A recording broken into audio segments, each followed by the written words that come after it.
Memoirs of Napoleon Bonaparte, Volume 3, by Louis-Antoine Fauvelet de Bourrienne. Chapter 15. 1798. Establishment of a divan in each Egyptian province. Décès in Upper Egypt. Ibrahim Bey beaten by Bonaparte at Saleyeh. Sulkowski wounded. Disaster at Abu Qir. Dissatisfaction and murmurs of the army. Dejection of the General-in-Chief. His plan respecting Egypt. Meditated descent upon England. Bonaparte's censure of the Directory. Intercepted correspondence. From the details I have already given respecting Bonaparte's plans for colonizing Egypt, it will be seen that his energy of mind urged him to adopt anticipatory measures for the accomplishment of objects which were never realized.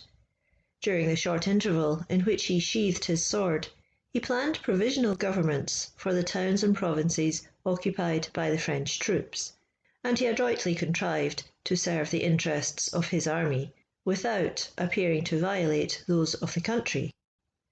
After he had been 4 days at Cairo, during which time he employed himself in examining everything and consulting every individual from whom he could obtain useful information, he published the following order. Quote, Headquarters, Cairo, 9th Thermidor, Year 6.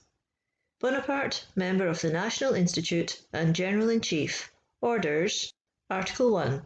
There shall be in each province of Egypt a divan, composed of 7 individuals, whose duty will be to superintend the interests of the province, to communicate to me any complaints that may be made, to prevent warfare among the different villages, to apprehend and punish criminals, for which purpose they may demand assistance from the French commandant, and to take every opportunity of enlightening the people.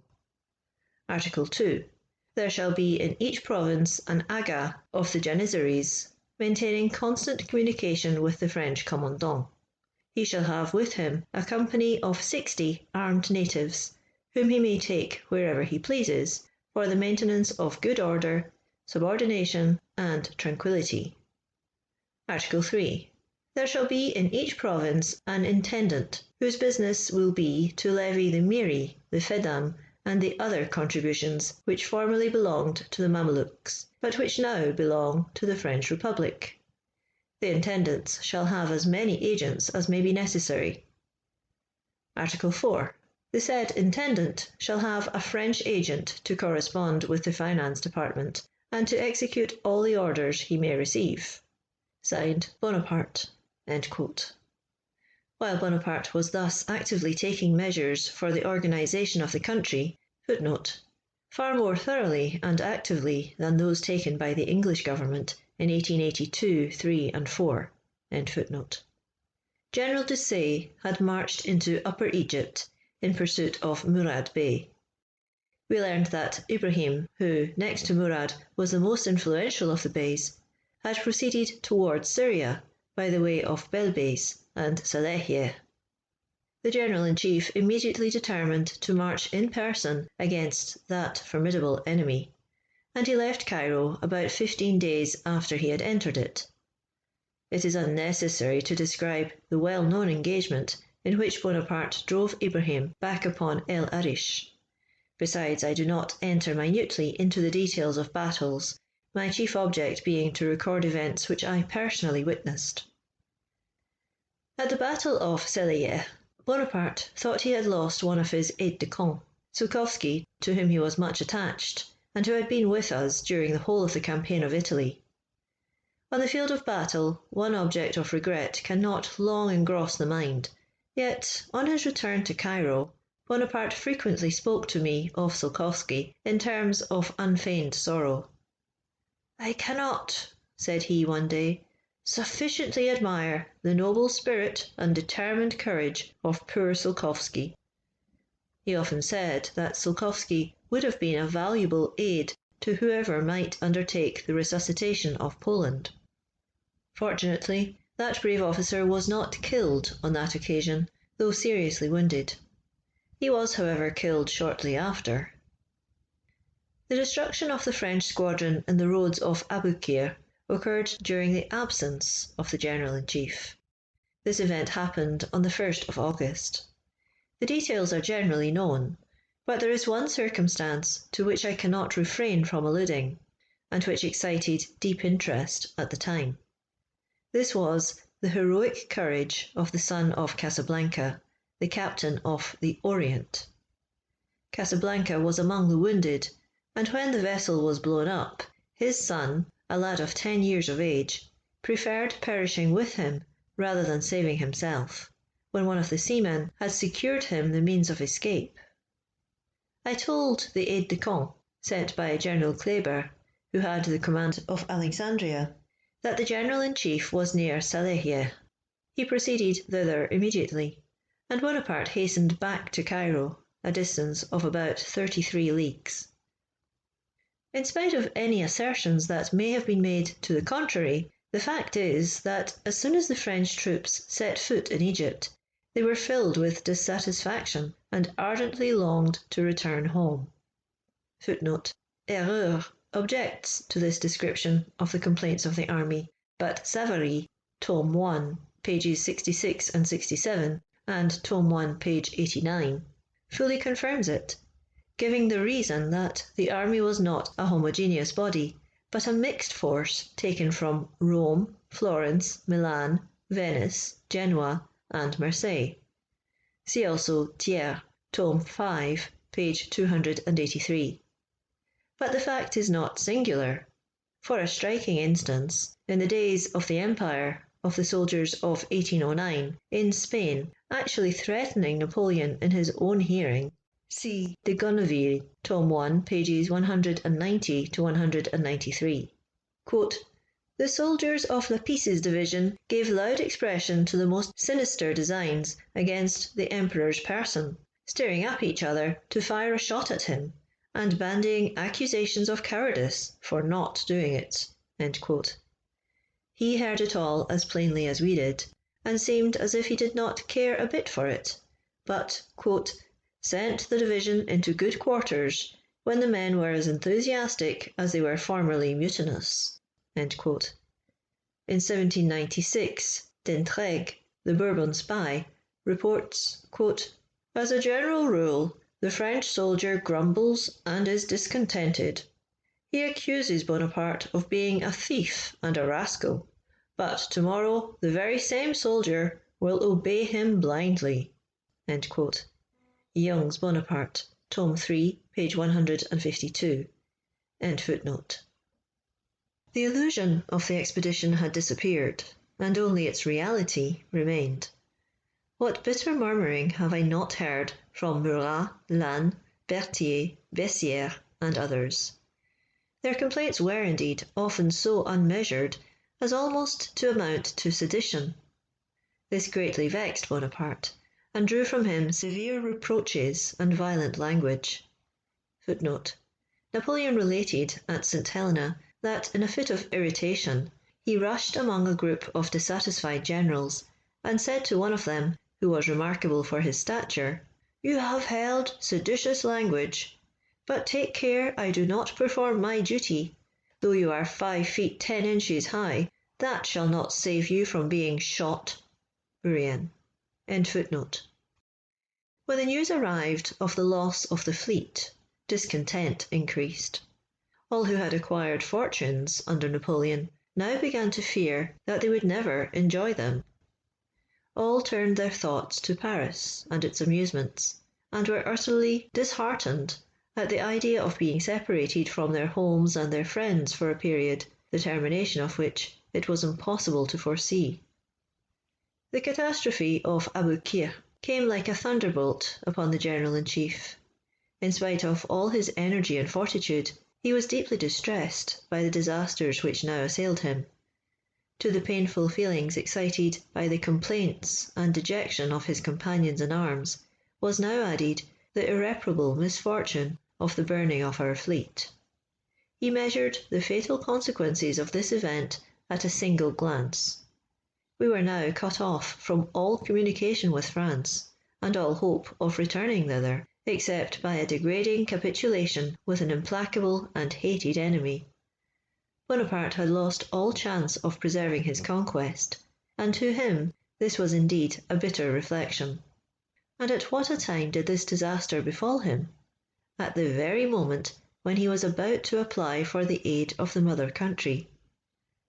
From what General Bonaparte communicated to me previously to the 1st of August, his object was, having once secured the possession of Egypt, to return to Toulon with the fleet, then to send troops and provisions of every kind to Egypt, and next to combine with the fleet all the forces that could be supplied not only by France, but by her allies, for the purpose of attacking England.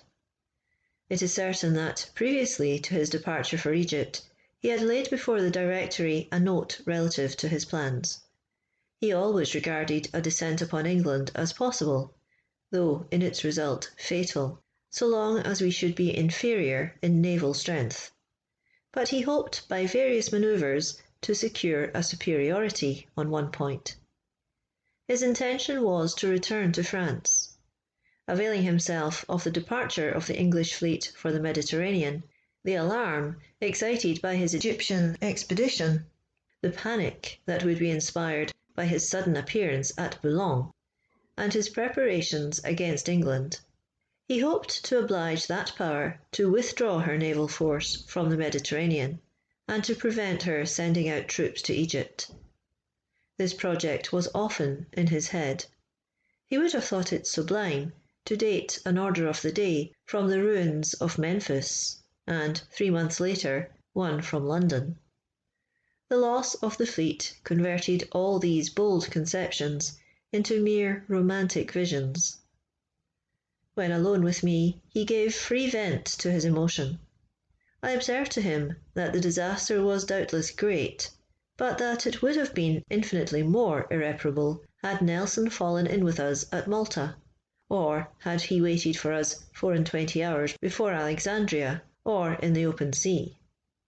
Any one of these events, said I, which were not only possible but probable, would have deprived us of every resource. We are blockaded here, but we have provisions and money. Let us then wait patiently to see what the Directory will do for us. The Directory! Exclaimed he angrily. The Directory is composed of a set of scoundrels. They envy and hate me, and would gladly let me perish here. Besides, you see how dissatisfied the whole army is. Not a man is willing to stay. The pleasing illusions which were cherished at the outset of the expedition vanished long before our arrival in Cairo. Egypt was no longer the empire of the Ptolemies, covered with populous and wealthy cities. It now presented one unvaried scene of devastation and misery. Instead of being aided by the inhabitants, whom we had ruined, for the sake of delivering them from the yoke of the Beys, we found all against us, Mamelukes, Arabs, and Fellahs. No Frenchman was secure of his life who happened to stray half a mile from any inhabited place, or the corps to which he belonged. The hostility which prevailed against us and the discontent of the army were clearly developed in the numerous letters which were written to France at the time, and intercepted. The gloomy reflections which at first assailed Bonaparte were speedily banished, and he soon recovered the fortitude and presence of mind which had been for a moment shaken by the overwhelming news from Aboukir. He, however, sometimes repeated, in a tone which it would be difficult to describe, "Unfortunate boy, what have you done?" I have remarked that in some chance observations which escaped Napoleon at St. Helena, he endeavoured to throw all the blame of the affair on Admiral Bruy. Persons who are determined to make Bonaparte an exception to human nature have unjustly reproached the Admiral for the loss of the fleet. End of chapter 15.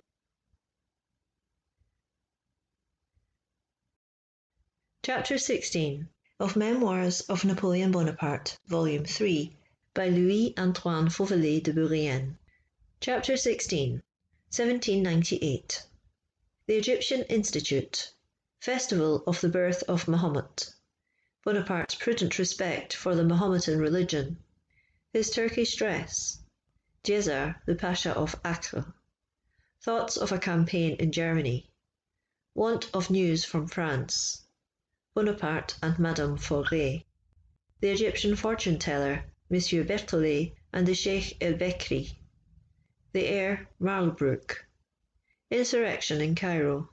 Death of General Dupuy. Death of Tsiolkovsky. The insurrection quelled. Nocturnal executions. Destruction of a tribe of Arabs. Convoy of sick and wounded. Massacre of the French in Sicily. Projected expedition to Syria. Letter to Tipu Saib. The loss of the fleet convinced General Bonaparte of the necessity of speedily and effectively organising Egypt, where everything denoted that we should stay for a considerable time, excepting the event of a forced evacuation, which the general was far from foreseeing or fearing. The distance of Ibrahim Bey and Murad Bey now left him a little at rest. War, fortifications, taxation, government, the organisation of the divans, trade, art, and science, all occupied his attention. Orders and instructions were immediately dispatched, if not to repair the defeat, at least to avert the first danger that might ensue from it. On the 21st of August, Bonaparte established at Cairo an Institute of the Arts and Sciences, of which he subsequently appointed me a member, in the room of M. de Soucy, who was obliged to return to France, in consequence of the wound he received on board the flotilla in the Nile. Footnote: The Institute of Egypt was composed of members of the French Institute, and of the men of science and artists of the Commission who did not belong to that body. They assembled and added to their number several officers of the artillery and staff, and others who had cultivated the sciences and literature. The institute was established in one of the palaces of the Beys. A great number of machines, and physical, chemical, and astronomical instruments had been brought from France. They were distributed in the different rooms, which were also successively filled with all the curiosities of the country, whether of the animal, vegetable, or mineral kingdom. The garden of the palace became a botanical garden. A chemical laboratory was formed at headquarters. Berthollet performed experiments there several times every week, which Napoleon and a great number of officers attended. Note: Memoirs of Napoleon. End note. End footnote. In founding this institute, Bonaparte wished to afford an example of his ideas of civilization. The minutes of the sittings of that learned body, which have been printed, bear evidence of its utility and of Napoleon's extended views. The objects of the Institute were the advancement and propagation of information in Egypt, and the study and publication of all facts relating to the natural history, trade, and antiquities of that ancient country. On the 18th, Bonaparte was present at the ceremony of opening the dike of the Canal of Cairo, which receives the water of the Nile when it reaches the height fired by the Mekhias. 2 days after came the anniversary festival of the birth of Mahomet. At this Napoleon was also present, in company with the Sheikh el-Bekri, who at his request gave him 2 young Mamelukes, Ibrahim and Rustan. Footnote: The General-in-Chief went to celebrate the Feast of the Prophet at the house of the Sheikh el-Bekri. The ceremony was begun by the recital of a kind of litany containing the life of Mahomet from his birth to his death. About 100 sheikhs, sitting in a circle on carpets with their legs crossed, recited all the verses, swinging their bodies violently backwards and forwards, and all together. A grand dinner was afterwards served up, at which the guests sat on carpets with their legs across. There were 20 tables, and 5 or 6 people at each table. That of the General-in-Chief and the Sheikh el-Bekri was in the middle. A little slab of a precious kind of wood, ornamented with mosaic work, was placed 18 inches above the floor and covered with a great number of dishes in succession. There were pilaus of rice, a particular kind of roast, entrees, and pastry, all very highly spiced. The sheikhs picked everything with their fingers, Accordingly, water was brought to wash the hands 3 times during dinner. Gooseberry water, lemonade, and other sorts of sherbets were served to drink, and abundance of preserves and confectionery with the dessert. On the whole, the dinner was not disagreeable. It was only the manner of eating it that seemed strange to us. In the evening, the whole city was illuminated. After dinner, the party went into the square of Earl Beckery, the illumination of which, in coloured lamps, was very beautiful. An immense concourse of people attended. They were all placed in order, in ranks of from 20 to 100 persons, who, standing close together, recited the prayers and litanies of the Prophet, with movements which kept increasing until at length they seemed to be convulsive, and some of the most zealous fainted away. Note Memoirs of Napoleon. Footnote. Roustan, or Rustan, a Mameluke, was always with Napoleon from the time of the return from Egypt till 1814, when he abandoned his master. He slept at or near the door of Napoleon. See Remusat, Tome 1, page 209, for an amusing description of the alarm of Josephine and the precipitate flight of Madame de Remusat at the idea of being met and killed by this man in one of Josephine's nocturnal attacks on the privacy of her husband when closeted with his mistress. It has been alleged that Napoleon, when in Egypt, took part in the religious ceremonies and worship of the Mussulmans, but it cannot be said that he celebrated the festivals of the overflowing of the Nile and the anniversary of the Prophet. The Turks invited him to these merely as a spectator, and the presence of their new master was gratifying to the people. But he never committed the folly of ordering any solemnity. He neither learned nor repeated any prayer of the Koran, as many persons have asserted. Neither did he advocate fatalism, polygamy, or any other doctrine of the Koran. Bonaparte employed himself better than in discussing with the Imams the theology of the children of Ismail. The ceremonies, at which policy induced him to be present, were to him and to all who accompanied him mere matters of curiosity. He never set foot in a mosque, and only on one occasion, which I shall hereafter mention, dressed himself in the Mahometan costume. He attended the festivals to which the Green Turbans invited him. From this, Sir Walter Scott infers that he did not scruple to join the Mussulmans in the external ceremonies of their religion. He embellishes his romance with the ridiculous farce of the sepulchral chamber of the Grand Pyramid, and the speeches which were addressed to the general as well as to the muftis and imams. And he adds that Bonaparte was on the point of embracing Islamism. All that Sir Walter says on this subject is the height of absurdity, and does not even deserve to be seriously refuted. Bonaparte never entered a mosque, except from motives of curiosity. Note: see contradiction in previous paragraph, D.W. And he never for one moment afforded any ground for supposing that he believed to the mission of Mahomet, Bourrienne.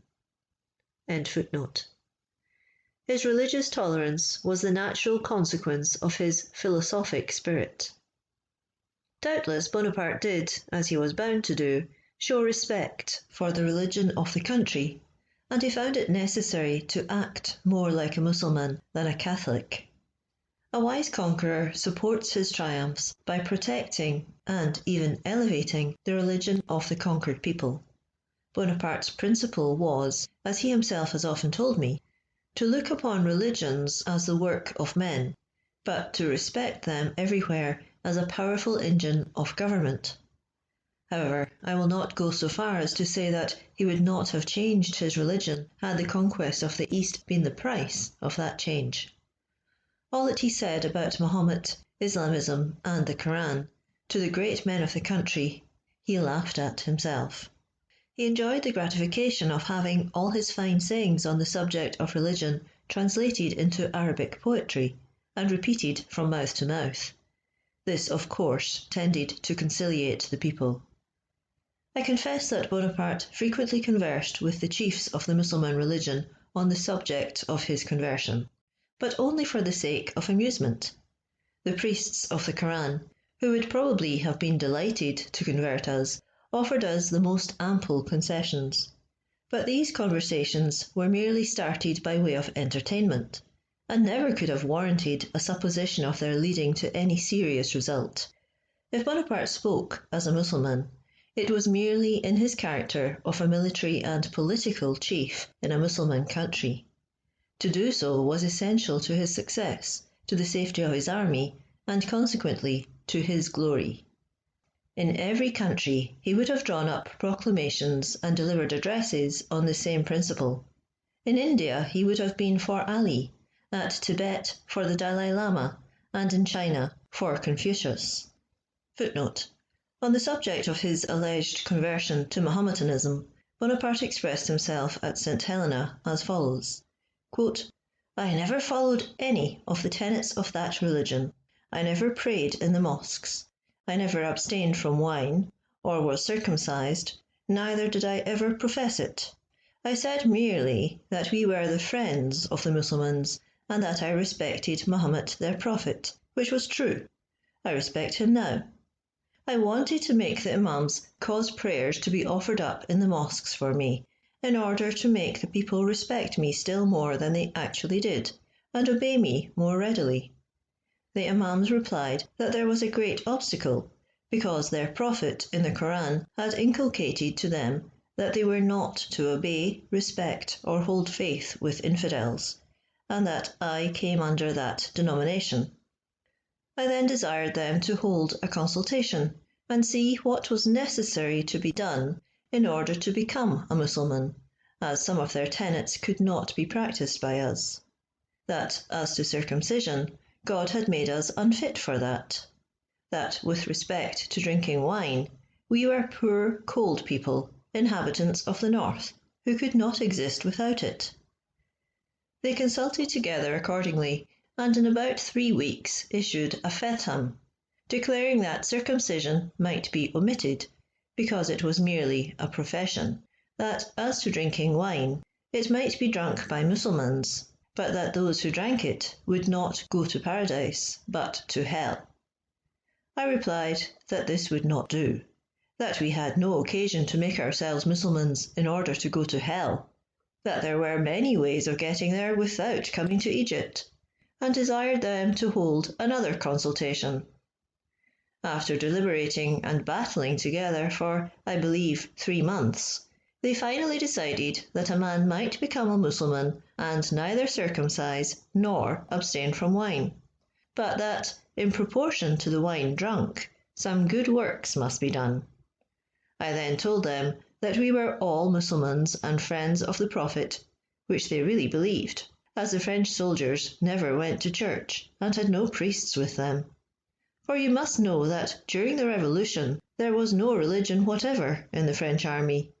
Menou, continued Napoleon, really turned Mahometan, which was the reason I left him behind. End quote. Note: Voices from St. Helena. End note. End footnote. The General-in-Chief had a Turkish dress made, which he once put on merely in joke. One day he desired me to go to breakfast without waiting for him, and that he would follow me. In about a quarter of an hour he made his appearance in his new costume. As soon as he was recognised, he was received with a loud burst of laughter. He sat down very coolly, but he found himself so encumbered and ill at ease in his turban and oriental robe that he speedily threw them off, and was never tempted to a second performance of the masquerade. About the end of August, Bonaparte wished to open negotiations with the Pasha of Acre, nicknamed the Butcher. He offered Djezzar his friendship, sought his in return, and gave him the most consolatory assurances of the safety of his dominions. He promised to support him against the Grand Seigneur, at the very moment when he was assuring the Egyptians that he would support the Grand Seigneur against the Beys. But Djezzar, confiding in his own strength and in the protection of the English, who had anticipated Bonaparte, was deaf to every overture, and would not even receive Beauvoisin, who was sent to him on the 22nd of August. A second envoy was beheaded at Acre. The occupations of Bonaparte and the necessity of obtaining a more solid footing in Egypt retarded for the moment the invasion of that Pashalic, which provoked vengeance by its barbarities, besides being a dangerous neighbour. From the time he received the accounts of the disaster of Abu Qir until the revolt of Cairo on the 22nd of October, Bonaparte sometimes found the time hang heavily on his hands. Though he devoted attention to everything, yet there was not sufficient occupation for his singularly active mind. When the heat was not too great, he rode on horseback, and on his return, if he found no dispatches to read, which often happened, no orders to send off, or no letters to answer, he was immediately absorbed in reverie, and would sometimes converse very strangely. One day, after a long pause, he said to me, "Do you know what I am thinking of?" "Upon my word, that would be very difficult. You think of such extraordinary things." "I don't know," continued he, "that I shall ever see France again. But if I do, my only ambition is to make a glorious campaign in Germany, in the plains of Bavaria, there to gain a great battle and to avenge France for the defeat of Hochstadt. After that I would retire into the country and live quietly." He then entered upon a long dissertation on the preference he would give to Germany as the theatre of war, the fine character of the people, and the prosperity and wealth of the country, and its power of supporting an army. Footnote: so early as 1794, Napoleon had suggested that Austria should always be attacked in Germany, not in Italy. Quote, "It is Germany that should be overwhelmed. That done, Italy and Spain fall of themselves. Germany should be attacked, not Spain or Italy. If we obtain great success, advantage should never be taken of it to penetrate into Italy, while Germany, unweakened, offers a formidable front." End quote. Young's Bonaparte, Tome 2, page 936. He was always opposed to the wild plans which had ruined so many French armies in Italy, and which the Directory tried to force on him, of marching on Rome and Naples after every success in the north. End footnote. His conversations were sometimes very long, but always replete with interest. In these intervals of leisure, Bonaparte was accustomed to retire to bed early. I used to read to him every evening. When I read poetry, he would fall asleep. But when he asked for the life of Cromwell, I counted on sitting up pretty late. In the course of the day, he used to read and make notes. He often expressed regret at not receiving news from France, for correspondence was rendered impracticable by the numerous English and Turkish cruisers. Many letters were intercepted and scandalously published. Not even family secrets and communications of the most confidential nature were respected. About the middle of September in this year, 1798, Bonaparte ordered to be brought to the house of Elfie Bey half a dozen Asiatic women whose beauty he had heard highly extolled. But their ungraceful obesity displeased him, and they were immediately dismissed. A few days after, he fell violently in love with Madame Fauvelet, the wife of a lieutenant of infantry. She was very pretty, and her charms were enhanced by the rarity of seeing a woman in Egypt who was calculated to please the eye of a European. Bonaparte engaged for her a house adjoining the palace of Elfie Bey, which we occupied. He frequently ordered dinner to be prepared there, and I used to go there with him at 7 o'clock and leave him at 9. This connection soon became the general subject of gossip at headquarters. Through a feeling of delicacy to Monsieur Fauvelet, the General-in-Chief gave him a mission to the Directory. He embarked at Alexandria, and the ship was captured by the English, who, being informed of the cause of his mission, were malicious enough to send him back to Egypt instead of keeping him prisoner. Bonaparte wished to have a child by Madame Fauvelet, but this wish was not realized. A celebrated soothsayer was recommended to Bonaparte by the inhabitants of Cairo, who confidentially vouched for the accuracy with which he could foretell future events. He was sent for, and when he arrived, I, Venture, and a sheikh were with the general. The prophet wished first to exercise his skill upon Bonaparte, who, however, proposed that I should have my fortune told first, to which I acceded without hesitation. To afford an idea of his prophetic skill, I must mention that, since my arrival in Cairo, I had been in a very weak state. The passage of the Nile and the bad food we had had for 12 days had greatly reduced me, so that I was miserably pale and thin. After examining my hands, feeling my pulse, my forehead, and the nape of my neck, the fortune-teller shrugged his shoulders, and, in a melancholy tone, told Venture that he did not think it right to inform me of my fate. I gave him to understand that he might say what he pleased, as it was a matter of indifference to me. After considerable hesitation on his part, and pressing on mine, he announced to me that the earth of Egypt would receive me in 2 months. I thanked him, and he was dismissed.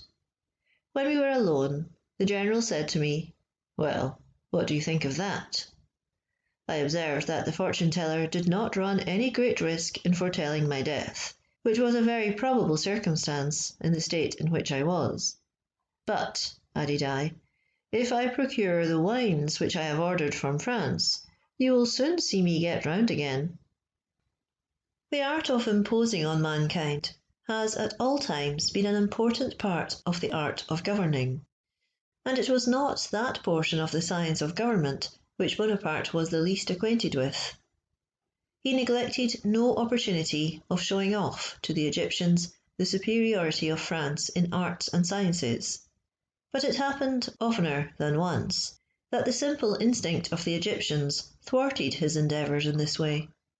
Some days after the visit of the pretended fortune-teller, he wished, if I may so express myself, to oppose conjurer to conjurer. For this purpose he invited the principal sheikhs to be present at some chemical experiments performed by M. Berthollet. The general expected to be much amused at their astonishment, but the miracles of the transformation of liquids, electrical commotions, and galvanism did not elicit from them any symptom of surprise. They witnessed the operations of our able chemist with the most imperturbable indifference. When they were ended, the Sheikh El Bekri desired the interpreter to tell M. Berthollet that it was all very fine, but, said he, ask him whether he can make me be in Morocco and here at one and the same moment. M. Berthollet replied in the negative, with a shrug of his shoulders. "Oh, then," said the Sheikh, "he is not half a sorcerer." Our music produced no greater effect upon them. They listened with insensibility to all the airs that were played to them, with the exception of Marlbrook. When that was played, they became animated, and were all in a motion, as if ready to dance. An order which had been issued on our arrival in Cairo for watching the criers of the mosques had for some weeks been neglected. At certain hours of the night these criers addressed prayers to the Prophet. As it was merely a repetition of the same ceremony over and over again, in a short time no notice was taken of it.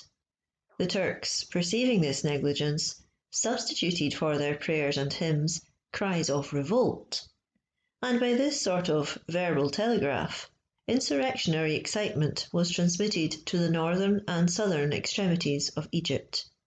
By this means, and by the aid of secret emissaries who eluded our feeble police, and circulated real or forged firmans of the Sultan disavowing the concord between France and the Porte, and provoking war, the plan of a revolution was organised throughout the country.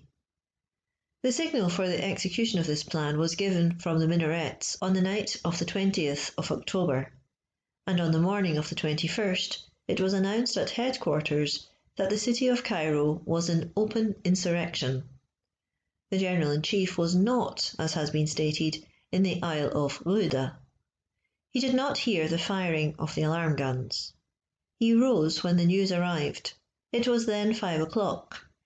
He was informed that all the shops were closed and that the French were attacked. A moment after, he heard of the death of General Dupuy, commandant of the garrison, who was killed by a lance in the street. Bonaparte immediately mounted his horse and, accompanied by only 30 guides, visited all the threatened points, restored confidence, and, with great presence of mind, adopted measures of defence. He left me at headquarters with only one sentinel, but he had been accurately informed of the situation of the insurgents, and such was my confidence in his activity and foresight that I had no apprehension, and awaited his return with perfect composure. This composure was not disturbed even when I saw a party of insurgents attack the house of Monsieur Estève, our Paymaster-General, which was situated on the opposite side of Esbequier Place. Monsieur Estève was fortunately able to resist the attack until troops from Boulac came up to his assistance. After visiting all the posts and adopting every precautionary measure, Bonaparte returned to headquarters. Finding me still alone with the sentinel, he asked me, smiling, whether I had not been frightened. "Not at all, General, I assure you," replied I. It was about 8:30 in the morning when Bonaparte returned to headquarters, and while at breakfast he was informed that some Bedouin Arabs on horseback were trying to force their entrance into Cairo. He ordered his aide-de-camp, Tsukowski, to mount his horse, to take with him 15 guides, and proceed to the point where the assailants were most numerous. This was the Bab el Nasser, or the Gate of Victory. Crozier observed to the General-in-Chief that Tsukowski had scarcely recovered from the wounds at Salahia, and he offered to take his place. He had his motives for this. Bonaparte consented, but Tsukowski had already set out. Within an hour after, one of the 15 guides returned, covered in blood, to announce that Tsukowski and the remainder of his party had been cut to pieces. This was speedy work, for we were still at table when the sad news arrived. Mortars were planted on Mount Mokattam, which commands Cairo. The populace, expelled from all the principal streets by the troops, assembled in the square of the great mosque, and in the little streets running into it, which they barricaded. The firing of the artillery on the heights was kept up with vigour for 2 days. About 12 of the principal chiefs of Cairo were arrested and confined in an apartment at headquarters. They awaited with the calmest resignation the death they knew they merited, but Bonaparte merely detained them as hostages. The Aga in the service of Bonaparte was astonished that sentence of death was not pronounced upon them, and he said, shrugging his shoulders, and with a gesture apparently intended to provoke severity, "You see, they expect it." On the 3rd, the insurrection was at an end, and tranquillity restored. Numerous prisoners were conducted to the citadel. In obedience to an order which I wrote every evening, 12 were put to death nightly. The bodies were then put into sacks and thrown into the Nile. There were many women included in these nocturnal executions. I am not aware that the number of victims amounted to 30 per day, as Bonaparte assured General Régnier in a letter which he wrote to him 6 days after the restoration of tranquillity. "Every night," said he, "we cut off 30 heads. This, I hope, will be an effectual example." I am of opinion that, in this instance, he exaggerated the extent of his just revenge. Some time after the revolt of Cairo, the necessity of ensuring our own safety forced the commission of a terrible act of cruelty. A tribe of Arabs in the neighbourhood of Cairo had surprised and massacred a party of French. The General-in-Chief ordered his aide-de-camp, Crozier, to proceed to the spot, surround the tribe, destroy the huts, kill all the men, and conduct the rest of the population to Cairo. The order was to decapitate the victims and bring their heads in sacks to Cairo to be exhibited to the people. Eugène Beauharnais accompanied Crozier, who joyfully set out on this horrible expedition, in hope of obliterating all recollection of the affair of Damanhur. On the following day the party returned. Many of the poor Arab women had been delivered on the road, and the children had perished of hunger, heat, and fatigue. About 4 o'clock, a troop of asses arrived at Isbekieh Place, laden with sacks. The sacks were opened, and the heads rolled out before the assembled populace. I cannot describe the horror I experienced. But I must nevertheless acknowledge that this butchery ensured for a considerable time the tranquillity and even the existence of the little caravans which were obliged to travel in all directions for the service of the army. Shortly before the loss of the fleet, the General-in-Chief had formed the design of visiting Suez, to examine the traces of the ancient canal which united the Nile to the Gulf of Arabia, and also to cross the latter. The revolt at Cairo caused this project to be adjourned until the month of December. Before his departure for Suez, Bonaparte granted the commissary Sucy leave to return to France. He had received a wound in the right hand when on board the xebec Serre. I was conversing with him on deck when he received this wound. At first it had no appearance of being serious, but some time after he could not use his hand. General Bonaparte dispatched a vessel with sick and wounded, who were supposed to be incurable, to the number of about 80. All envied their fate and were anxious to depart with them, but the privilege was conceded to very few. However, those who were disappointed had no cause for regret.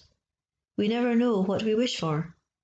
Captain Marengo, who landed at Augusta in Sicily, supposing it to be a friendly land, was required to observe quarantine for 22 days, and information was given of the arrival of the vessel to the court, which was at Palermo. On the 25th of January, 1799, all on board the French vessel were massacred, with the exception of 21 who were saved by a Neapolitan frigate and conducted to Messing, where they were detained. Before he conceived the resolution of attacking the Turkish advanced guard in the valleys of Syria, Bonaparte had formed a plan of invading British India from Persia. He had ascertained, through the medium of agents, that the Shah of Persia would, for a sum of money paid in advance, consent to the establishment of military magazines on certain points of his territory. Bonaparte frequently told me that if, after the subjugation of Egypt, he could have left 15,000 men in that country and have had 30,000 disposable troops, he would have marched on the Euphrates. He was frequently speaking about the deserts which were to be crossed to reach Persia. How many times have I seen him extended on the ground examining the beautiful maps which he had brought with him, and he would sometimes make me lie down in the same position to trace to me his projected march. This reminded him of the triumphs of his favourite hero, Alexander, with whom he so much desired to associate his name. But at the same time, he felt that these projects were incompatible with our resources, the weakness of the government, and the dissatisfaction which the army already evinced. Privation and misery are inseparable from all these remote operations. This favourite idea still occupied his mind a fortnight before his departure for Syria was determined on, and on the 25th of January, 1799, he wrote to Tippoo Saib as follows, quote, "You are, of course, already informed of my arrival on the banks of the Red Sea with a numerous and invincible army. Eager to deliver you from the iron yoke of England, I hasten to request that you will send me, by the way of Maskat or Mocha, an account of the political situation in which you are. I also wish that you could send to Suez or Grand Cairo some able man in your confidence with whom I may confer." End quote. Footnote. It is not true, as has often been stated, that Tippoo Saib wrote to General Bonaparte. He could not reply to a letter written on the 23rd of January, owing to the great difficulty of communication, the considerable distance, and the short interval which elapsed between the 25th of January and the fall of the Empire of Mysore, which happened on the 20th of April following. The letter to Tippoo Saib commenced, "Citizen Sultan, Bourrienne." End footnote. End of chapter 16.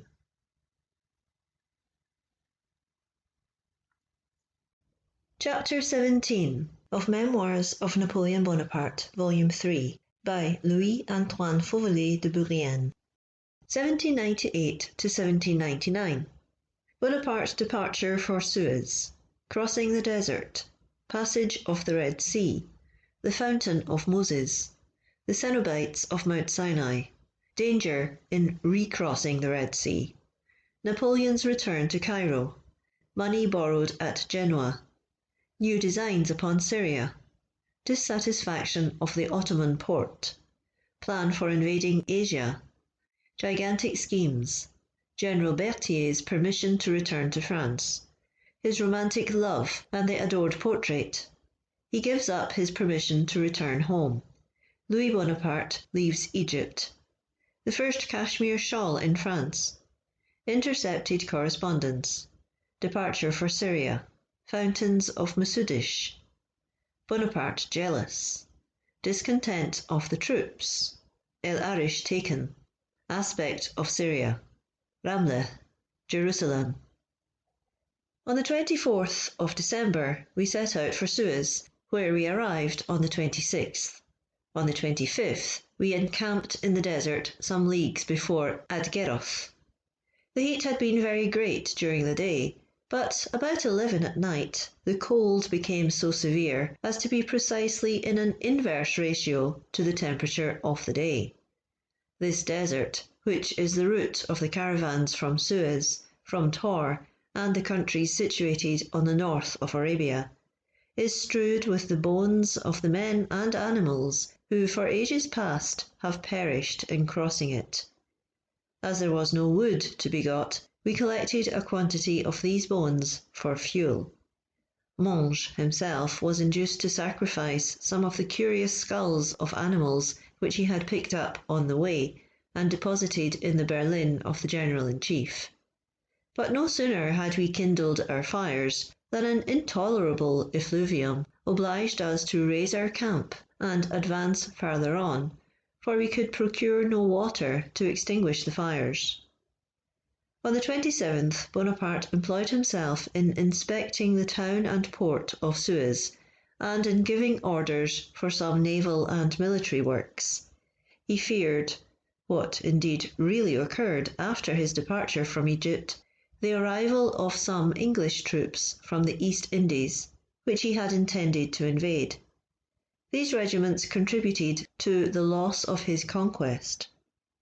Footnote: Sir David Baird, with a force of about 7,000 men sent from India, landed at Corsica in July 1801.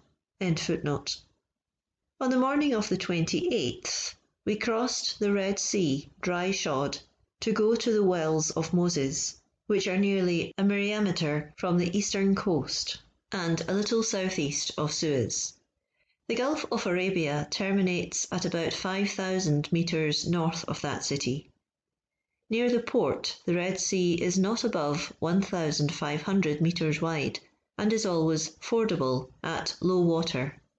The caravans from Tor and Mount Sinai always pass at that part, either in going to or returning from Egypt.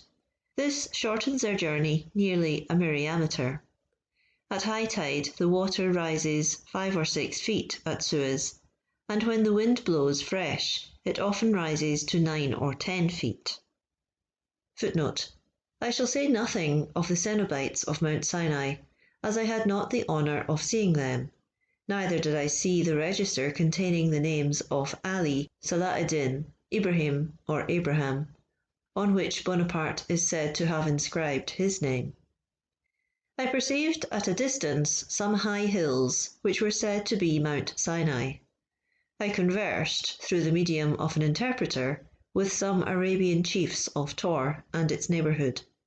They had been informed of our excursion to the wells, and that they might there thank the French general for the protection granted to their caravans and their trade with Egypt. On the 19th of December, before his departure from Suez, Bonaparte signed a sort of safeguard of exemption from duties for the convent of Mount Sinai. This had been granted out of respect to Moses and the Jewish nation, and also because the convent of Mount Sinai is a seat of learning and civilization amidst the barbarism of the deserts. Bourrienne. End of footnote. We spent a few hours seated by the largest of the springs called the Wells of Moses, situated on the eastern shore of the Gulf of Arabia. We made coffee with the water from these springs, which, however, gave it such a brackish taste that it was scarcely drinkable. Though the water of the 8 little springs which form the Wells of Moses is not so salt as that of many wells dug in other parts of the deserts, it is nevertheless exceedingly brackish, and does not allay thirst so well as fresh water. Bonaparte returned to Suez that same night. It was very dark when we reached the seashore. The tide was coming up, and the water was pretty high. We deviated a little from the way we had taken in the morning. We crossed a little too low down.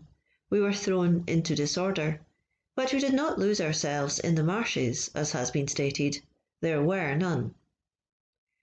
I have read somewhere, though I did not see the fact, nor did I hear it mentioned at the time, that the tide which was coming up would have been the grave of the General-in-Chief had not one of the guides saved him by carrying him on his shoulders.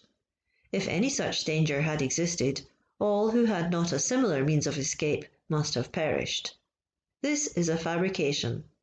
General Caffarelli was the only person who was really in danger, for his wooden leg prevented his sitting firmly on his horse in the water. But some persons came to his assistance and supported him. Footnote. Bonaparte extricated himself, as the others did, from the real danger he and his escort had run.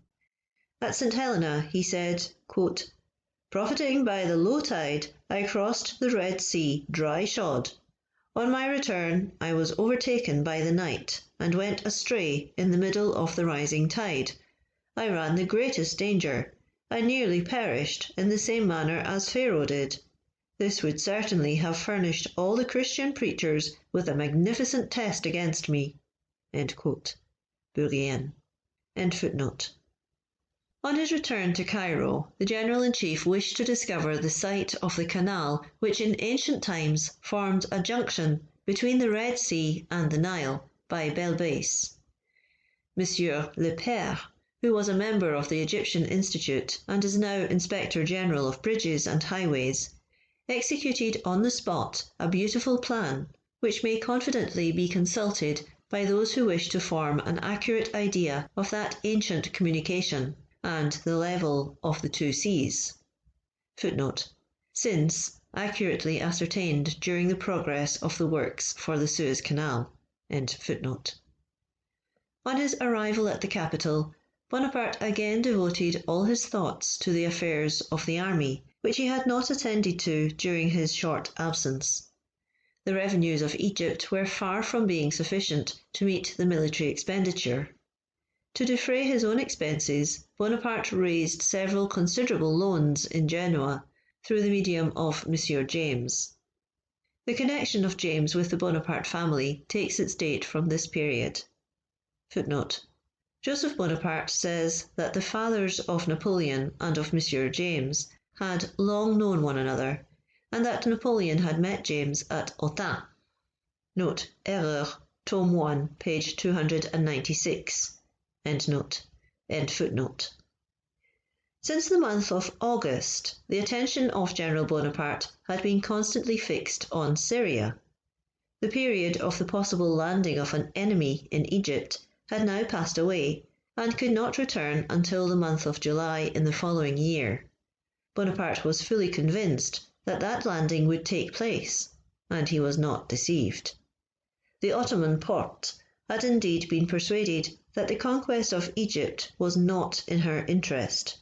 She preferred enduring a rebel whom she hoped one day to subdue to supporting a power which, under the specious pretext of reducing her insurgent beys to obedience, deprived her of one of her finest provinces and threatened the rest of the empire.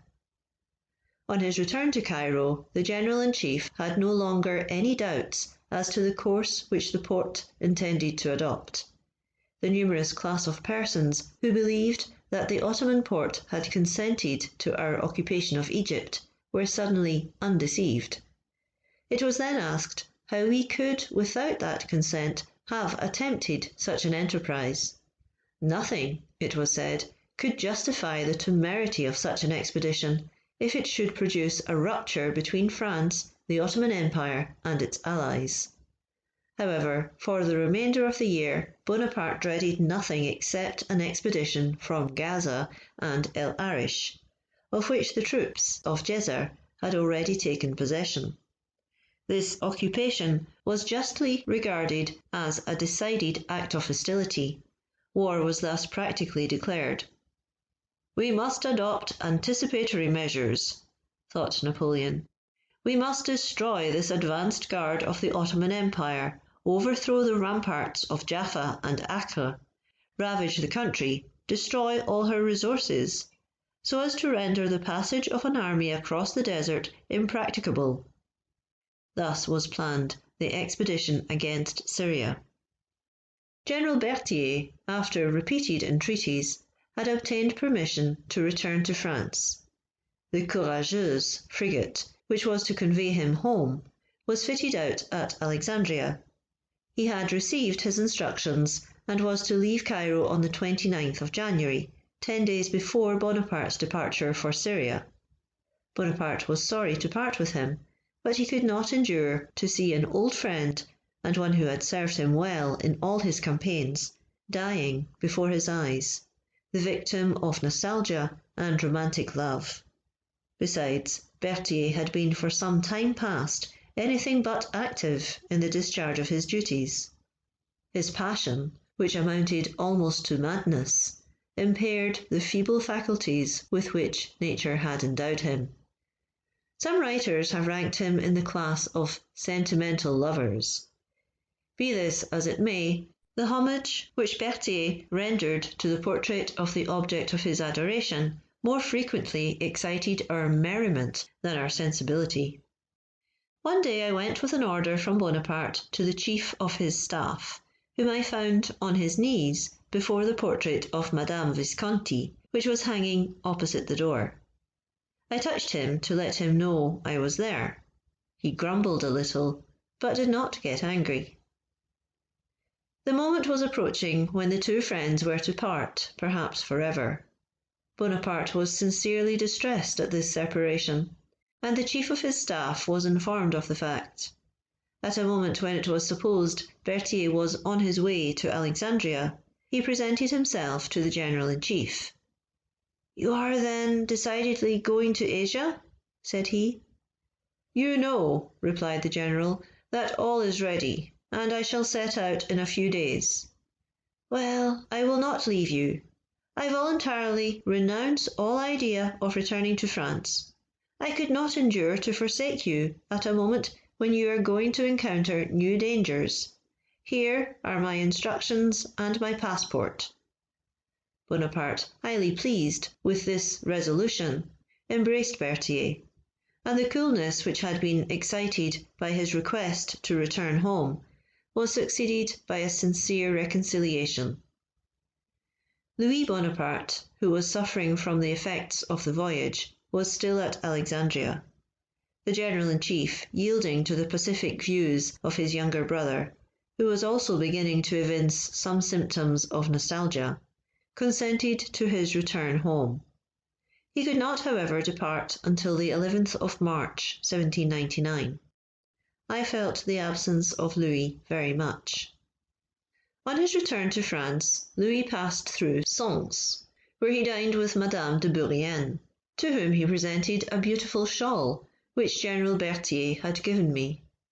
This, I believe, was the first cashmere that had ever been seen in France. Louis was much surprised when Madame de Bourrienne showed him the Egyptian correspondence which had been seized by the English and printed in London. He found in the collection some letters addressed to himself, and there were others, he said, which were likely to disturb the peace of more than one family on the return of the army. On the 11th of February, 1799, we began our march for Syria with about 12,000 men. It has been erroneously stated that the army amounted to only 6,000.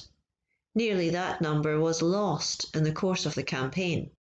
However, at the very moment we were on our way to Syria with 12,000 men, scarcely as many being left in Egypt, the Directory published that, quote, according to the information which had been received, end quote, we had 60,000 infantry and 10,000 cavalry, that the army had doubled its numbers by battles, and that since our arrival in Egypt we had lost only 300 men. Is history to be written from such documents? We arrived about 4 o'clock in the afternoon at Musudia, or the fortunate spot. Here we witnessed a kind of phenomenon which was not a little agreeable to us. Musudia is a place situated on the coast of the Mediterranean, surrounded with little dunes of very fine sand, which the copious rains of winter readily penetrate. The rain remains in the sand, so that on making with the fingers holes of 4 or 5 inches in depth at the bottom of these little hills, the water immediately flows out. This water was indeed rather thick, but its flavour was agreeable, and it would have become clear if we could have spared time to allow it to rest and deposit the particles of sand it contained. It was a curious spectacle to behold us all lying prostrate, digging wells in miniature, and displaying a laughable selfishness in our endeavours to obtain the most abundant source. This was a very important discovery to us. We found these sand wells at the extremity of the desert, and it contributed in no small degree to revive the courage of our soldiers.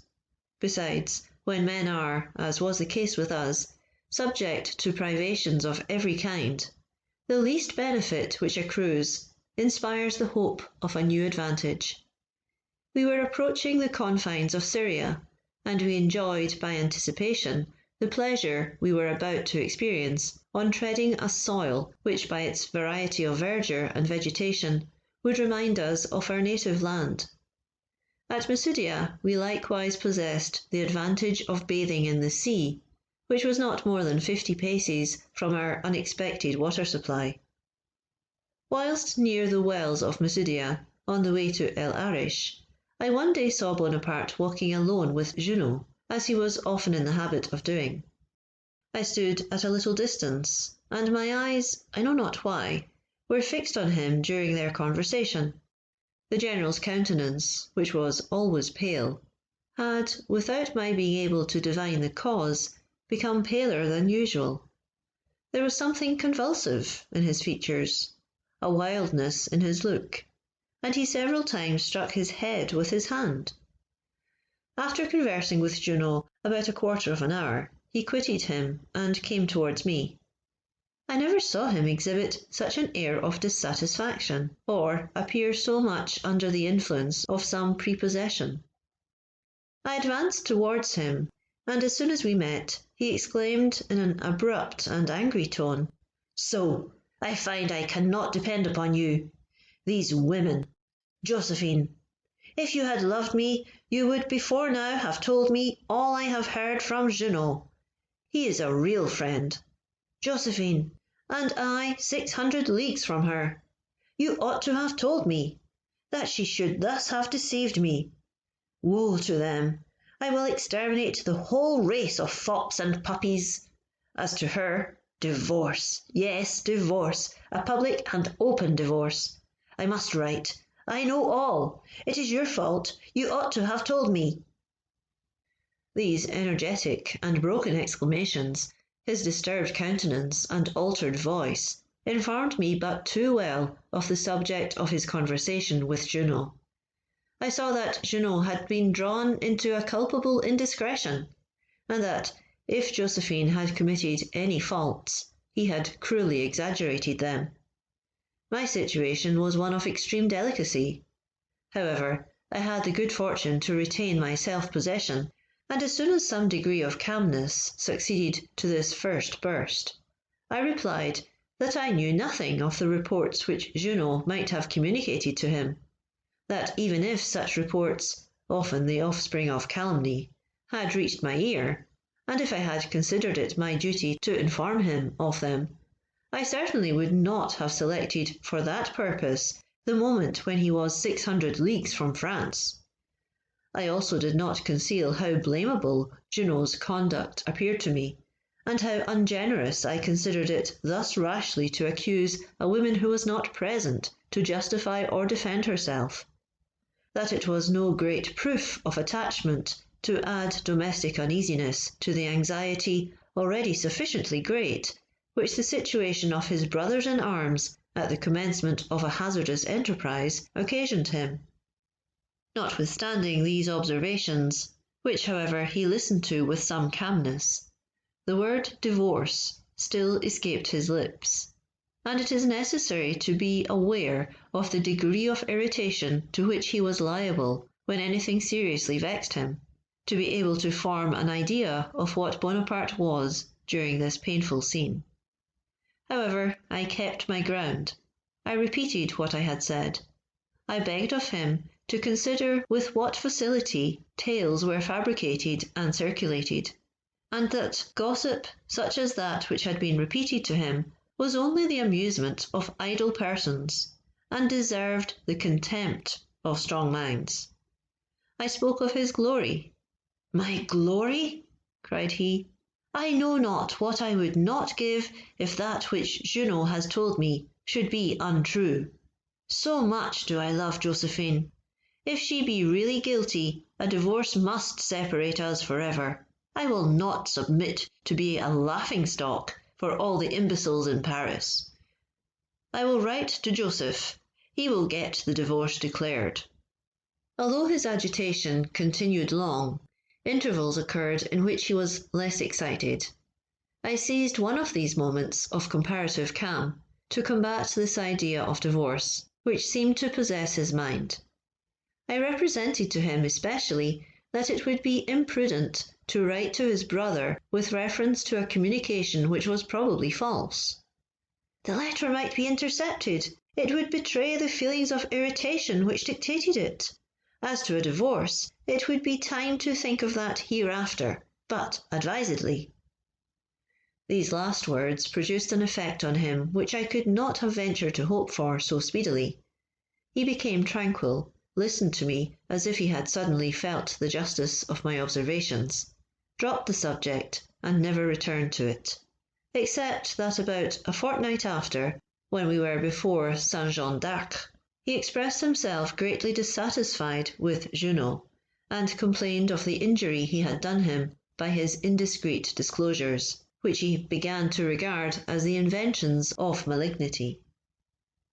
I perceived afterwards that he never pardoned Junot for this indiscretion, and I can state almost with certainty that this was one of the reasons why Junot was not created a Marshal of France, like many of his comrades whom Bonaparte had loved less. It may be supposed that Josephine, who was afterwards informed by Bonaparte of Junot's conversation, did not feel particularly interested in his favour. He died insane on the 27th of July, 1813. Footnote: However indiscreet Junot might on this occasion have shown himself in interfering in so delicate a matter, it is pretty certain that his suspicions were breathed to no other ear than that of Bonaparte himself. Madame Junot, in speaking of the ill-suppressed enmity between her husband and Madame Bonaparte, says that he never uttered a word even to her of the subject of his conversation with the General-in-Chief to Egypt. That Junot's testimony, however, notwithstanding the countenance it obtained from Bonaparte's relations, ought to be cautiously received. The following passage from the Memoirs of the Duchesse d'Abrantes, Volume 1, page 250, demonstrative of the feelings of irritation between the parties, will show. Quote, Junot escorted Madame Bonaparte when she went to join the General-in-Chief in Italy. I am surprised that M. de Bourrienne has omitted mentioning this circumstance in his Memoirs. He must have known it, since he was well acquainted with everything relating to Josephine, and knew many facts of high interest in her life at this period and subsequently. How happens it, too, that he makes no mention of Mademoiselle Louise, who might be called her demoiselle de compagnie, rather than her femme de chambre? At the outset of the journey to Italy, she was such a favourite with Josephine that she dressed like her mistress, ate at table with her, and was in all respects her friend and confidante. The journey was long, much too long for Junot, though he was very much in love with Mademoiselle Louise, but he was anxious to join the army, for to him his general was always the dearest of mistresses. Junot has often spoken to me, and to me alone, of the vexations he experienced on this journey. He might have added to his circumstantial details relative to Josephine the conversation he is reported to have had with Bonaparte to Egypt, but he never breathed a word on the subject, for his character was always noble and generous. The journey to Italy did not produce the effect which usually arises from such incidents in common life, namely, a closer friendship and intimacy between the parties. On the contrary, Madame Bonaparte from that moment evinced some degree of ill humour towards Junot, and complained with singular warmth of the want of respect which he had shown her in making love to her femme de chambre before her face." According to Erreur, Tome 1, pages 4 and 50, Junot was not then in Syria. On the 10th of February, Napoleon was at Musudia. Junot only arrived from Egypt at Gaza on the 25th of February. Madame d'Abranté, Volume 2, page 32, treats this conversation as apocryphal. "This," note an anecdote of her own, "is not an imaginary episode, like that, for example, of making a person speak at Musudia who never was there." Our little army continued its march on El Arish, where we arrived on the 17th of February. The fatigues experienced in the desert and the scarcity of water excited violent murmurs amongst the soldiers during their march across the isthmus. When any person on horseback passed them, they studiously expressed their discontent. The advantage possessed by the horsemen provoked their sarcasms. I never heard the verses which they are said to have repeated, but they indulged in the most violent language against the Republic, the men of science, and those whom they regarded as the authors of the expedition. Nevertheless, these brave fellows, from whom it was not astonishing that such great privations should extort complaints, often compensated by their pleasantries for the bitterness of their reproaches. Many times during the crossing of the isthmus, I have seen soldiers, parched with thirst and unable to wait till the hour for distribution of water, pierce the leathern bottles which contained it, and this conduct, so injurious to all, occasioned numerous quarrels. El Arish surrendered on the 17th of February. It has been erroneously stated that the garrison of this insignificant place, which was set at liberty on condition of not again serving against us, was afterwards found amongst the besieged at Jaffa. It has also been stated that it was because the men composing the El Arish garrison did not proceed to Baghdad, according to the capitulation, that we shot them at Jaffa. We shall presently see the falsehood of these assertions. On the 28th of February we obtained the first glimpse of the green and fertile plains of Syria, which in many respects reminded us of the climate and soil of Europe. We now had rain, and sometimes rather too much. The feelings which the sight of the valleys and mountains called forth made us in some degree forget the hardships and vexations of an expedition of which few persons could foresee the object or end. There are situations in life when the slightest agreeable sensation alleviates all our ills. On the 1st of March we slept at Ramleh.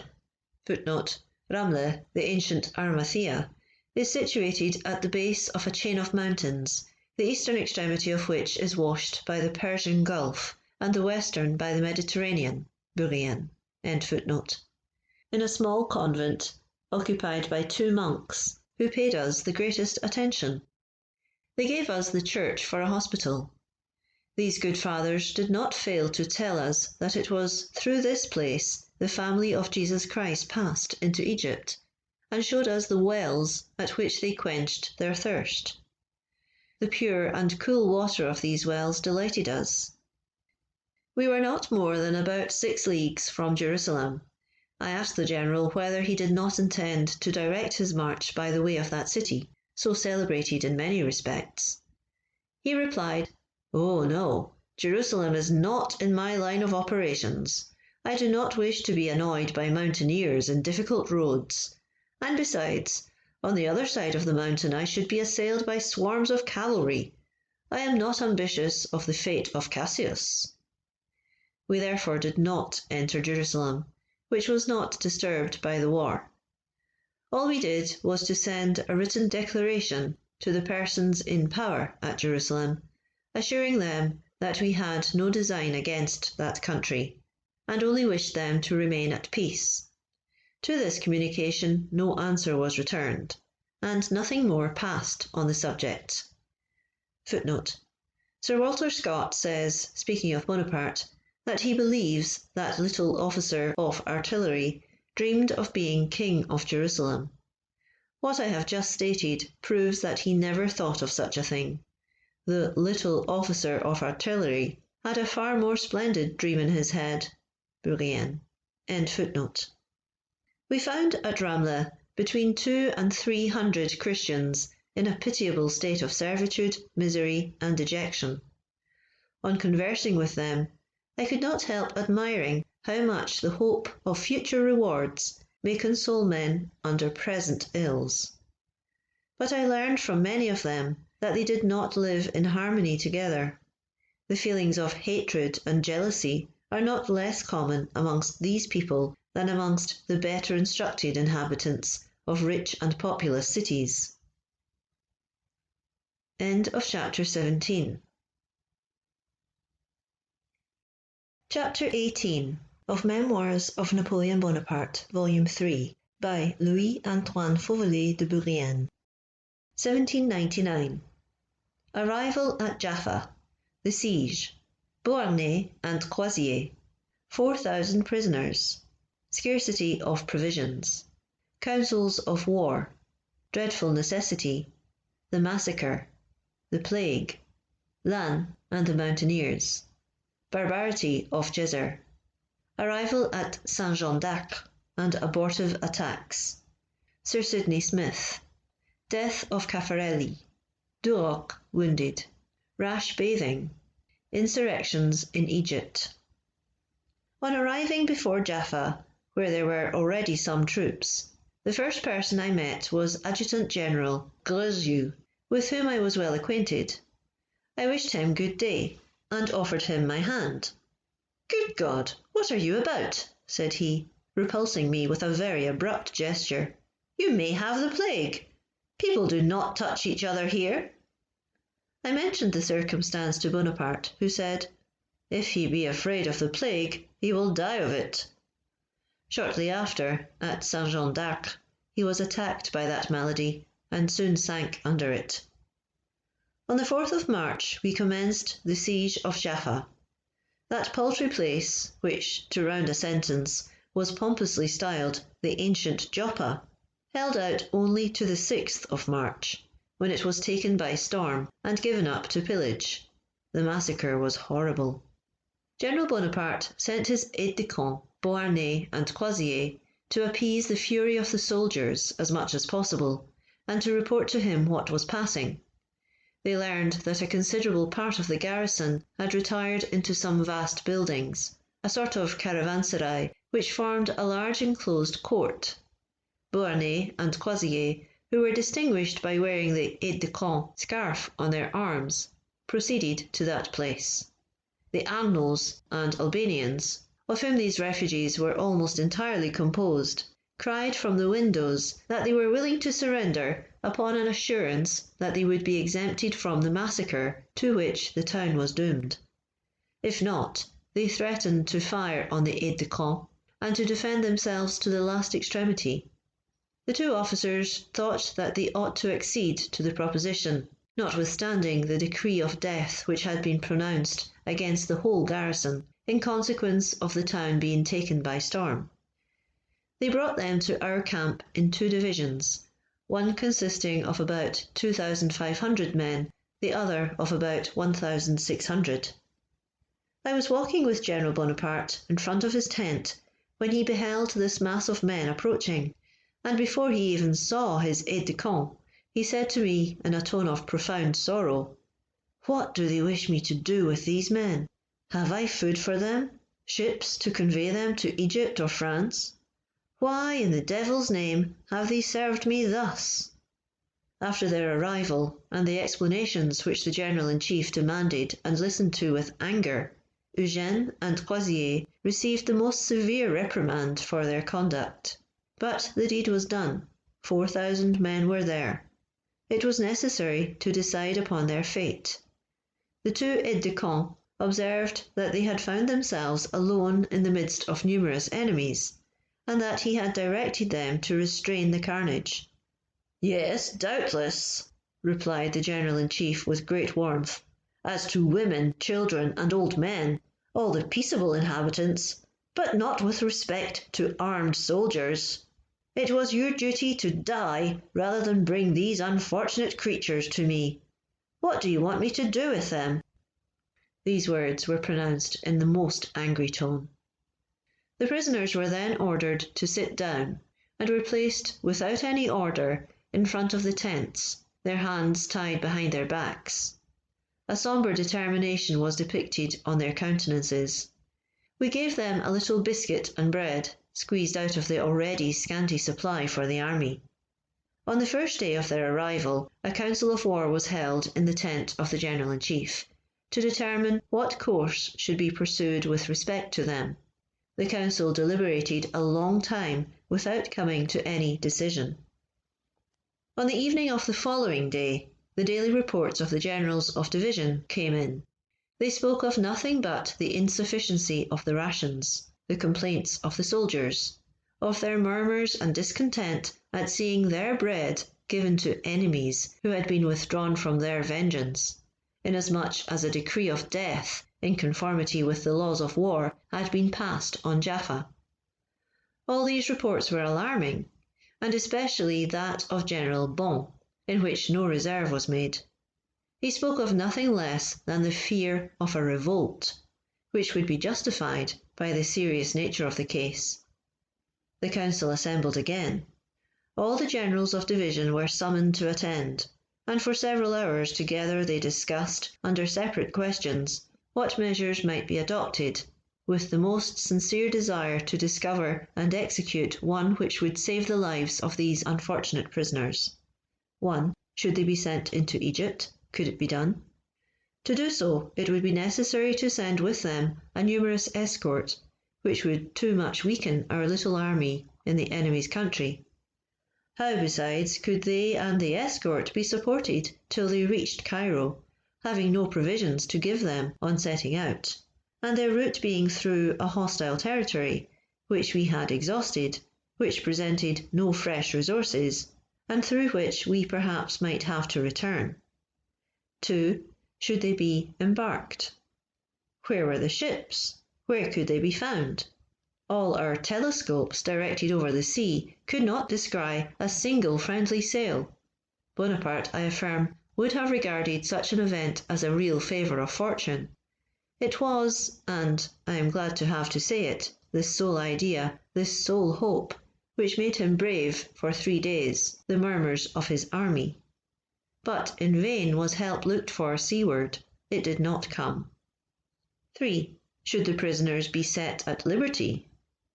They would then instantly proceed to Saint-Jean d'Arc to reinforce the Pasha, or else, throwing themselves into the mountains of Nablus, would greatly annoy our rear and right flank, and deal out death to us, as a recompense for the life we had given them. There could be no doubt of this. What is a Christian dog to a Turk? It would even have been a religious and meritorious act in the eye of the Prophet. 4. Could they be incorporated, disarmed, with our soldiers in the ranks? Here again, the question of food presented itself in all its force. Next came to be considered the danger of having such comrades while marching through an enemy's country. What might happen in the event of a battle before Saint-Jean d'Arc? Could we even tell what might occur during the march? And finally, what must be done with them when under the ramparts of that town, if we should be able to take them there? The same embarrassments with respect to the questions of provisions and security would then recur with increased force. The third day arrived, without its being possible, anxiously as it was desired, to come to any conclusion favourable to the preservation of these unfortunate men. The murmurs in the camp grew louder. The evil went on increasing. Remedy appeared impossible. The danger was real and imminent. The order for shooting the prisoners was given and executed on the 10th of March. We did not, as has been stated, separate the Egyptians from the other prisoners. There were no Egyptians. Many of the unfortunate creatures composing the smaller division, which was fired on close to the sea-coast, at some distance from the other column, succeeded in swimming to some reefs of rocks, out of the reach of musket shot. The soldiers rested their muskets on the sand, and to induce the prisoners to return, employed the Egyptian signs of reconciliation in use in the country. They came back, but as they advanced, they were killed and disappeared among the waves. I confine myself to these details of this act of dreadful necessity, of which I was an eyewitness. Others who, like myself, saw it, have fortunately spared me the recital of the sanguinary result. This atrocious scene, when I think of it, still makes me shudder, as it did on the day I beheld it. And I would wish it were possible for me to forget it, rather than be compelled to describe it. All the horrors imagination can conceive relative to that day of blood would fall short of the reality. I have related the truth, the whole truth. I was present at all the discussions, all the conferences, all the deliberations. I had not, as may be supposed, a deliberative voice, but I am bound to declare that the situation of the army, the scarcity of food, our small numerical strength, in the midst of a country where every individual was an enemy, would have induced me to vote in the affirmative of the proposition which was carried into effect, if I had a vote to give. It was necessary to be on the spot in order to understand the horrible necessity which existed. War, unfortunately, presents too many occasions on which a law, immutable in all ages and common to all nations, requires that private interests should be sacrificed to a great general interest, and that even humanity should be forgotten. It is for posterity to judge whether this terrible situation was that in which Bonaparte was placed. For my own part, I have a perfect conviction that he could not do otherwise than yield to the dire necessity of the case. It was the advice of the council, whose opinion was unanimous in favour of the execution, that governed him.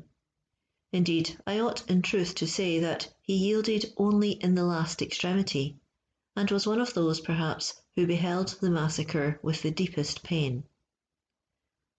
After the siege of Jaffa, the plague began to exhibit itself with a little more virulence. We lost between 700 and 800 men by the contagion during the campaign of Syria. Footnote: Sir Walter Scott says that heaven sent this pestilence amongst us to avenge the massacre of Jaffa. End footnote. During our march on Saint-Jean d'Arc, which was commenced on the 14th of March, the army neither obtained the brilliant triumphs nor encountered the numerous obstacles spoken of in certain works.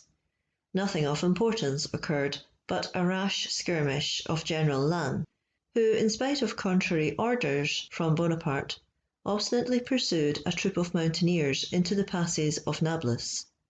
On returning, he found the mountaineers placed in ambush in great numbers amongst rocks, the windings of which they were well acquainted with, whence they fired close upon our troops, whose situation rendered them unable to defend themselves.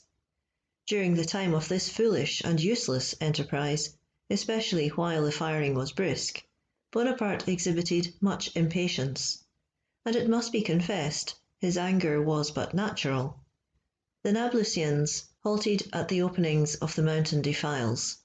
Bonaparte reproached Lannes bitterly for having uselessly exposed himself, and, quote, sacrificed without any object a number of brave men. End quote. Lannes excused himself by saying that the mountaineers had defied him and he wished to chastise the rabble. "We are not in a condition to play the swaggerer," replied Napoleon. In 4 days we arrived before Saint-Jean d'Arc, where we learned that Gesar had cut off the head of our envoy, Meillet du Château Renaud, and thrown his body into the sea in a sack.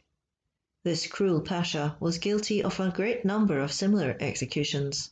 The waves frequently drove dead bodies towards the coast, and we came upon them whilst bathing. The details of the siege of Acre are well known.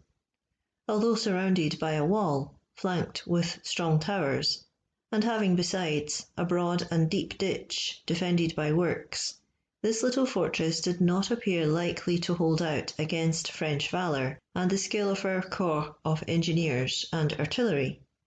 But the ease and rapidity with which Jaffa had been taken occasioned us to overlook in some degree the comparative strength of the two places, and the difference of their respective situations. At Jaffa we had sufficient artillery. At Saint-Jean d'Arc we had not. At Jaffa we had to deal only with a garrison left to itself. At Saint-Jean d'Arc we were opposed by a garrison strengthened by reinforcements of men and supplies of provisions, supported by the English fleet and assisted by European science. Sir Sidney Smith was beyond doubt the man who did us the greatest injury. Footnote: Sir Sidney Smith was the only Englishman besides the Duke of Wellington who defeated Napoleon in military operations. The third Englishman opposed to him, Sir John Moore, was compelled to make a precipitate retreat through the weakness of his force. End footnote. Much has been said respecting his communications with the General-in-Chief. The reproaches which the latter cast upon him for endeavouring to seduce the soldiers and officers of the army by tempting offers were the more singular, even if they were well-founded, inasmuch as these means are frequently employed by leaders in war. Footnote: At one time the French general was so disturbed by them as to endeavour to put a stop to them, which object he effected by interdicting all communication with the English, and signifying in an order of the day that their commodore was a madman. This being believed in the army so enraged Sir Sidney Smith that in his wrath he sent a challenge to Napoleon. The latter replied that he had too many weighty affairs on his hands to trouble himself in so trifling a matter. Had it indeed been the great Marlborough, it might have been worthy his attention. Still, if the English sailor was absolutely bent upon fighting, he would send him a bravo from the army, and show them a small portion of neutral ground where the mad commodore might land and satisfy his humour to the full. Note editor of 1836 edition. End note. End footnote. As to the embarking of French prisoners on board a vessel in which the plague existed, the improbability of the circumstance alone, but especially the notorious facts of the case, repel this odious accusation. I observed the conduct of Sir Sidney Smith closely at the time, and I remarked in him a chivalric spirit, which sometimes hurried him into trifling eccentricities. But I affirm that his behaviour towards the French was that of a gallant enemy. I have seen many letters in which the writers informed him that they, quote, were very sensible of the good treatment which the French experienced when they fell into his hands. End quote. Let anyone examine Sir Sidney's conduct before the capitulation of El Arish and after its rupture, and then they can judge of his character. Footnote: Napoleon, when at St. Helena, in speaking of the siege of Acre, said, quote, "Sidney Smith is a brave officer. He displayed considerable ability in the treaty for the evacuation of Egypt by the French. He took advantage of the discontent which he found to prevail amongst the French troops at being so long away from France, and other circumstances. He manifested great honour in sending immediately to Kleber the refusal of Lord Keith to ratify the treaty, which saved the French army. If he had kept it a secret 7 or 8 days longer, Cairo would have been given up to the Turks, and the French army necessarily obliged to surrender to the English. He also showed great humanity and honour in all his proceedings towards the French who fell into his hands. He landed at Havre for some sottise of a bet he had made, according to some, to go to the theatre. Others said it was for espionage. However that may be, he was arrested and confined in the Temple as a spy, and at one time it was intended to try and execute him. Shortly after I returned from Italy, he wrote to me from his prison to request that I would intercede for him, but under the circumstances in which he was taken, I could do nothing for him. He is active, intelligent, intriguing, and indefatigable, but I believe that he is mezzo pazzo. The chief cause of the failure at Acre was that he took all my battering train which was on board of several small vessels. Had it not been for that, I would have taken Acre in spite of him. He behaved very bravely, and was well seconded by Philippot, a Frenchman of talent, who had studied with me as an engineer. There was a Major Douglas also, who behaved very gallantly. The acquisition of 500 or 600 seamen as gunners was a great advantage to the Turks, whose spirit they revived, and whom they showed how to defend the fortress. But he committed a great fault in making sorties which cost the lives of 200 or 300 brave fellows without the possibility of success. For it was impossible he could succeed against the number of French who were before Acre. I would lay a wager that he lost half of his crew in them. He dispersed proclamations amongst my troops, which certainly shook some of them, and I in consequence published an order stating that he was mad, and forbidding all communication with him. Some days after, he sent, by means of a flag of truce, a lieutenant or a midshipman, with a letter containing a challenge to me to meet him at some place he pointed out, in order to fight a duel. I laughed at this, and sent him back an intimation that when he brought Marlborough to fight me, I would meet him. Notwithstanding this, I like the character of the man." End quote. Note Voices from St. Helena, Volume 4, page 208. End note. End footnote. All our manoeuvres, our works, and attacks were made with that levity and carelessness which overconfidence inspires. Kleber, whilst walking with me one day in the lines of our camp, frequently expressed his surprise and discontent.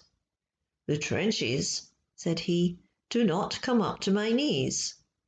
Besieging artillery was of necessity required. We commenced with field artillery. This encouraged the besieged, who perceived the weakness of our resources. The besieging artillery, consisting only of 3 24-pounders and 6 18-pounders, was not brought up until the end of April, and before that period 3 assaults had taken place with very serious loss. On the 4th of May our powder began to fail us. This cruel event obliged us to slacken our fire.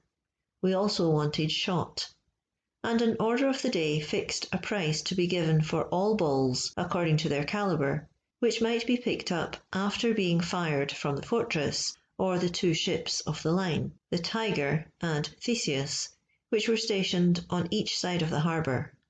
These 2 vessels embarrassed the communication between the camp and the trenches, but though they made much noise, they did little harm. A ball from one of them killed an officer on the evening the siege was raised. The enemy had within the walls some excellent riflemen, chiefly Albanians. They placed stones, one over the other, on the walls, put their firearms through the interstices, and thus, completely sheltered, fired with destructive precision. On the 9th of April, General Caffarelli, so well known for his courage and talents, was passing through the trench, his hand resting as he stooped on his hip to preserve the equilibrium which his wooden leg impaired. His elbow only was raised above the trench. He was warned that the enemy's shot, fired close upon us, did not miss the smallest object. He paid no attention to any observation of this kind, and in a few instants his elbow joint was fractured. Amputation of the arm was judged indispensable. The general survived the operation 18 days. Bonaparte went regularly twice a day to his tent. By his order, added to my friendship for Caffarelli, I scarcely ever quitted him. Shortly before he expired, he said to me, "My dear Bourrienne, be so good as to read to me Voltaire's preface to l'Esprit de Loi." When I returned to the tent of the General-in-Chief, he asked, "How is Caffarelli?" I replied, "He is near his end," but he asked me to read him Voltaire's preface to l'Esprit de Loi. He has just fallen asleep. Bonaparte said, "Bah! To wish to hear that preface? How singular!" He went to see Caffarelli, but he was still asleep. I returned to him that evening and received his last breath. He died with the utmost composure. His death was equally regretted by the soldiers and the men of science who accompanied us. It was a just regret due to that distinguished man, in whom very extensive information was united with great courage and amiable disposition. On the 10th of May, when an assault took place, Bonaparte proceeded at an early hour to the trenches. Footnote: Sir Sidney Smith, in his official report of the assault on the 8th of May, says that Napoleon was distinctly seen directing the operation. End footnote. Crozier, who was mentioned on our arrival at Damanhur and on the capture of Jaffa, had in vain courted death since the commencement of the siege. Life had become insupportable to him since the unfortunate affair at Jaffa. He, as usual, accompanied his general to the trenches. Believing that the termination of the siege, which was supposed to be near, would postpone indefinitely the death which he sought, he mounted a battery. In this situation, his tall figure uselessly provoked all the enemy's shots. "Crozier, come down, I command you. You have no business there," cried Bonaparte in a loud and imperative tone. Crozier remained without making any reply. A moment after, a ball passed through his right leg. Amputation was not considered indispensable. On the day of our departure, he was placed on a litter, which was borne by 16 men alternately, 8 at a time. I received his farewell between Gaza and El Arish, where he died of tetanus. His modest tomb will not be often visited. The siege of Saint-Jean d'Arc lasted 60 days. During that time, 8 assaults and 12 sorties took place. In the assault of the 8th of May, more than 200 men penetrated into the town. Victory was already shouted, but the breach having been taken in reverse by the Turks, it was not approached without some degree of hesitation, and the men who had entered were not supported. The streets were barricaded. The cries, the howlings of the women who ran through the streets, throwing, according to the custom of the country, dust in the air, excited the male inhabitants to a desperate resistance, which rendered unavailing this short occupation of the town by a handful of men who, finding themselves left without assistance, retreated towards the breach. Many who could not reach it perished in the town. During this assault, Duroc, who was in the trench, was wounded in the right thigh by the splinter from a shell fired against the fortifications. Fortunately, this accident only carried away the flesh from the bone, which remained untouched. He had a tent in common with several other aides-de-camp, but for his better accommodation I gave him mine, and I scarcely ever quitted him. Entering his tent one day about noon, I found him in a profound sleep. The excessive heat had compelled him to throw off all covering, and part of his wound was exposed. I perceived a scorpion which had crawled up the leg of the camp bed and approached very near to the wound. I was just in time to hurl it to the ground. The sudden motion of my hand awoke Duroc. We often bathed in the sea. Sometimes the English, perhaps after taking a double allowance of grog, would fire at our heads, which appeared above water. I am not aware that any accident was occasioned by their cannonade, but as we were beyond reach of their guns, we paid scarcely any attention to the firing. It was seen a subject of amusement to us. Had our attack on Saint-Jean d'Acre been less precipitate, and had the siege been undertaken according to the rules of war, the place would not have held out 3 days. One assault, like that of the 8th of May, would have been sufficient. If, in the situation in which we were on the day when we first came in sight of the ramparts of Acre, we had made a less inconsiderate estimate of the strength of the place. If we had likewise taken into consideration the active co-operation of the English and the Ottoman Porte, our absolute want of artillery of sufficient calibre, our scarcity of gunpowder, and the difficulty of procuring food, we certainly should not have undertaken the siege, and that would have been by far the wisest course. Towards the end of the siege, the General-in-Chief received intelligence of some trifling insurrections in northern Egypt. An angel had excited them, and the heavenly messenger, who had condescended to assume a name, was called the Mahdi, or El Mohdi. This religious extravagance, however, did not last long, and tranquillity was soon restored. All that the fanatic Mahdi, who shrouded himself in mystery, succeeded in doing was to attack our rear by some vagabonds, whose illusions were dissipated by a few musket shots. End of chapter 18. Chapter 19 of Memoirs of Napoleon Bonaparte, Volume 3, by Louis-Antoine Fauvelet de Bourrienne. 1799. The Siege of Acre raised. Attention to names in bulletins. Gigantic project. The Druzes. Mount Carmel. The wounded and infected. Order to march on foot. Loss of our cannon. Anablusian fires at Bonaparte. Return to Jaffa. Bonaparte visits the plague hospital. A potion given to the sick. Bonaparte's statement at St. Helena. The siege of Saint-Jean d'Acre was raised on the 20th of May. It cost us a loss of nearly 3,000 men in killed, deaths by the plague, or wounds. A great number were wounded mortally. In those veracious documents, the bulletins, the French loss was made 500 killed and 1,000 wounded, and the enemy's more than 15,000. Our bulletins may form curious materials for history, but their value certainly will not depend on the credit due to their details. Bonaparte attached the greatest importance to those documents, generally drawing them up himself, or correcting them when written by another hand, if the composition did not please him. It must be confessed that at that time nothing so much flattered self-love as being mentioned in a bulletin. Bonaparte was well aware of this. He knew that to insert a name in a bulletin was conferring a great honour, and that its exclusion was a severe disappointment. General Berthier, to whom I had expressed a strong desire to examine the works of the siege, took me over them, but notwithstanding his promise of secrecy, he mentioned the circumstance to the General-in-Chief, who had desired me not to approach the works. "What did you go there for?"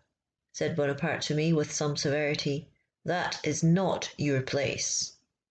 I replied that Berthier told me that no assault would take place that day, and he believed there would be no sortie, as the garrison had made one the preceding evening. What matters that? There might have been another. Those who have nothing to do in such places are always the first victims. Let every man mind his own business. Wounded or killed, I would not even have noticed you in the bulletin. You could have been laughed at, and that justly. Bonaparte, not having at this time experienced reverses, having continually proceeded from triumph to triumph, confidently anticipated the taking of Saint-Jean d'Acre. In his letters to the generals in Egypt, he fixed the 25th of April for the accomplishment of that event. He reckoned that the grand assault against the Tower could not be made before that day. It took place, however, 24 hours sooner. He wrote to Desaix on the 19th of April, quote, "I count on being master of Acre in 6 days." End quote. On the 2nd of May, he told Junot, quote, "Our 18 and 24-pounders have arrived. We hope to enter Acre in a few days. The fire of their artillery is completely extinguished." End quote. Letters have been printed dated 30th Floréal, note 19th of May, end note, in which he announces to Dugas and to Puisielgue that they can rely on his being in Acre on the 6th Floréal, note 25th of April, end note. Some mistake has evidently been made. "The slightest circumstances produce the greatest events," said Napoleon, according to the memorial of St. Helena. "Had Saint-Jean d'Acre fallen, I should have changed the face of the world." And again, "The fate of the East lay in that small town." This idea is not one which he first began to entertain at St. Helena. He often repeated the very same words at Saint-Jean d'Acre. On the shore of Ptolemy's, gigantic projects agitated him, as doubtless regret for not having carried them into execution tormented him at St. Helena. Almost every evening Bonaparte and myself used to walk together at a little distance from the seashore.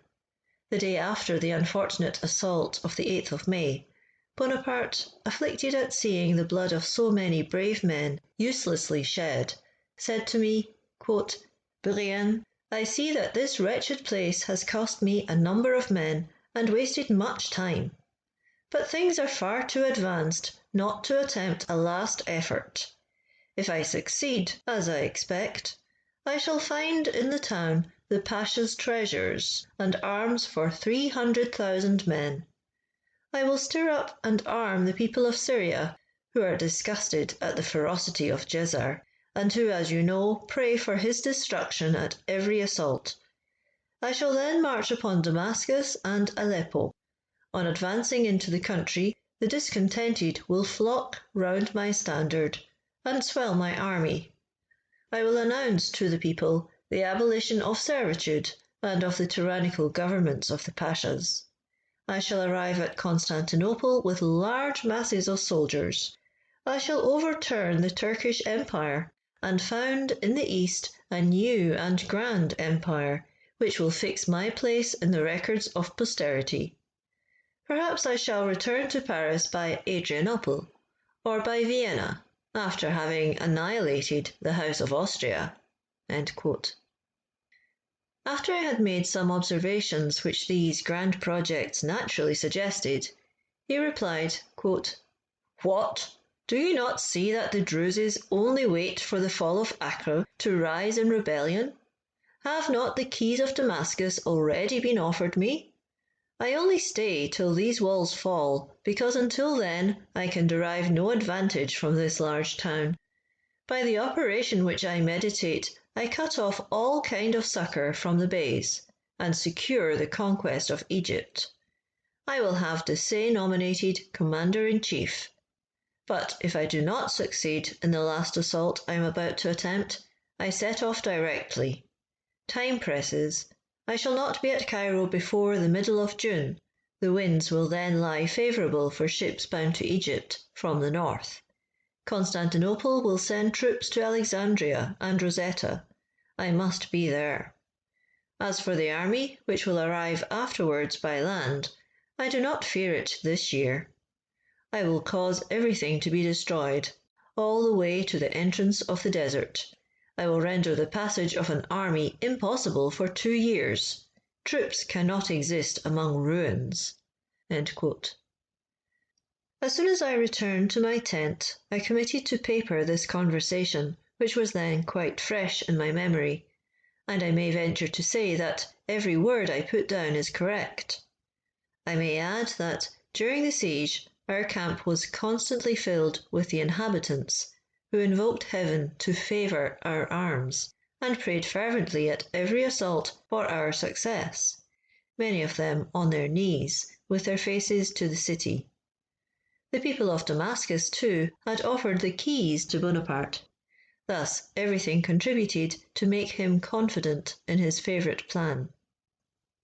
The troops left Saint-Jean d'Arc on the 20th of May, taking advantage of the night to avoid a sortie from the besieged, and to conceal the retreat of the army, which had to march 3 leagues along the shore, exposed to the fire of the English vessels lying in the roads of Mount Carmel. The removal of the wounded and sick commenced on the 18th and 19th of May. Bonaparte then made a proclamation, which from one end to the other offends against truth. It has been published in many works. The season of the year for hostile landing is there very dexterously placed in the foreground. All the rest is a deceitful exaggeration. It must be observed that the proclamations which Bonaparte regarded as calculated to dazzle an ever too credulous public were amplifications often ridiculous and incomprehensible upon the spot, and which only excited the laughter of men of common sense. In all Bonaparte's correspondence there is an endeavour to disguise his reverses and impose on the public and even on his own generals. For example, he wrote to General Dugas, Commandant of Cairo, on the 15th of February, quote, "I will bring you plenty of prisoners and flags." End quote. One would almost be inclined to say that he had resolved during his stay in the East thus to pay a tribute to the country of fables. Footnote: the prisoners and flags were sent. The Turkish flags were entrusted by Berthier to the adjutant commandant Boyer, who conducted a convoy of sick and wounded to Egypt. Sidney Smith acknowledges the loss of some flags by the Turks.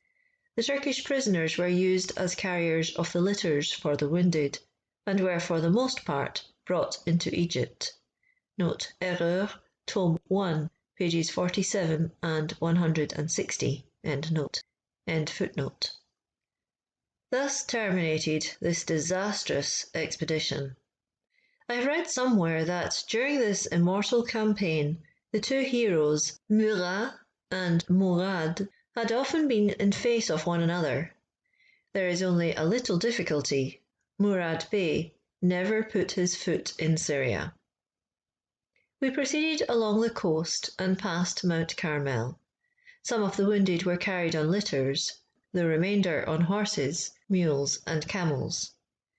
At a short distance from Mount Carmel, we were informed that 3 soldiers, ill of the plague, who were left in a convent, which served for a hospital, and abandoned too confidently to the generosity of the Turks, had been barbarously put to death. A most intolerable thirst, the total want of water, an excessive heat, and a fatiguing march over burning sandhills quite disheartened the men, and made every generous sentiment give way to feelings of the grossest selfishness and most shocking indifference. I saw officers with their limbs amputated thrown off the litters, whose removal in that way had been ordered, and who had themselves given money to recompense the bearers. I saw the amputated, the wounded, the infected, or those only suspected of infection, deserted and left to themselves.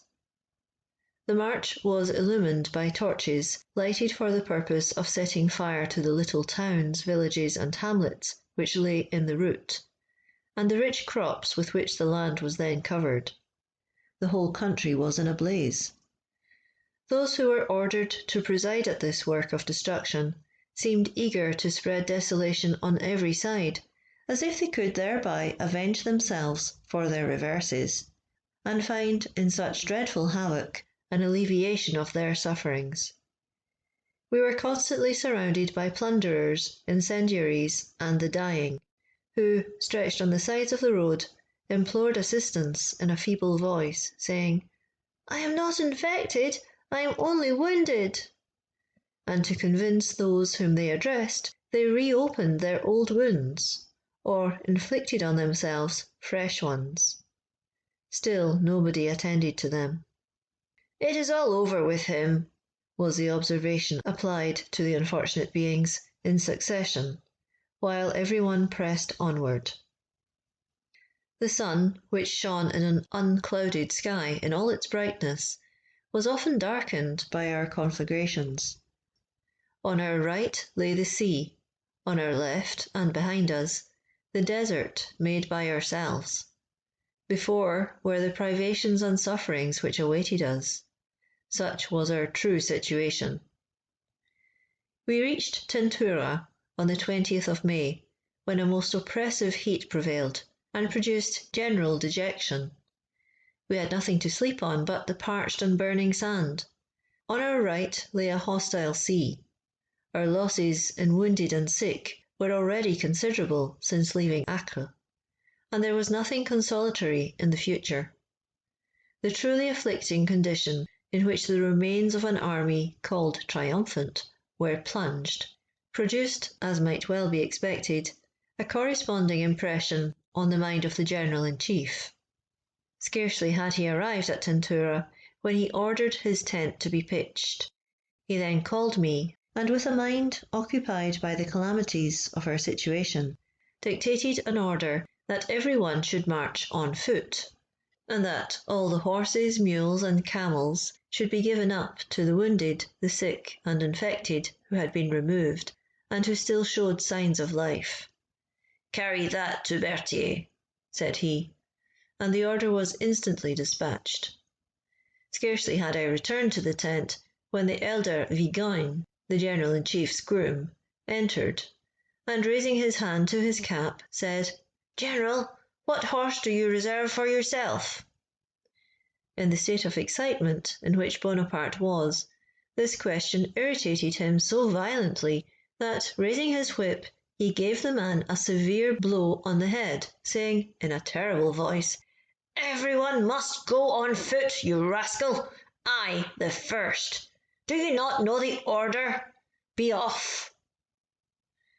Everyone, in parting with his horse, was now anxious to avoid giving it to any unfortunate individual supposed to be suffering from plague. Much pains were taken to ascertain the nature of the diseases of the sick, and no difficulty was made in accommodating the wounded or amputated. For my part, I had an excellent horse, a mule, and 2 camels, all which I gave up with the greatest pleasure. But I confess that I directed my servant to do all he could to prevent an infected person from getting my horse. It was returned to me in a very short time. The same thing happened to many others. The cause may be easily conjectured.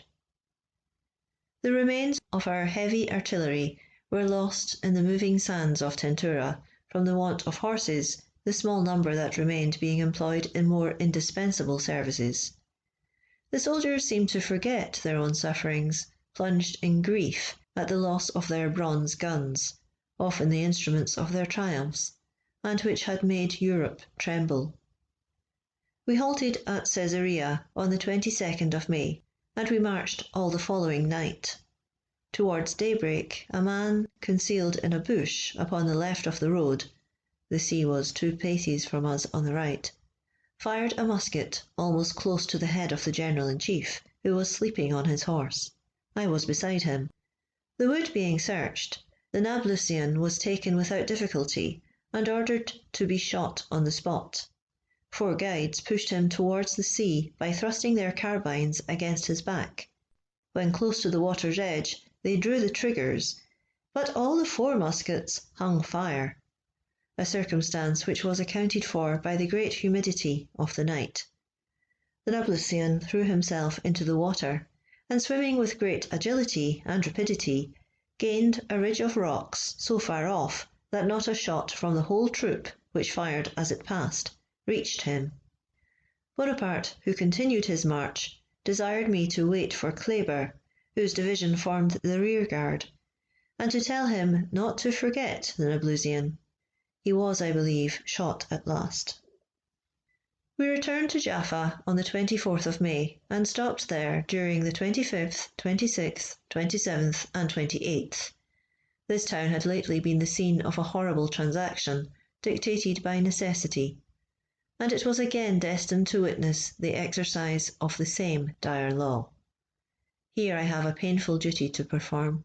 I will perform it. I will state what I know, what I saw. I have seen the following passage in a certain work. Quote, Bonaparte, having arrived at Jaffa, ordered 3 removals of the infected, one by sea to Damietta, and also by land, the second to Gaza, and the third to El Arish. End quote.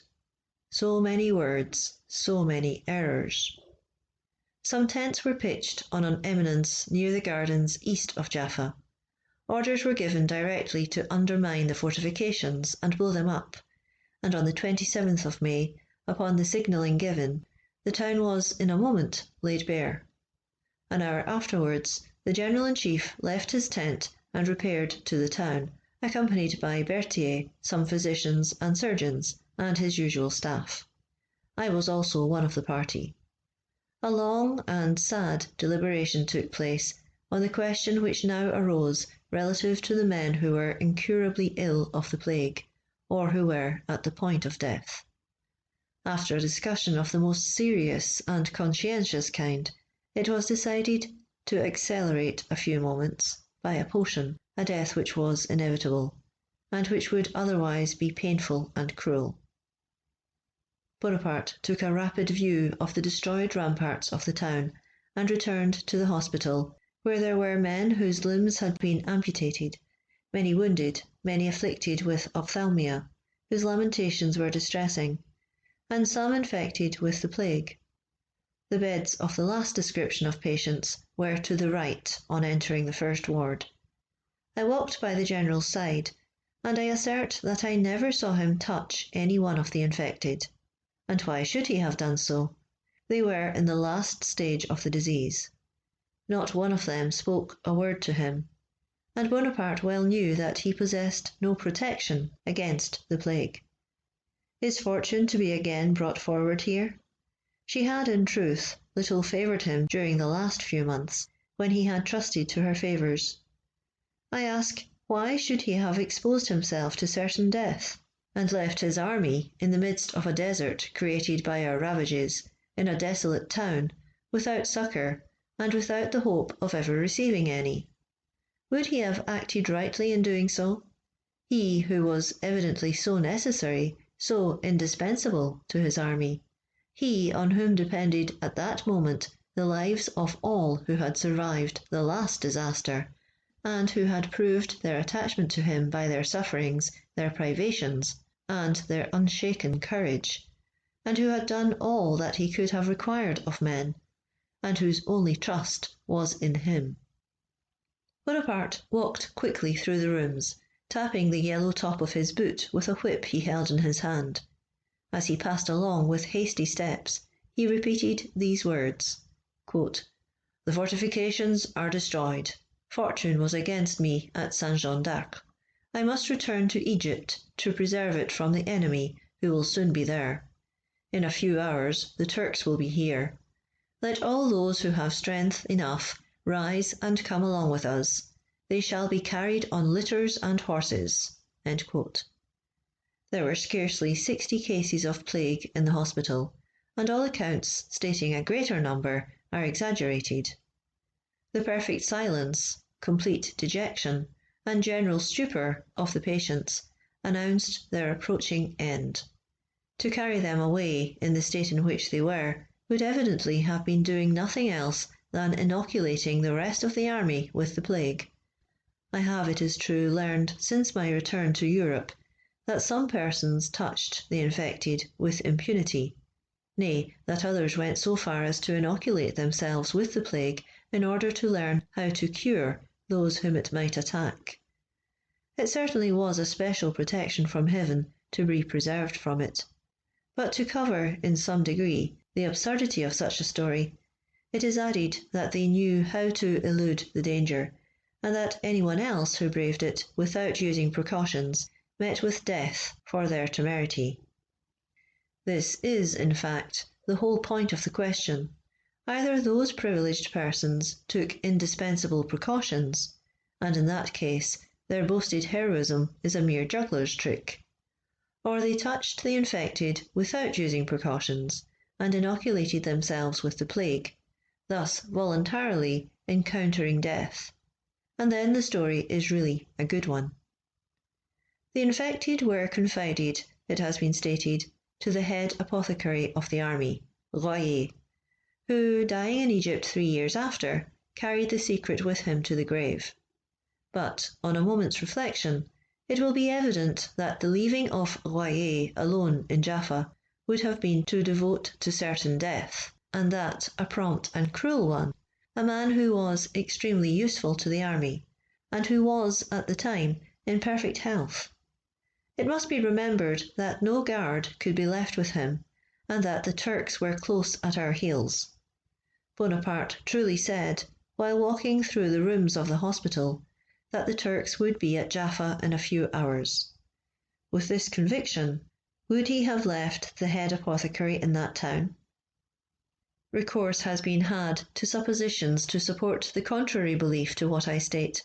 For example, it is said that the infected patients were embarked in ships of war. There were no such ships. Where had they disembarked? Who had received them? What had been done with them? No one speaks of them. Others, not doubting that the infected men died at Jaffa, say that the rear guard under Kleber, by order of Bonaparte, delayed its departure for 3 days, and only began its march when death had put an end to the sufferings of these unfortunate beings, unshortened by any sacrifice. All this is incorrect. No rear guard was left. It could not be done. Pretence is made of forgetting that the ramparts were destroyed, that the town was as open and as defenceless as any village. So this small rear guard would have been left for certain destruction. The dates themselves tell against these suppositions. It is certain, as can be seen by the official account, that we arrived at Jaffa on 24th of May, and stayed there the 25th, 26th, and 27th. We left it on the 28th. Thus the rear guard, which according to these writers left on the 29th, did not remain, even according to their own hypothesis, 3 days after the army, to see the sick die. In reality, it left on the 29th of May, the day after we did. Here are the very words of the Major-General, Berthier, in his official account, written under the eye and under the dictation of the Commander-in-Chief. Quote, "The army arrived at Jaffa, 5th Prairial, 24th of May, and remained there the 6th, 7th, and 8th, 25th to 27th of May. This time was employed in punishing the village which had behaved badly. The fortifications of Jaffa were blown up. All the iron guns of the place were thrown into the sea. The wounded were removed by sea and by land. There were only a few ships, and to give time to complete the evacuation by land, the departure of the army had to be deferred until the 9th, 28th of May. Kleber's division formed the rear guard, and only left Jaffa on the 10th, 29th of May."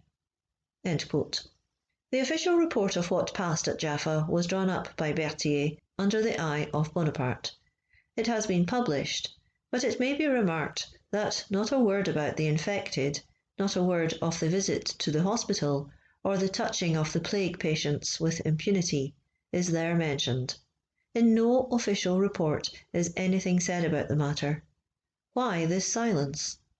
Bonaparte was not the man to conceal a fact which would have afforded him so excellent and so allowable a text for talking about his fortune. If the infected were removed, why not mention it? Why be silent on so important an event? But it would have been necessary to confess that being obliged to have recourse to so painful a measure was the unavoidable consequence of this unfortunate expedition. Very disagreeable details must have been entered into, and it was thought more advisable to be silent on the subject. But what did Napoleon himself say on the subject at St. Helena? His statement there was to the following effect: quote, "I ordered a consultation as to what was best to be done. The report which was made stated that there were 7 or 8 men, the question is not about the number, so dangerously ill that they could not live beyond 24 hours, and would besides infect the rest of the army with the plague. It was thought it would be an act of charity to anticipate their death a few hours." End quote.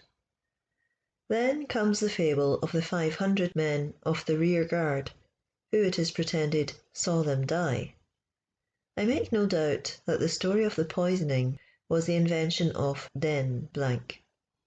He was a babbler, who understood a story badly, and repeated it worse.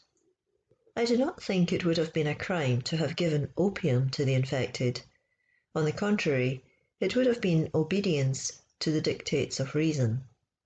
Where is the man who would not, in such a situation, have preferred a prompt death to being exposed to the lingering tortures inflicted by barbarians? If my child, and I believe I love him as much as any father does his, had been in such a state, my advice would have been the same. If I had been among the infected myself, I should have demanded to be so treated. Such was the reasoning at St. Helena, and such was the view which he and everyone else took of the case 20 years ago at Jaffa. Our little army arrived at Cairo on the 14th of June, after a painful and harassing march of 25 days. The heats during the passage of the desert between El Arish and Belbeis exceeded 33 degrees. On placing the bulb of the thermometer in the sand, the mercury rose to 45 degrees. The deceitful mirage was even more vexatious than in the plains of Bahahira. In spite of our experience, an excessive thirst, added to a perfect illusion, made us goad on our wearied horses towards lakes which vanished at our approach, and left nothing but salt and arid sand. In 2 days my cloak was completely covered with salt, left on it after the evaporation of the moisture which held it in solution. Our horses, who ran eagerly to the brackish springs of the desert, perished in numbers, after travelling about 1/4 of a league from the spot where they drank the deleterious fluid. Bonaparte preceded his entry into the capital of Egypt by one of those lying bulletins which only imposed on fools. "I will bring with me," said he, "many prisoners and flags. I have razed the palace of the Djezzar and the ramparts of Acre. Not a stone remains upon another. All the inhabitants have left the city by sea. Djezzar is severely wounded." End quote. I confess that I experienced a painful sensation in writing by his dictation these official words, every one of which was an imposition. Excited by all I had just witnessed, it was difficult for me to refrain from making the observation, but his constant reply was, quote, "My dear fellow, you are a simpleton. You do not understand this business." End quote. And he observed, when signing the bulletin, that he would yet fill the world with admiration and inspire historians and poets. Our return to Cairo has been attributed to the insurrections which broke out during the unfortunate expedition into Syria. Nothing is more incorrect. The term insurrection cannot be properly applied to the foolish enterprises of the angel El Mahdi in the Bohahire, or to the less important disturbances in the Charkieh.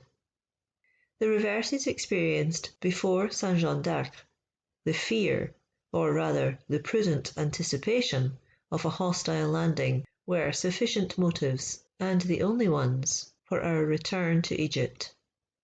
What more could we do in Syria but lose men and time, neither of which the general had to spare? End of chapter 19. Chapter 20 of Memoirs of Napoleon Bonaparte, Volume 3, by Louis-Antoine Fauvelet de Bourrienne. 1799. Murat and Mourad Bey at the Natron Lakes. Bonaparte's departure for the Pyramids. Sudden appearance of an Arab messenger. News of the landing of the Turks at Abu Qir. Bonaparte marches against them. They are immediately attacked and destroyed in the Battle of Abu Qir. Interchange of communication with the English. Sudden determination to return to Europe. Outfit of 2 frigates. Bonaparte's dissimulation. His pretended journey to the Delta. Generous behaviour of Lannoux. Bonaparte's artifice. His bad treatment of General Kleber. Bonaparte had hardly set foot in Cairo when he was informed that the brave and indefatigable Mourad Bey was descending by the Fayoum in order to form a junction with reinforcements which had been for some time past collected in the Bohahire. In all probability, this movement of Mourad Bey was the result of news he had received respecting plans formed at Constantinople, and the landing which took place a short time after in the roads of Abu Qir. Mourad had selected the Natron Lakes for his place of rendezvous. To these lakes Murat was dispatched. The Bey no sooner got notice of Murat's presence than he determined to retreat and to proceed by the desert to Giza and the Great Pyramids. I certainly never heard, until I returned to France, that Mourad had ascended to the summit of the Great Pyramid for the purpose of passing his time in contemplating Cairo. Napoleon said at St. Helena that Murat might have taken Mourad Bey had the latter remained 24 hours longer in the Natron Lakes. Now the fact is that as soon as the Bey heard of Murat's arrival, he was off. The Arabian spies were far more serviceable to our enemies than to us. We had not indeed a single friend in Egypt. Mourad Bey, on being informed by the Arabs, who acted as couriers for him, that General Desaix was dispatching a column from the south of Egypt against him, that the General-in-Chief was also about to follow his footsteps along the frontier of Giza, and that the Natron Lakes and the Bohahire were occupied by forces superior to his own, retired into Fayoum. Bonaparte attached great importance to the destruction of Mourad, whom he looked upon as the bravest, the most active, and most dangerous of his enemies in Egypt. As all accounts concurred in stating that Mourad, supported by the Arabs, was hovering about the skirts of the desert of the province of Giza, Bonaparte proceeded to the Pyramids, there to direct different corps against that able and dangerous partisan. He indeed reckoned him so redoubtable that he wrote to Murat, saying he wished fortune might reserve for him the honour of putting the seal on the conquest of Egypt by the destruction of this opponent. On the 14th of July, Bonaparte left Cairo for the Pyramids. He intended spending 3 or 4 days in examining the ruins of the ancient necropolis of Memphis, but he was suddenly obliged to alter his plan. This journey to the Pyramids, occasioned by the course of war, has given an opportunity for the invention of a little piece of romance. Some ingenious people have related that Bonaparte gave audiences to the Mufti and Ulemas, and that on entering one of the great pyramids he cried out, quote, "Glory to Allah! God only is God and Mohammed is his prophet." End quote. Now the fact is that Bonaparte never even entered the Great Pyramid. He never had any thought of entering it. I certainly should have accompanied him had he done so, for I never quitted his side a single moment in the desert. He caused some person to enter into one of the Great Pyramids while he remained outside, and received from them on their return an account of what they had seen. In other words, they informed him there was nothing to be seen. On the evening of the 15th of July, while we were taking a walk, we perceived on the road leading from Alexandria an Arab riding up to us in all haste. He brought to the General-in-Chief a dispatch from General Marmont, who was entrusted with the command of Alexandria, and who had conducted himself so well, especially during the dreadful ravages of the plague, that he had gained the unqualified approbation of Bonaparte. The Turks had landed on the 11th of July at Aboukir, under the escort and protection of English ships of war. The news of the landing of from 15,000 to 16,000 men did not surprise Bonaparte, who had for some time expected it. It was not so, however, with the generals most in his favour, whose apprehensions, for reasons which may be conjectured, he had endeavoured to calm. He had even written to Marmont, who, being in the most exposed situation, had the more reason to be vigilant, in these terms, quote, "The army which was to have appeared before Alexandria, and which left Constantinople on the 1st of the Ramadan, has been destroyed under the walls of Acre. If, however, that mad Englishman (Smith) has embarked the remains of that army in order to convey them to Aboukir, I do not believe there can be more than 2,000 men." End quote. He wrote in the following strain to General Dugas, who had the command of Cairo, quote, "The English commander who has summoned Damietta is a madman. The combined army they speak of has been destroyed before Acre, where it arrived a fortnight before we left that place." End quote. As soon as he arrived at Cairo, in a letter he dispatched to Desaix, he said, quote, "The time has now arrived when disembarkations have become practicable. I shall lose no time in getting ready. The probabilities, however, are that none will take place this year." End quote. What other language could he hold when he had proclaimed, after the raising of the siege of Acre, that he had destroyed those 15,000 men who 2 months after landed at Aboukir? No sooner had Bonaparte perused the contents of Marmont's letter than he retired into his tent, and dictated to me until 3 in the morning his orders for the departure of the troops, and for the routes he wished to be pursued during his absence by the troops who should remain in the interior. At this moment I observed in him the development of that vigorous character of mind which was excited by obstacles until he overcame them, that celerity of thought which foresaw everything. He was all action, and never for a moment hesitated. On the 16th of July, at 4 in the morning, he was on horseback, and the army in full march. I cannot help doing justice to the presence of mind, promptitude of decision, and rapidity of execution, which at this period of his life never deserted him on great occasions. We reached Ouarda, to the north of Giza, on the evening of the 16th. On the 19th we arrived at Rahmaliania, and on the 23rd at Alexandria, where every preparation was made for that memorable battle, which, though it did not repair the immense losses and fatal consequences of the naval conflict of the same name, will always recall to the memory of Frenchmen one of the most brilliant achievements of their arms. Footnote: as M. de Bourrienne gives no details of the battle, the following extract from the Duc de Rovigo's Memoirs, Tome 1, page 167, will supply the deficiency. Quote, "General Bonaparte left Cairo in the utmost haste to place himself at the head of the troops which he had ordered to quit their cantonments and march down the coast. Whilst the general was making these arrangements and coming in person from Cairo, the troops on board the Turkish fleet had effected a landing and taken possession of the fort of Aboukir, and of a redoubt placed behind the village of that name, which ought to have been put into a state of defence 6 months before, but had been completely neglected. The Turks had nearly destroyed the weak garrisons that occupied those 2 military points, when General Marmont, who commanded at Alexandria, came to their relief.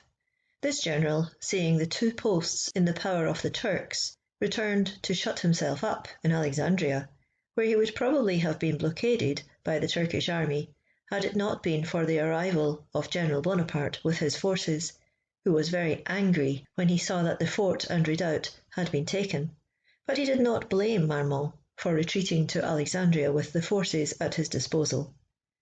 General Bonaparte arrived at midnight with his guides and the remaining part of his army, and ordered the Turks to be attacked the next morning. In this battle, as in the preceding ones, the attack, the encounter, and the rout were occurrences of a moment, and the result of a single movement on the part of our troops. The whole Turkish army plunged into the sea to regain its ships, leaving behind them everything they had brought on shore. Whilst this event was occurring on the seashore, a pasha had left the field of battle with a corps of about 3,000 men in order to throw himself into the fort of Aboukir. They soon felt the extremities of thirst, which compelled them, after the lapse of a few days, to surrender unconditionally to General Menou, who was left to close the operations connected with the recently defeated Turkish army." End footnote. After the battle, which took place on the 25th of July, Bonaparte sent a flag of truce on board the English admiral's ship. Our intercourse was full of politeness, such as might be expected in the communications of the people of two civilized nations. The English admiral gave the flag of truce some presents in exchange for some we sent, and likewise a copy of the French Gazette of Frankfurt, dated 10th of June, 1799. For 10 months we had received no news from France. Bonaparte glanced over this journal with an eagerness which may easily be conceived. Footnote: the French, on their return from Saint-Jean d'Acre, were totally ignorant of all that had taken place in Europe for several months. Napoleon, eager to obtain intelligence, sent a flag of truce on board the Turkish admiral's ship, under the pretence of treating for the ransom of the prisoners taken at Aboukir, not doubting but the envoy would be stopped by Sir Sidney Smith, who carefully prevented all direct communication between the French and the Turks. Accordingly, the French flag of truce received directions from Sir Sidney to go on board his ship. He experienced the handsomest treatment, and the English commander having, among other things, ascertained that the disasters of Italy were quite unknown to Napoleon, indulged in the malicious pleasure of sending him a file of newspapers. Napoleon spent the whole night in his tent perusing the papers, and he came to the determination of immediately proceeding to Europe to repair the disasters of France, and, if possible, to save her from destruction. Memoirs de Sainte-Hélène. End footnote. "Heavens!" said he to me, "my presentiment is verified. The fools have lost Italy. All the fruits of our victories are gone. I must leave Egypt." He sent for Berthier, to whom he communicated the news, adding that things were going on very badly in France, that he wished to return home, that he, Berthier, should go along with him, and that for the present only he, Gundulm, and I were in the secret. He recommended Berthier to be prudent, not to betray any symptoms of joy, not to purchase or sell anything, and concluded by assuring him that he depended on him. "I can answer," said he, "for myself and for Bourrienne." Berthier promised to be secret, and he kept his word. He had had enough of Egypt, and he so ardently longed to return to France that there was little reason to fear he would disappoint himself by any indiscretion. Gundulm arrived, and Bonaparte gave him orders to fit out the 2 frigates, the Muiron and the Carrère, and the 2 small vessels, the Revanche and the Fortune, with a 2-month supply of provisions for from 400 to 500 men. He enjoined his secrecy as to the object of these preparations, and desired him to act with such circumspection that the English cruisers might have no knowledge of what was going on. He afterwards arranged with Ganteaume the course he wished to take. No details escaped his attention. Bonaparte concealed his preparations with much care, but still some vague rumours crept abroad. General Dugas, the commandant of Cairo, whom he had just left for the purpose of embarking, wrote to him on the 18th of August to the following effect: "I have this moment heard that it is reported at the Institute you are about to return to France, taking with you Monge, Berthollet, Berthier, Lannes, and Murat. This news has spread like lightning through the city, and I should not be at all surprised if it produce an unfavourable effect, which, however, I hope you will obviate." Bonaparte embarked 5 days after the receipt of Dugas' letter, and, as may be supposed, without replying to it. On the 18th of August he wrote to the Divan of Cairo as follows: "I set out tomorrow for Maynooth, whence I intend to make various excursions in the Delta, in order that I may myself witness the acts of oppression which are committed there, and acquire some knowledge of the people." He told the army but half the truth. "The news from Europe," said he, "has determined me to proceed to France. I leave the command of the army to General Kleber. The army shall hear from me forthwith. At present I can say no more.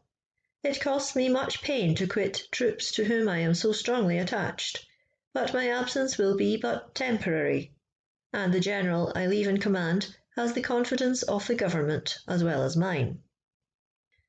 I have now shown the true cause of General Bonaparte's departure for Europe.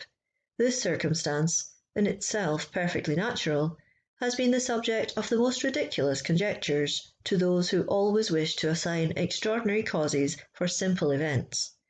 There is no truth whatever in the assertion of his having planned his departure before the Battle of Aboukir. Such an idea never crossed his mind. He had no thought whatever of his departure for France when he made the journey to the Pyramids, nor even when he received the news of the landing of the Anglo-Turkish force. At the end of December 1798, Bonaparte thus wrote to the Directory: "We are without any news from France. No courier has arrived since the month of June." Some writers have stated that we received news by the way of Tunis, Algiers, or Morocco, but there is no contradicting a positive fact. At that period I had been with Bonaparte more than 2 years, and during that time not a single dispatch of any occasion arrived of the contents of which I was ignorant. How then should the news alluded to have escaped me?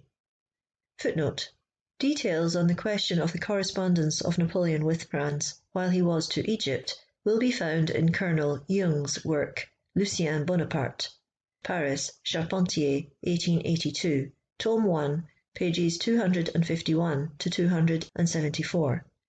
It seems most probable that Napoleon was in occasional communication with his family and with some of the directors by way of Tunis and Tripoli. It would not be his interest to let his army, or perhaps even Bourrienne, know of the disasters in Italy till he found that they were sure to hear of them through the English. This would explain his affected ignorance till such a late date.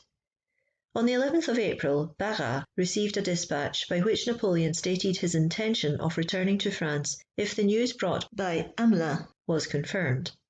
On the 26th of May 1799, 3 of the directors, Barras, Rubel, and La Réveillère-Lepaut, wrote to Napoleon that Admiral Brie had been ordered to attempt every means of bringing back his army. On the 15th of July, Napoleon seems to have received this and other letters. On the 20th of July, he warns Admiral Ganton to be ready to start. On the 11th of September, the directors formally approved the recall of the army from Egypt. Thus, at the time Napoleon landed in France, on the 8th October, his intended return had been long known to and approved by the majority of the directors, and had at last been formally ordered by the Directory. At the most, he anticipated the order. He cannot be said to have deserted his post. L'Entrée, Tome 1, page 411, remarks that the existence and receipt of the letter from Joseph, denied by Bourrienne, is proved by Mio, the commissary, the brother of Mio de Melito, and by Joseph himself. Talleyrand thanks the French consul at Tripoli for sending news from Egypt, and for letting Bonaparte know what passed in Europe. See also Ragusa, Marmont, Tome 1, page 441, writing on 24th December 1798, "I have found an Arab of whom I am sure, and who shall start tomorrow for Dern. This means can be used to send a letter to Tripoli, for boats often go there." End quote. End footnote. Almost all those who endeavour to avert from Bonaparte the reproach of desertion quote a letter from the Directory dated the 26th of May 1799. This letter may certainly have been written, but it never reached its destination. Why, then, should it be put upon record? The circumstance I have stated above determined the resolution of Bonaparte, and made him look upon Egypt as an exhausted field of glory, which it was high time he had quitted to play another part in France. On his departure from Europe, Bonaparte felt that his reputation was tottering. He wished to do something to raise up his glory, and to fix upon him the attention of the world. This object he had in great part accomplished, for in spite of serious disasters, the French flag waved over the cataracts of the Nile and the ruins of Memphis, and the battles of the Pyramids and Aboukir were calculated in no small degree to dazzle the imagination. Cairo and Alexandria, too, were ours. Finding that the glory of his arms no longer supported the feeble power of the Directory, he was anxious to see whether he could not share it or appropriate it to himself. A great deal has been said about letters and secret communications from the Directory, but Bonaparte needed no such thing. He could do what he pleased. There was no power to check him. Such had been the nature of his arrangements on leaving France. He followed only the dictates of his own will, and probably, had not the fleet been destroyed, he would have departed from Egypt much sooner. To will and to do were with him one and the same thing.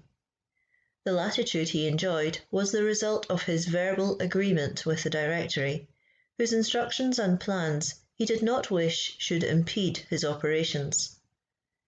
Bonaparte left Alexandria on the 5th of August, and on the 10th arrived at Cairo. He at first circulated the report of a journey to Upper Egypt. This seemed so much the more reasonable as he had really entertained that design before he went to the Pyramids, and the fact was known to the army and the inhabitants of Cairo. Up to this time, our secret had been studiously kept. However, General Lanous, the commandant at Maynooth, where we arrived on the 20th of August, suspected it. "You are going to France," said he to me. My negative reply confirmed his suspicion. This almost induced me to believe the General-in-Chief had been the first to make the disclosure. General Lanous, though he envied our good fortune, made no complaints. He expressed his sincere wishes for our prosperous voyage, but never opened his mouth on the subject to anyone. On the 21st of August we reached the wells of Birket. The Arabs had rendered the water unfit for use, but the General-in-Chief was resolved to quench his thirst, and for this purpose squeezed the juice of several lemons into a glass of the water. But he could not swallow it without holding his nose and exhibiting strong feelings of disgust. The next day we reached Alexandria, where the General informed all those who had accompanied him from Cairo that France was their destination. At this announcement, joy was pictured in every countenance. General Kleber, to whose command Bonaparte had resigned the army, was invited to come from Damietta to Rosetta to confer with the General-in-Chief on affairs of extreme importance. Bonaparte, in making an appointment which he never intended to keep, hoped to escape the unwelcome freedom of Kleber's reproaches. He afterwards wrote to him all he had to say, and the cause he assigned for not keeping his appointment was that his fear of being observed by the English cruisers had forced him to depart 3 days earlier than he intended. But when he wrote, Bonaparte well knew that he would be at sea before Kleber could receive his letter. Kleber, in his letter to the Directory, complained bitterly of this deception. The singular fate that befell this letter will be seen by and by. End of chapter 20. Chapter 21 of Memoirs of Napoleon Bonaparte, Volume 3, by Louis-Antoine Fauvelet de Bourrienne. 1799. Our departure from Egypt. Nocturnal embarkation. Monsieur Parseval, Grand Maison. On course. Adverse winds. Fear of the English. Favourable weather. 21. Chess. We land at Ajaccio. Bonaparte's pretended relations. Family domains. Want of money. Battle of Novi. Death of Joubert. Visionary schemes. Purchase of a boat. Departure from Corsica. The English squadron. Our escape. The roads of Fréjus. Our landing in France. The plague or the Austrians. Joy of the people. The sanitary laws. Bonaparte falsely accused. We were now to return to our country, again to cross the sea, to us so pregnant with danger. Caesar and his fortune were once more to embark. But Caesar was not now advancing to the east to add Egypt to the conquests of the Republic. He was revolving in his mind vast schemes, unawed by the idea of venturing everything to chance in his own favour, the government for which he had fought. The hope of conquering the most celebrated country of the East no longer excited the imagination, as on our departure from France. Our last visionary dream had vanished before the walls of Saint-Jean d'Arc, and we were leaving on the burning sands of Egypt most of our companions in arms. An inconceivable destiny seemed to urge us on, and we were obliged to obey its decrees. On the 23rd of August, we embarked on board 2 frigates, the Muiron and Carrère. Footnote: Muiron, named after Bonaparte's aide-de-camp killed in the Italian campaign. End footnote. Our number was between 400 and 500. Such was our squadron, and such the formidable army with which Bonaparte had resolved, as he wrote to the Divan of Cairo, quote, to annihilate all his enemies. End quote. This boasting might impose on those who did not see the real state of things. But what were we to think of it? What Bonaparte himself thought the day after. The night was dark when we embarked in the frigates which lay at a considerable distance from the port of Alexandria, but by the faint light of the stars we perceived a corvette, which appeared to be observing our silent nocturnal embarkation.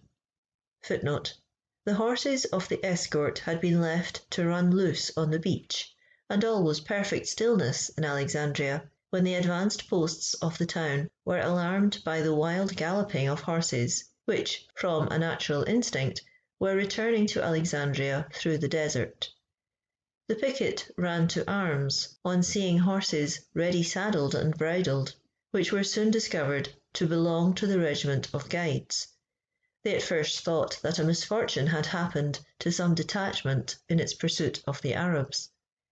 With these horses came also those of the generals who had embarked with General Bonaparte, so that Alexandria was for a time in considerable alarm. The cavalry was ordered to proceed in all haste in the direction whence the horses came, and everyone was giving himself up to the most gloomy conjectures when the cavalry returned to the city with the Turkish groom, who was bringing back General Bonaparte's horse to Alexandria. Note: Memoirs of the Duc de Rovigo, Tome 1, page 182. End note. End footnote. Next morning, just as we were on the point of setting sail, we saw, coming from the port of Alexandria, a boat, on board of which was Monsieur Parseval, Grand Maison. This excellent man, who was beloved by all of us, was not included among the persons whose return to France had been determined by the General-in-Chief. In his anxiety to get off, Bonaparte would not hear of taking him on board. It will readily be conceived how urgent were the entreaties of Parseval. But he would have sued in vain had not Gontome, Monge, Berthollet, and I interceded for him. With some difficulty, we overcame Bonaparte's resistance, and our colleague of the Egyptian Institute got on board, after the wind had filled our sails. It has been erroneously said that Admiral Ganteaume had full control of the frigates, as if anyone could command when Bonaparte was present. On the contrary, Bonaparte declared to the Admiral in my hearing that he would not take the ordinary course and get into the open sea. "Keep close along the coast of the Mediterranean," said he, "on the African side, until you get south of Sardinia. I have here a handful of brave fellows and a few pieces of artillery. If the English should appear, I will run ashore, and with my party make my way by land to Oran, Tunis, or some other port, whence we may find an opportunity of getting home." This was his irrevocable determination. For 21 days, adverse winds, blowing from west or northwest, drove us continually on the coast of Syria, or in the direction of Alexandria. At one time it was even proposed that we should again put into the port, but Bonaparte declared he would rather brave every danger than do so. During the day we tacked to a certain distance northward, and in the evening we stood towards Africa until we came within sight of the coast. Finally, after no less than 21 days of impatience and disappointment, a favourable east wind carried us past that point of Africa on which Carthage formerly stood, and we soon doubled Sardinia. We kept very near the western coast of that island, where Bonaparte had determined to land in case of our falling in with the English squadron. From thence his plan was to reach Corsica, and there to await a favourable opportunity of returning to France. Everything had contributed to render our voyage dull and monotonous, and besides, we were not entirely without uneasiness as to the steps which might be taken by the Directory, for it was certain that the publication of the intercepted correspondence must have occasioned many unpleasant disclosures. Bonaparte used often to walk on deck, to superintend the execution of his orders. The smallest sail that appeared in view excited his alarm. The fear of falling into the hands of the English never forsook him. That was what he dreaded most of all, and yet, at a subsequent period, he trusted to the generosity of his enemies. However, in spite of our well-founded alarm, there were some moments in which we sought to amuse ourselves, or, to use a common expression, to kill time. Cards afforded us a source of recreation, and even this frivolous amusement served to develop the character of Bonaparte. In general he was not fond of cards, but if he did play, 21 was his favourite game, because it is more rapid than many others, and because, in short, it afforded him an opportunity of cheating. For example, he would ask for a card. If it proved a bad one, he would say nothing, but lay it down on the table and wait till the dealer had drawn his. If the dealer produced a good card, then Bonaparte would throw aside his hand without showing it and give up his stake. If, on the contrary, the dealer's card made him exceed 21, Bonaparte also threw his cards aside without showing them, and asked for the payment of his stake. He was much diverted by these little tricks, especially when they were played off undetected, and I confess that even then we were courtiers enough to humour him and wink at his cheating.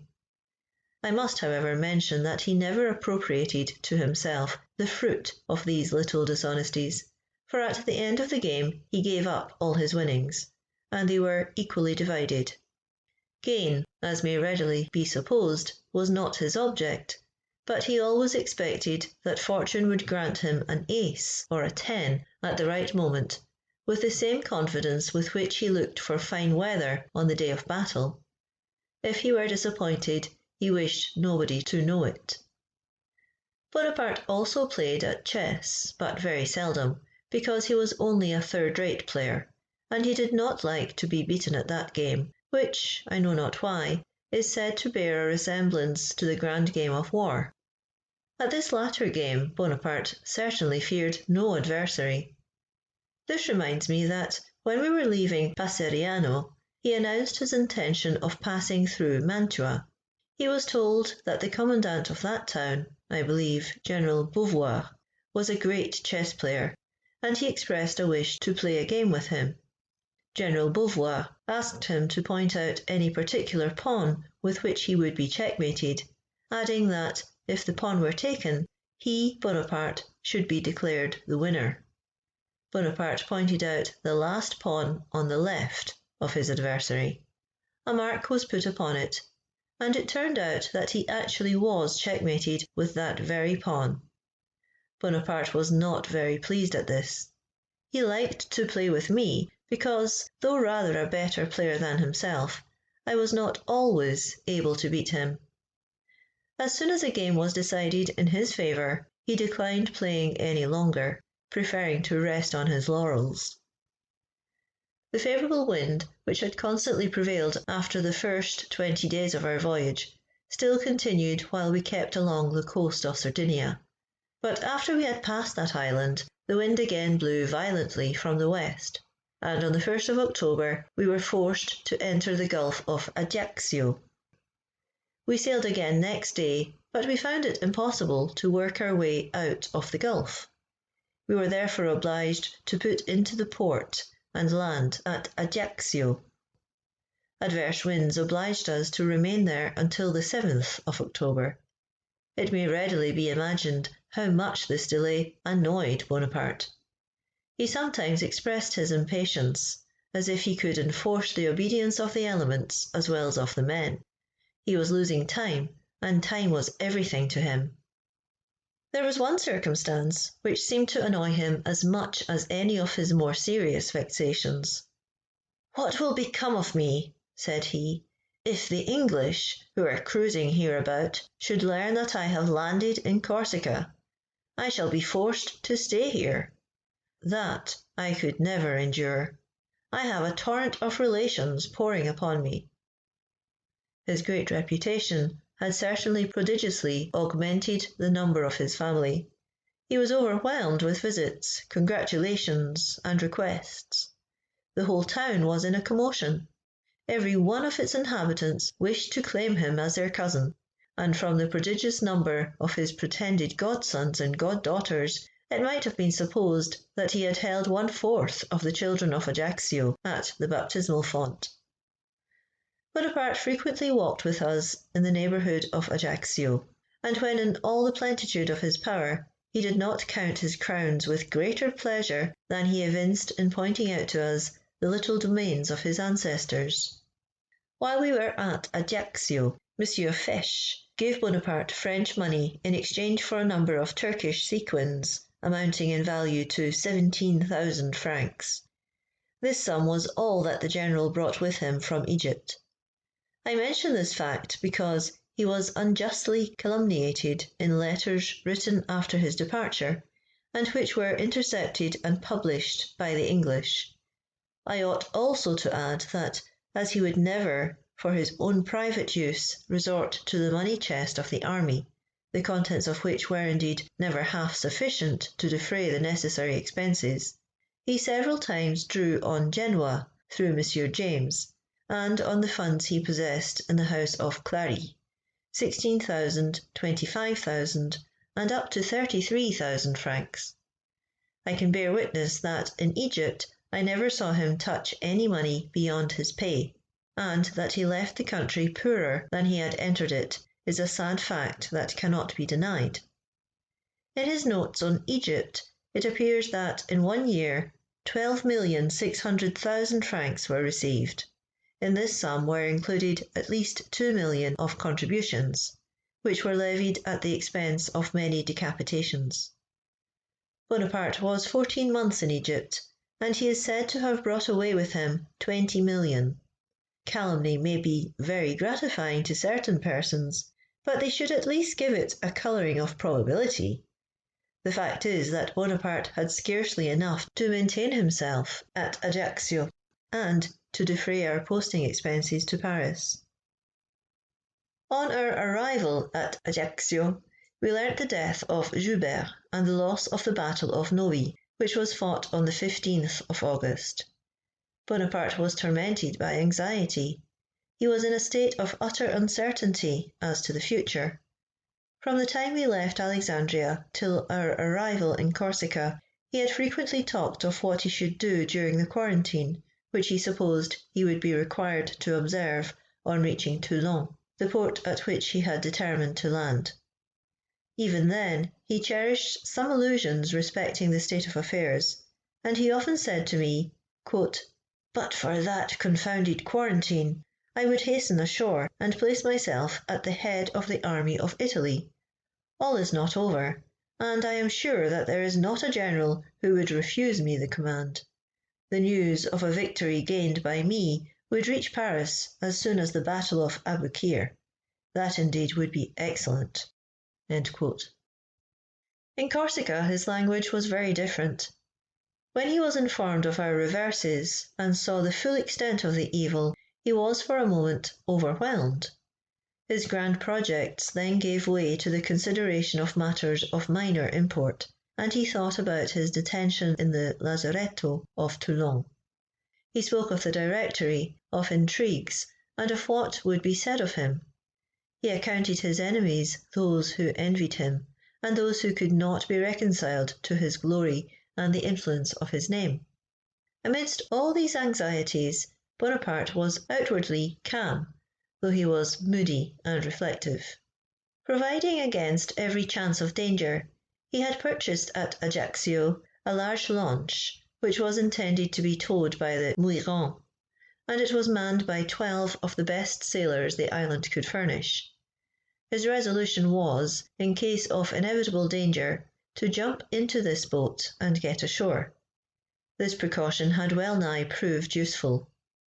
Footnote: Sir Walter Scott, at the commencement of his Life of Napoleon, says that Bonaparte did not see his native city after 1793. Probably to avoid contradicting himself, the Scottish historian observes that Bonaparte was near Ajaccio on his return from Egypt. He spent 8 days there. Bourrienne. End footnote. After leaving the Gulf of Ajaccio, the voyage was prosperous and undisturbed for 1 day, but on the second day, just at sunset, an English squadron of 14 sail hove in sight. The English, having advantage of the lights which we had in our faces, saw us better than we could see them. They recognised our 2 frigates as Venetian built, but luckily for us night came on, for we were not far apart. We saw the signals of the English for a long time, and heard the report of the guns more and more to our left, and we thought it was the intention of the cruisers to intercept us on the south-east. Under these circumstances, Bonaparte had reason to thank fortune, for it is very evident that had the English suspected our 2 frigates of coming from the east and going to France, they would have shut us out from land by running between us and it, which to them was very easy. Probably they took us for a convoy of provisions going from Toulon to Genoa, and it was to this error and the darkness that we were indebted for escaping with no worse consequence than a fright. Footnote: Here Bourrienne says in a note, quote, "Where did Sir Walter Scott learn that we were neither seen nor recognised? We were not recognised, but certainly seen." End quote. This is corroborated by the testimony of the Duc de Rovigo, who in his Memoirs says, quote, "I have met officers of the English Navy who assured me that the 2 frigates had been seen, but were considered by the Admiral to belong to his squadron, as they steered their course towards him, and as he knew we had only 1 frigate in the Mediterranean and 1 in Toulon harbour, he was far from supposing that the frigates which he had described could have General Bonaparte on board." End quote. Savary, Tome 1, page 226. End footnote.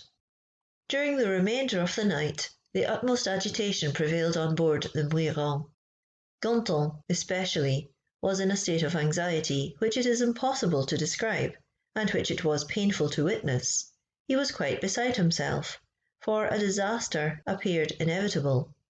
He proposed to return to Corsica. "No, no!" replied Bonaparte imperiously. No, spread all sail, every man at his post, to the northwest, to the northwest. This order saved us, and I am enabled to affirm that in the midst of almost general alarm, Bonaparte was solely occupied in giving orders. The rapidity of his judgment seemed to grow in the face of danger. The remembrance of that night will never be effaced from my mind. The hours lingered on, and none of us could guess upon what new dangers the morrow's sun would shine. However, Bonaparte's resolution was taken, his orders were given, his arrangements made. During the evening he had resolved upon throwing himself into the long boat. He had already fixed on the persons who were to share his fate, and had already named to me the papers which he thought it most important to save. Happily, our terrors were vain, and our arrangements useless. By the first rays of the sun we discovered the English fleet sailing to the northeast, and we stood for the wished-for coast of France. The 8th of October, at 8 in the morning, we entered the roads of Fréjus. The sailors not having recognised the coast during the night, we did not know where we were. There was at first some hesitation whether we should advance. We were by no means expected, and did not know how to answer the signals, which had been changed during our absence. Some guns were even fired upon us by the batteries on the coast. But our bold entry into the roads, the crowd upon the decks of the two frigates, and our signs of joy, speedily banished all doubt of our being friends. We were in the port, and approaching the landing place, when the rumour spread that Bonaparte was on board one of the frigates. In an instant the sea was covered with boats. In vain we begged them to keep at a distance. We were carried ashore, and when we told the crowd, both of men and women, who were pressing about us, the risk they ran, they all exclaimed, "We prefer the plague to the Austrians!" What were our feelings when we again set foot on the soil of France I will not attempt to describe. Our escape from the dangers that threatened us seemed almost miraculous. We had lost 20 days at the beginning of our voyage, and at its close we had been almost taken by an English squadron. Under these circumstances, how rapturously we inhaled the balmy air of Provence! Such was our joy that we were scarcely sensible of the disheartening news which arrived from all quarters. At the first moment of our arrival, by a spontaneous impulse, we all repeated, with tears in our eyes, the beautiful lines which Voltaire has put into the mouth of the exile of Sicily. Bonaparte has been reproached with having violated the sanitary laws. But after what I have already stated respecting his intentions, I presume there can remain no doubt of the falsehood of this accusation. All the blame must rest with the inhabitants of Fréjus, who on this occasion found the law of necessity more imperious than the sanitary laws. Yet when it is considered that 400 or 500 persons and a quantity of effects were landed from Alexandria, where the plague had been raging during the summer, it is almost a miracle that France, and indeed Europe, escaped the scourge. End of chapter 21. Chapter 22 of Memoirs of Napoleon Bonaparte, Volume 3, by Antoine Fauvelet de Bourrienne. 1799. Effect produced by Bonaparte's return. His justification. Melancholy letter to my wife. Bonaparte's intended dinner at Sens. Louis Bonaparte and Josephine. He changes his intended route. Melancholy situation of the provinces. Necessity of a change. Bonaparte's ambitious views. Influence of popular applause. Arrival in Paris. His reception of Josephine. Their reconciliation. Bonaparte's visit to the Directory.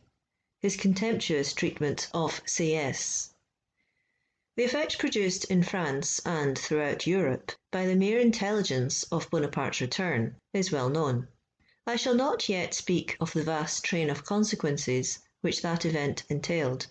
I must, however, notice some accusations which were brought against him from the time of our landing to the 9th of November.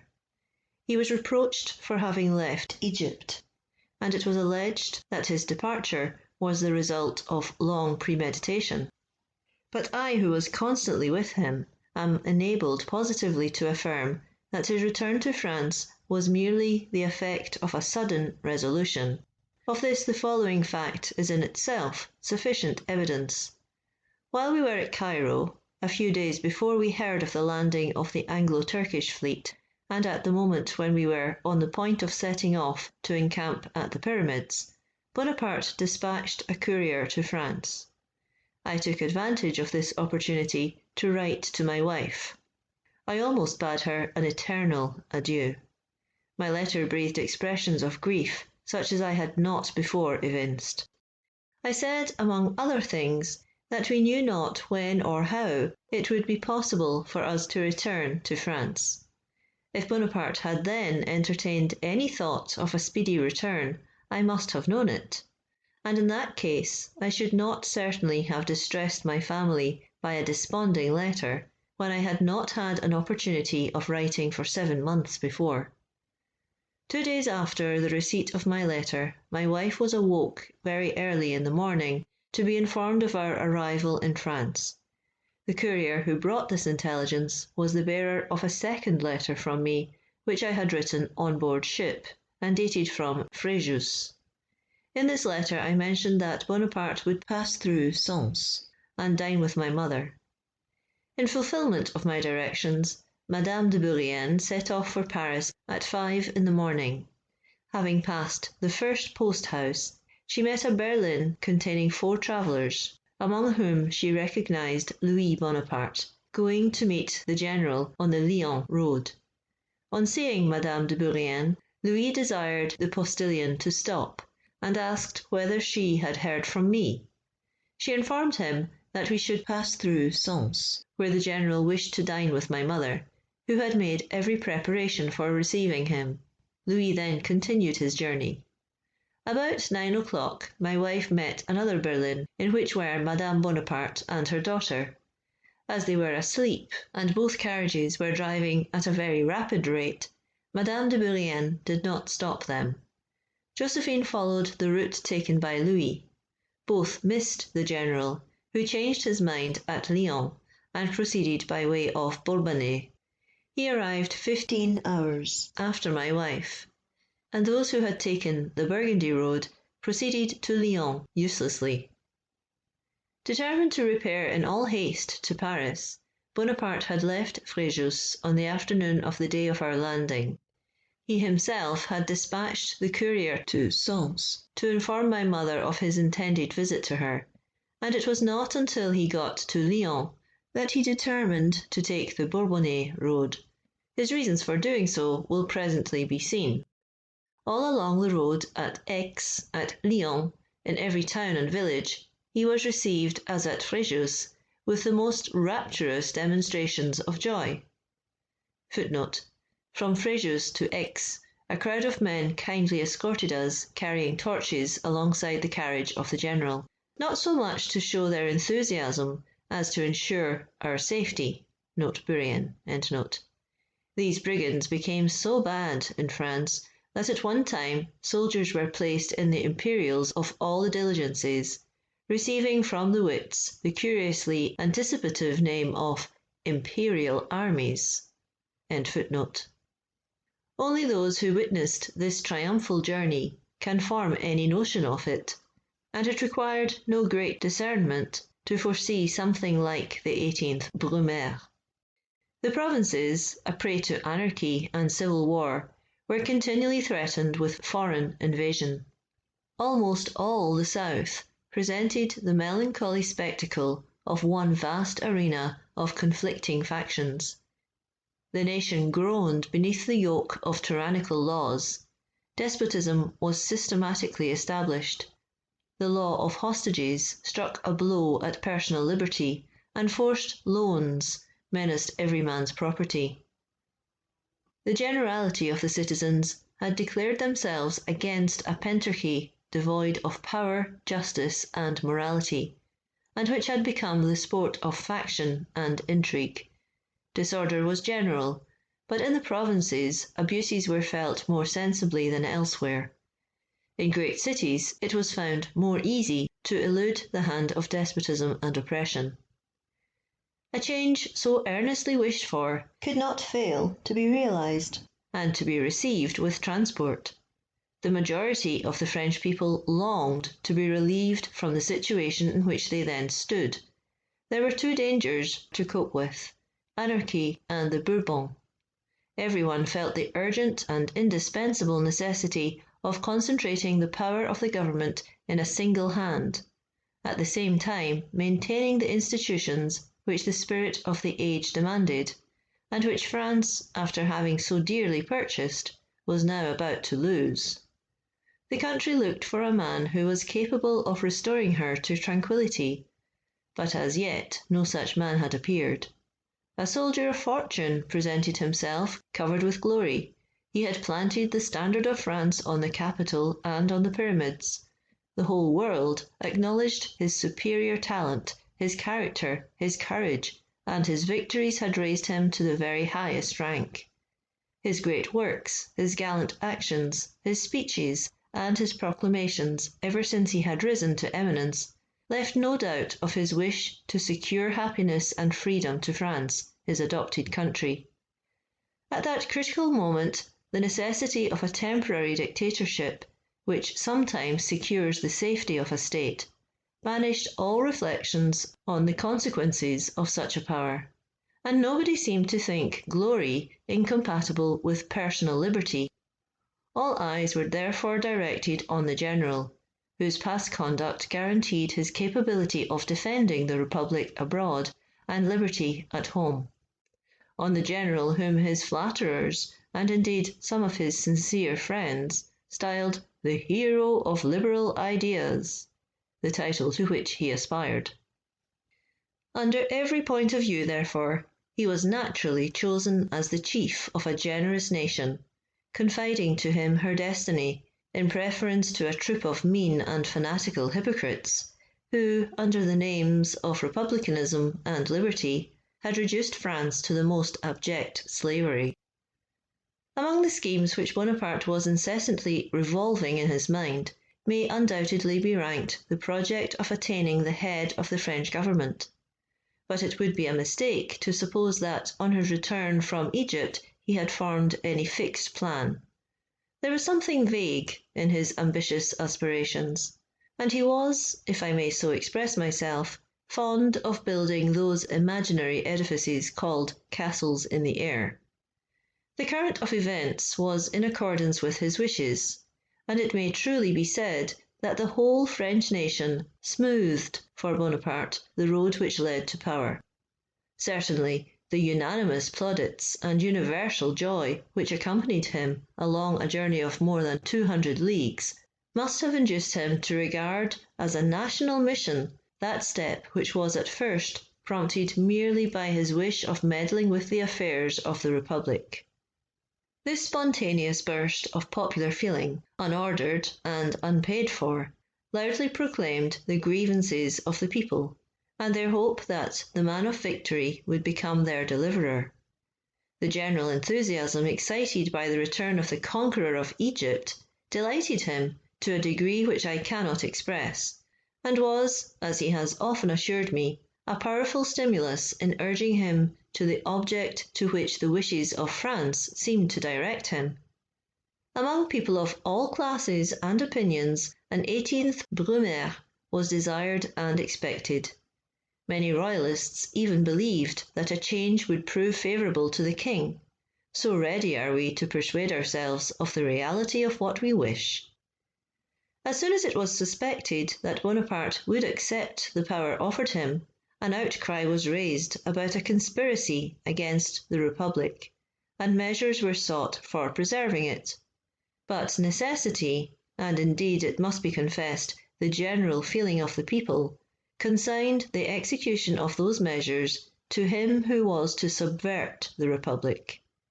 On his return to Paris, Bonaparte spoke and acted like a man who felt his own power.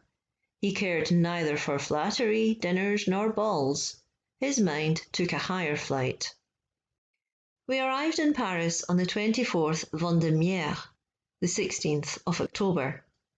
As yet he knew nothing of what was going on, for he had seen neither his wife nor his brothers, who were looking for him on the Burgundy road.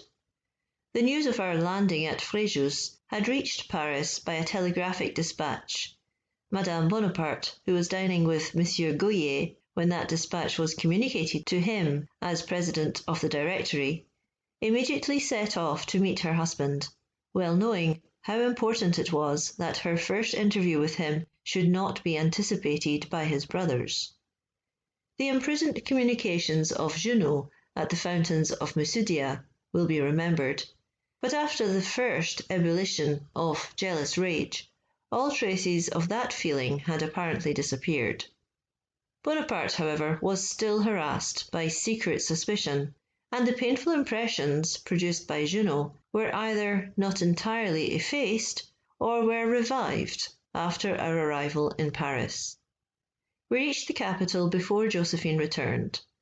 The recollection of the past, the ill-natured reports of his brothers, footnote, Joseph Bonaparte remarks on this that Napoleon met Josephine at Paris before his brothers arrived there. Note, compare D'Abrantes, Volume 1, pages 260 to 262, and Remusat, Tome 1, pages 147 to 148. End footnote.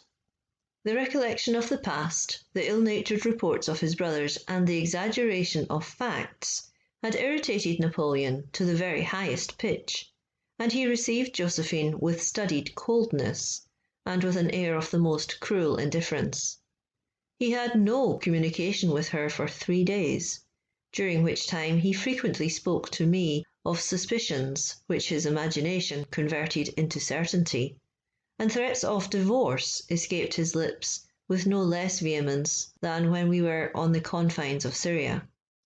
I took upon me the office of conciliator, which I had before discharged with success. I represented to him the dangers to be apprehended from the publicity and scandal of such an affair, and that the moment when his grand views might possibly be realized was not the fit time to entertain France and Europe with the details of a charge of adultery. I spoke to him of Hortense and Eugène, to whom he was much attached. Reflection, seconded by his ardent affection for Josephine, brought about a complete reconciliation. After these 3 days of conjugal misunderstanding, their happiness was never afterwards disturbed by a similar cause. Footnote. In speaking of the unexpected arrival of Bonaparte, and of the meeting between him and Josephine, Madame Junot says, quote, On the 10th of October, Josephine set off to meet her husband, but without knowing exactly what road he would take. She thought it likely he would come by way of Burgundy, and therefore Louis and she set off for Lyons. Madame Bonaparte was a prey to great and well-founded aspersions. Whether she was guilty or only imprudent, she was strongly accused by the Bonaparte family, who were desirous that Napoleon should obtain a divorce. The elder Monsieur de Caulaincourt stated to us his apprehensions on this point, but whenever the subject was introduced, my mother changed the conversation, because, knowing as she did the sentiments of the Bonaparte family, she could not reply without either committing them or having recourse to falsehood.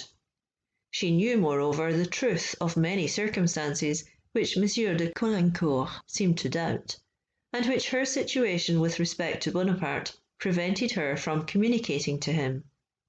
Madame Bonaparte committed a great fault in neglecting at this juncture to conciliate her mother-in-law, who might have protected her against those who sought her ruin, and effected it 9 years later. For the divorce in 1809 was brought about by the joint efforts of all the members of the Bonaparte family, aided by some of Napoleon's most confidential servants, whom Josephine, either as Madame Bonaparte or as Empress, had done nothing to make her friends. Bonaparte, on his arrival in Paris, found his house deserted, But his mother, sisters, and sisters-in-law, and in short, every member of his family, except Louis, who had attended Madame Bonaparte to Lyons, came to him immediately. The impression made upon him by the solitude of his home and its desertion by its mistress was profound and terrible, and 9 years afterwards, when the ties between him and Josephine were severed forever, he showed that it was not effaced. From not finding her with his family, he inferred that she felt herself unworthy of their presence and feared to meet the man she had wronged. He considered her journey to Lyons as a mere pretence. Monsieur de Bourrienne says that for some days after Josephine's return, Bonaparte treated her with extreme coldness. As he was an eyewitness, why does he not state the whole truth and say that, on her return, Bonaparte refused to see her and did not see her? It was to the earnest entreaties of her children that she owed the recovery, not of her husband's love, for that had long ceased, but of that tenderness acquired by habit, and that intimate intercourse which made her still retain the rank of consort to the greatest man of his age. Bonaparte was at this period much attached to Eugène Beauharnais, who, to do him justice, was a charming youth. He knew less of Hortense, but her youth and sweetness of temper, and the protection of which, as his adopted daughter, she besought him not to deprive her, proved powerful advocates and overcame his resistance. In this delicate negotiation, it was good policy not to bring any other person into play, whatever might be their influence with Bonaparte, and Madame Bonaparte did not therefore have recourse either to Barras, Bourrienne, or Berthier. It was expedient that they who interceded for her should be able to say something without the possibility of a reply. Now Bonaparte could not, with any degree of propriety, explain to such children as Eugène or Hortense the particulars of their mother's conduct. He was therefore constrained to silence, and had no argument to combat the tears of two innocent creatures at his feet, exclaiming, "Do not abandon our mother, she will break her heart, and ought in justice to take from us poor orphans, whose natural protector the scaffold has already deprived us of, the support of one whom Providence has sent to replace him."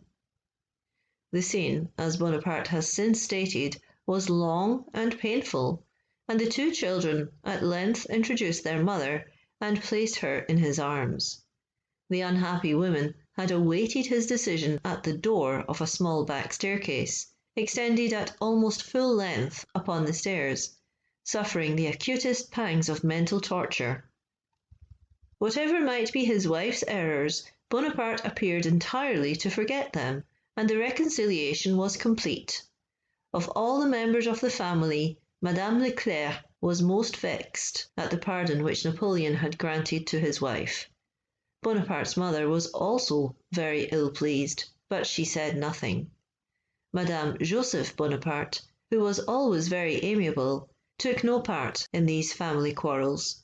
Therefore, she could easily determine what part to take when fortune smiled on Josephine. As to Madame Bacciochi, she gave free vent to her ill humour and disdain. The consequence was that her sister-in-law could never endure her. Christine, who was a beautiful creature, followed the example of Madame Joseph, and Caroline was so young that her opinion could have no weight in such an affair. As to Bonaparte's brothers, they were at open war with Josephine. On the day after his arrival, Bonaparte visited the directors. The directors at this time were Barras, Sieyès, Moulin, Goyer, and Roger Ducos. The interview was cold. On the 24th of October, he said to me, quote, "I dined yesterday at Goyer's. Sieyès was present, and I pretended not to see him. I observed how much he was enraged at this mark of disrespect." End quote. "But are you sure he is against you?" inquired I. Quote, "I know nothing yet, but he is a scheming man, and I don't like him." End quote. Even at that time, Bonaparte had thoughts of getting himself elected a member of the Directory in the room of CS. End of chapter 22. Chapter 23 of Memoirs of Napoleon Bonaparte, Volume 3, by Louis-Antoine Fauvelet de Bourrienne. 1799. Moreau and Bernadotte. Bonaparte's opinion of Bernadotte. False report. The Crown of Sweden and the Constitution of the Year 3. Intrigues of Bonaparte's brothers. Angry conversation between Bonaparte and Bernadotte. Bonaparte's version. Josephine's version. An unexpected visit. The Manège Club. Salicetti and Joseph Bonaparte. Bonaparte invites himself to breakfast with Bernadotte. Country excursion. Bernadotte dines with Bonaparte. The plot and conspiracy. Conduct of Lucien. Dinner given to Bonaparte by the Council of the 500. Bonaparte's wish to be chosen a member of the Directory. His reconciliation with CS. Offer made by the Directory to Bonaparte. He is falsely accused by Barras. To throw a clear light on the course of the great events which will presently be developed, it is necessary to state briefly what intrigues had been hatched and what ambitious hopes had risen up while we were in Egypt. When in Egypt, Bonaparte was entirely deprived of any means of knowing what was going on in France, and in our rapid journey from Fréjus to Paris, we had no opportunity of collecting much information. Yet it was very important that we should know the real state of affairs, and the sentiments of those whom Bonaparte had counted among his rivals in glory, and whom he might now meet among his rivals in ambition. Moreau's military reputation stood very high, and Bernadotte's firmness appeared inflexible. Generally speaking, Bonaparte might have reckoned among his devoted partisans the companions of his glory in Italy, and also those whom he subsequently denominated his Egyptians. But brave men had distinguished themselves in the army of the Rhine, and if they did not withhold their admiration from the conqueror of Italy, they felt at least more personally interested in the admiration which they lavished on him who had repaired the disaster of Chéret. Besides, it must be borne in mind that a republican spirit prevailed, almost without exception, in the army, and that the Directory appeared to be a government invented expressly to afford patronage to intriguers. All this planted difficulties in our way, and rendered it indispensably necessary that we should know our ground. We had, it is true, been greeted by the fullest measure of popular enthusiasm on our arrival, but this was not enough. We wanted suffrages of a more solid kind. During the campaign of Egypt, Bernadotte, who was a zealous republican, had been War Minister. Footnote: Bernadotte was Minister of War from 2nd July 1799 to 14th September 1799, when, as he himself wrote to the Directory, they accepted the resignation he had not offered. End footnote. Bernadotte had been War Minister, but he had resigned the portfolio to Dubois-Crancy 3 weeks before Bonaparte's return to France. Some partisans of the old minister were endeavouring to get him recalled, and it was very important to Bonaparte's interest that he should prevent the success of this design. I recollect that on the second day of our arrival, Bonaparte said to me, quote, "I have learned many things, but we shall see what will happen. Bernadotte is a singular man. When he was War Minister, Augereau, Salicetti, and some others informed him that the Constitution was in danger, and that it was necessary to get rid of CS, Barras, and Fouché, who were at the head of a plot. What did Bernadotte do? Nothing. He asked for proofs. None could be produced. He asked for powers. Who could grant them? Nobody. He should have taken them, but he would not venture on that. He wavered. He said he could not enter into the schemes which were proposed to him. He only promised to be silent on condition that they were renounced. Bernadotte is not a help. He is an obstacle. I have heard from good authority that a great number of influential persons wished to invest him with extensive power for the public good, but he was obstinate and would listen to nothing." End quote. After a brief interval of silence, during which Bonaparte rubbed his forehead with his right hand, he then resumed, quote, "I believe I shall have Bernadotte and Moreau against me, but I do not fear Moreau. He is devoid of energy. I know he would prefer military to political power. The promise of the command of an army would gain him over. But Bernadotte has Moorish blood in his veins. He is bold and enterprising. He is allied to my brothers." Footnote: Joseph Bonaparte and Bernadotte had married sisters, Marie-Julie and Eugénie Bernardine Désirée Clary. The feeling of Bourrienne for Bernadotte makes this passage doubtful. It is to be noticed that in the same conversation he makes Napoleon describe Bernadotte as not venturing to act without powers and as enterprising. The stern republican becoming Prince de Monte Carlo and King of Sweden in a way compatible with his fidelity to the constitution of the year 3 is good. Lanfrey attributes Bernadotte's refusal to join more to rivalry than to principle. Lanfrey, Tome 1, page 440. But in any case, Napoleon did not dread Bernadotte, and was soon threatening to shoot him. See Lucien, Tome 2, page 107. End footnote. He does not like me, and I am almost certain that he will oppose me. If he should become ambitious, he will venture anything. And yet you recollect in what a lukewarm way he acted on the 18th Fructidor, when I sent him to second Augereau. This devil of a fellow is not to be seduced. He is disinterested and clever. But after all, we have but just arrived, and know not what may happen." End quote. Bernadotte, it was reported, had advised that Bonaparte should be brought to a court-martial on the twofold charge of having abandoned his army and violated the quarantine laws. This report came to the ear of Bonaparte, but he refused to believe it, and he was right. Bernadotte thought himself bound to the constitution which he had sworn to defend. Hence the opposition he manifested to the measures of the 18th Brumaire. But he cherished no personal animosity against Bonaparte as long as he was ignorant of his ambitious designs. The extraordinary and complicated nature of subsequent events rendered his position of the crown of Sweden in no way incompatible with his fidelity to the constitution of the year 3. On our first arrival in Paris, though I was almost constantly with the general, yet, as our routine of occupation was not yet settled, I was enabled now and then to snatch an hour or two from business.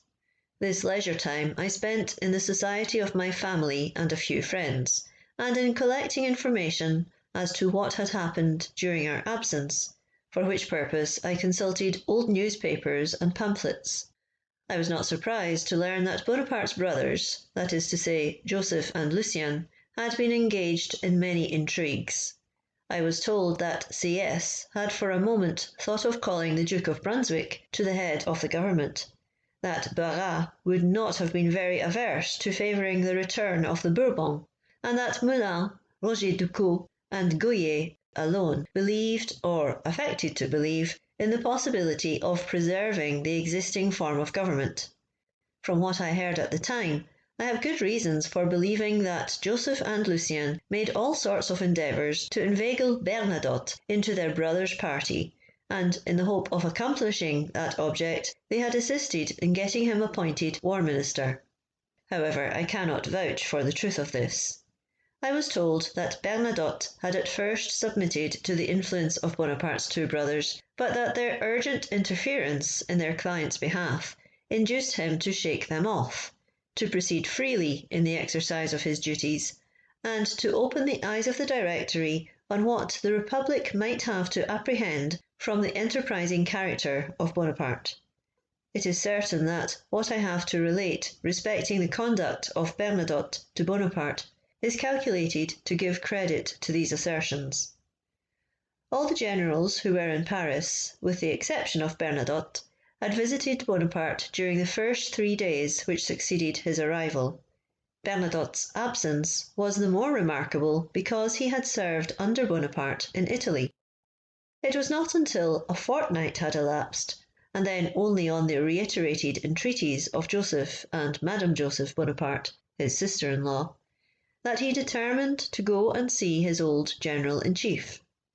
I was not present at their interview, being at that moment occupied in the little cabinet of the Rue Chantereine.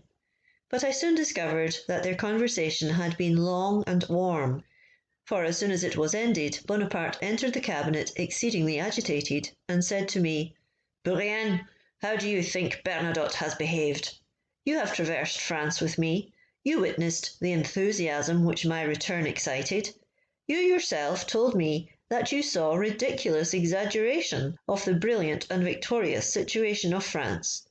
He talks about the defeat of the Russians, the occupation of Genoa, the innumerable armies that are rising up everywhere. In short, I know not what nonsense he has got in his head." "What can all this mean?" said I. "Did he speak about Egypt?" "Oh, yes, now you remind me. He actually reproached me for not having brought the army back with me." "But," observed I, "have you not just told me that you are absolutely overrun with troops, that all your frontiers are secure, that immense levies are going on, and that you will have 200,000 infantry? If this be true, what do you want with a few thousand men who may ensure the preservation of Egypt?" He could make no answer to this, but he is quite elated by the honour of having been War Minister, and he told me boldly that he looked upon the army of Egypt as lost. Nay, more, he made insinuations. He spoke of enemies abroad and enemies at home, and as he uttered these last words, he looked significantly at me. I too gave him a glance. But stay a little. The pear will soon be ripe. You know Josephine's grace and address. She was present. The scrutinizing glance of Bernadotte did not escape her, and she adroitly turned the conversation. Bernadotte saw from my countenance that I had had enough of it, and he took his leave. But don't let me interrupt you farther. I am going back to speak to Josephine. I must confess that this strange story made me very impatient to find myself alone with Madame Bonaparte, for I wished to hear her account of the scene. An opportunity occurred that very evening. I repeated to her what I had heard from the general, and all that she told me tended to confirm its accuracy. She added that Bernadotte seemed to take the utmost pains to exhibit to the general a flattering picture of the prosperity of France, and she reported to me as follows that part of the conversation which was peculiarly calculated to irritate Bonaparte. Quote, "I do not despair of the safety of the Republic, which I am certain can restrain her enemies both abroad and at home." As Bernadotte uttered these last words, continued Josephine, his glance made me shudder. One more word, and Bonaparte would have commanded himself no longer. It is true, added she, that it was in some degree his own fault, for it was he who turned the conversation on politics, and Bernadotte, in describing the flourishing condition of France, was only replying to the general, who had drawn a very opposite picture of the state of things. You know, my dear Bourrienne, that Bonaparte is not always very prudent. I fear he has said too much to Bernadotte about the necessity of changes in the government." Josephine had not yet recovered from the agitation into which this violent scene had thrown her. After I took leave of her, I made notes of what she had told me. A few days after, when Bonaparte, Josephine, Hortense, Eugène, and I were together in the drawing-room, Bernadotte unexpectedly entered. His appearance, after what had passed, was calculated to surprise us. He was accompanied by a person whom he requested permission to introduce to Bonaparte. I have forgotten his name, but he was, I think, Secretary-General while Bernadotte was in office. Bonaparte betrayed no appearance of astonishment. He received Bernadotte with perfect ease, and they soon entered into conversation. Bonaparte, who seemed to acquire confidence from the presence of those who were about him, said a great deal about the agitation which prevailed among the Republicans, and expressed himself in very decided terms against the Manège Club. Footnote: the Manège Club, the last resort of the Jacobins, formed in 1799 and closed 7 or 8 months afterwards.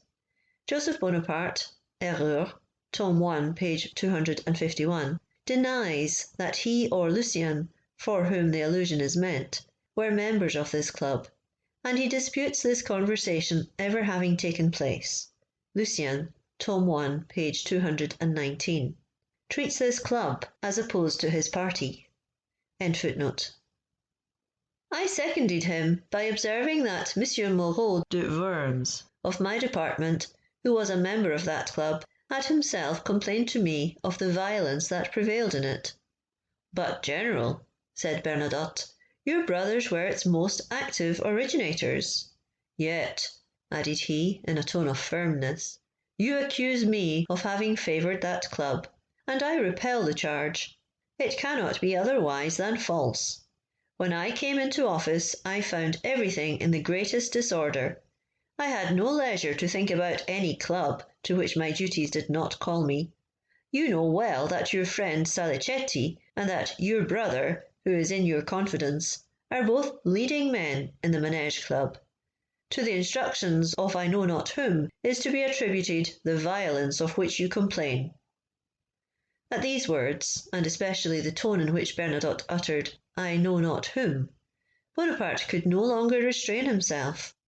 Well, General, exclaimed he furiously, I tell you plainly, I would rather live wild in the woods than in a state of society which affords no security. Bernadotte then said, with great dignity of manner, Good God, General, what security would you have? From the warmth evinced by Bonaparte, I saw plainly that the conversation would soon be converted into a dispute, and in a whisper I requested Madame Bonaparte to change the conversation, which she immediately did by addressing a question to someone present. Bernadotte, observing Madame Bonaparte's design, checked his warmth. The subject of conversation was changed, and it became general. Bernadotte soon took up his hat and departed. One morning, when I entered Bonaparte's chamber, it was, I believe, 3 or 4 days after the second visit of Bernadotte, he said, quote, Well, Bourrienne, I wager you will not guess with whom I am going to breakfast this morning. Really, General, With Bernadotte. And the best of the joke is that I have invited myself. You would have seen how it was all brought about if you had been with us at the Théâtre Français yesterday evening. You know we are going to visit Joseph today at Morfontaine. Well, as we were coming out of the theatre last night, finding myself side by side with Bernadotte, and not knowing what to talk about, I asked him whether he was to be of our party today. He replied in the affirmative, and as we were passing his house in the Rue Cisalpine, footnote, Joseph Bonaparte lays great stress on the fact that Napoleon would not have passed this house, which was far from the theatre. Erreurs, Tome 1, page 251, end footnote. And as we were passing his house in the Rue Cisalpine, I told him, without any ceremony, that I should be happy to come and take a cup of coffee with him in the morning. He seemed pleased. What do you think of that, Bourrienne? Why, General, I hope you may have reason on your part to be pleased with him. Never fear, never fear. I know what I am about. This will compromise him with Goyer. Remember, you must always meet your enemies with a bold face, otherwise they think they are feared, and that gives them confidence. End quote. Bonaparte stepped into the carriage with Josephine, who was always ready when she had to go out with him, for he did not like to wait. They proceeded first to Bernadotte's to breakfast, and from thence to Morfontaine. On his return, Bonaparte told me very little about what had passed during the day, and I could see that he was not in the best of humours. I afterwards learned that Bonaparte had conversed a good deal with Bernadotte, and that he had made every effort to render himself agreeable, which he very well knew how to do when he chose. But that, in spite of all his conversational talent, and supported as he was by the presence of his three brothers and Regnault de Saint-Jean d'Algérie, he could not withstand the republican firmness of Bernadotte. However, the number of his partisans daily augmented, for all had not the uncompromising spirit of Bernadotte. And it will soon be seen that Moreau himself undertook charge of the directors who were made prisoners on the 18th Brumaire. Bernadotte's shrewd penetration made him one of the first to see clearly into Bonaparte's designs. He was well convinced of his determination to overthrow the constitution and possess himself of power. He saw the Directory divided into two parties, the one duped by the promises and assurances of Bonaparte, and the other conniving with him for the accomplishment of his plans. In these circumstances, Bernadotte offered his services to all persons connected with the government who, like himself, were averse to the change which he saw good reason to apprehend. But Bonaparte was not the man to be outdone in cunning or activity, and every moment swelled the ranks of his adherents. On the 16th Brumaire, I dined in the Rue de la Victoire. Bernadotte was present, and I believe General Jourdan also. While the grand conspiracy was hastening to its accomplishment, Madame Bonaparte and I contrived a little plot of a more innocent kind. We let no one into our secret, and our 16th Brumaire was crowned with complete success. We had agreed to be on the alert to prevent any fresh exchange of angry words. All succeeded to the utmost of our wishes. The conversation languished during dinner, but it was not dullness that we were afraid of. It turned on the subject of war, and in that vast field Bonaparte's superiority over his interlocutors was undeniable. When we retired to the drawing-rooms, a great number of evening visitors poured in, and the conversation then became animated and even gay. Bonaparte was in high spirits. He said to someone, smiling, and pointing to Bernadotte, "You are not aware that the general yonder is a chouan." "A chouan," repeated Bernadotte, also in a tone of pleasantry. "Ah, General, you contradict yourself. Only the other day you taxed me with favouring the violence of the friends of the Republic, and now you accuse me of protecting the chouan. You should at least be consistent." Footnote: the chouan, so called from their use of the cry of the screech owl, chatouin, as a signal, were the revolted peasants of Brittany and of Maine. End footnote. A few moments after, availing himself of the confusion occasioned by the throng of visitors, Bernadotte slipped off. As a mark of respect to Bonaparte, the Council of the 500 appointed Lucien its president. The event proved how important this nomination was to Napoleon. Up to the 19th Brumaire, and especially on that day, Lucien evinced a degree of activity, intelligence, courage, and presence of mind which are rarely found united in one individual. I have no hesitation in stating that to Lucien's nomination and exertions must be attributed the success of the 19th Brumaire. The general had laid down a plan of conduct from which he never deviated during the 23 days which intervened between his arrival in Paris and the 18th Brumaire. He refused almost all private invitations in order to avoid indiscreet questions, unacceptable offers, and answers which might compromise him. It was not without some degree of hesitation that he yielded to a project started by Lucien, who, by all sorts of manoeuvring, had succeeded in prevailing on a great number of his colleagues to be present at a grand subscription dinner to be given to Bonaparte by the Council of the Ancients. The disorder which unavoidably prevailed in a party amounting to upwards of 250 persons, animated by a diversity of opinions and sentiments, the anxiety and distrust arising in the minds of those who were not in the grand plot, rendered this meeting one of the most disagreeable I ever witnessed. It was all restraint and dullness. Bonaparte's countenance sufficiently betrayed his dissatisfaction. Besides, the success of his schemes demanded his presence elsewhere. Almost as soon as he had finished his dinner, he rose, saying to Berthier and me, I am tired. Let us be gone." He went round to the different tables, addressing to the company compliments and trifling remarks, and departed, leaving at table the persons by whom he had been invited. This short political crisis was marked by nothing more grand, dignified, or noble than the previous revolutionary commotions. All these plots were so contemptible, and were accompanied by so much trickery, falsehood, and treachery, that for the honour of human nature it is desirable to cover them with a veil. General Bonaparte's thoughts were first occupied with the idea he had conceived even when in Italy, namely, to be chosen a director. Nobody dared yet to accuse him of being a deserter from the army of the East. The only difficulty was to obtain a dispensation on the score of age. And was this not to be obtained?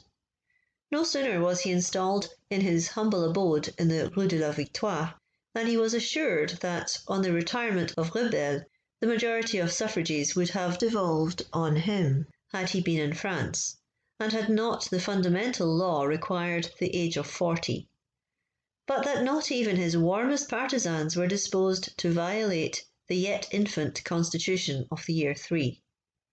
Bonaparte soon perceived that no efforts would succeed in overcoming this difficulty, and he easily resolved to possess himself wholly of an office of which he would nominally have had only a fifth part had he been a member of the Directory.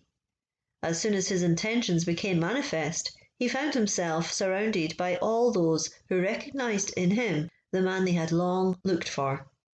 These persons, who were able and influential in their own circles, endeavoured to convert into friendship the animosity which existed between CS and Bonaparte. This angry feeling had been increased by a remark made by CS and reported to Bonaparte. He had said, after the dinner at which Bonaparte treated him so disrespectfully, quote, "Do you see how that little insolent fellow behaves to a member of a government which would do well to order him to be shot?" End quote.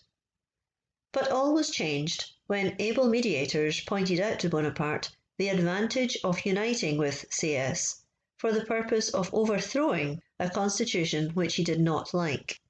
He was assured how vain it would be to think of superseding him, and that it would be better to flatter him with the hope of helping to subvert the constitution and raising up a new one.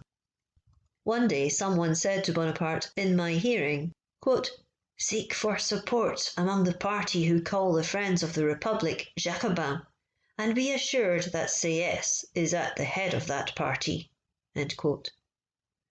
On the 25th Vendémiaire, 17th of October, the Directory summoned General Bonaparte to a private sitting. "They offered me the choice of any army I would command," said he to me the next morning. "I would not refuse, but I asked to be allowed a little time for the recovery of my health, and to avoid any other embarrassing offers, I withdrew. I shall go to no more of their sittings." He attended only one after this. "I am determined to join CS's party. It includes a greater diversity of opinions than that of the profligate Barras. He proclaims everywhere that he is the author of my fortune. He will never be content to play an inferior part, and I will never bend to such a man. He cherishes the mad ambition of being the support of the Republic. What would he do with me? CS, on the contrary, has no political ambition." No sooner did CS begin to grow friendly with Bonaparte than the latter learned from him that Barras had said, quote, "The little corporal has made his fortune in Italy and does not want to go back again." End quote. Bonaparte repaired to the Directory for the sole purpose of contradicting this allegation. He complained to the directors of its falsehood, boldly affirmed that the fortune he was supposed to possess had no existence, and that even if he had made his fortune, it was not, at all events, at the expense of the Republic. "You know," said he to me, "that the mines of Hydria have furnished the greater part of what I possess." "Is it possible," said I, "that Barras could have said so, when you know so well of all the peculations of which he has been guilty since your return?" Bonaparte had confided the secret of his plans to very few persons, to those only whose assistance he wanted.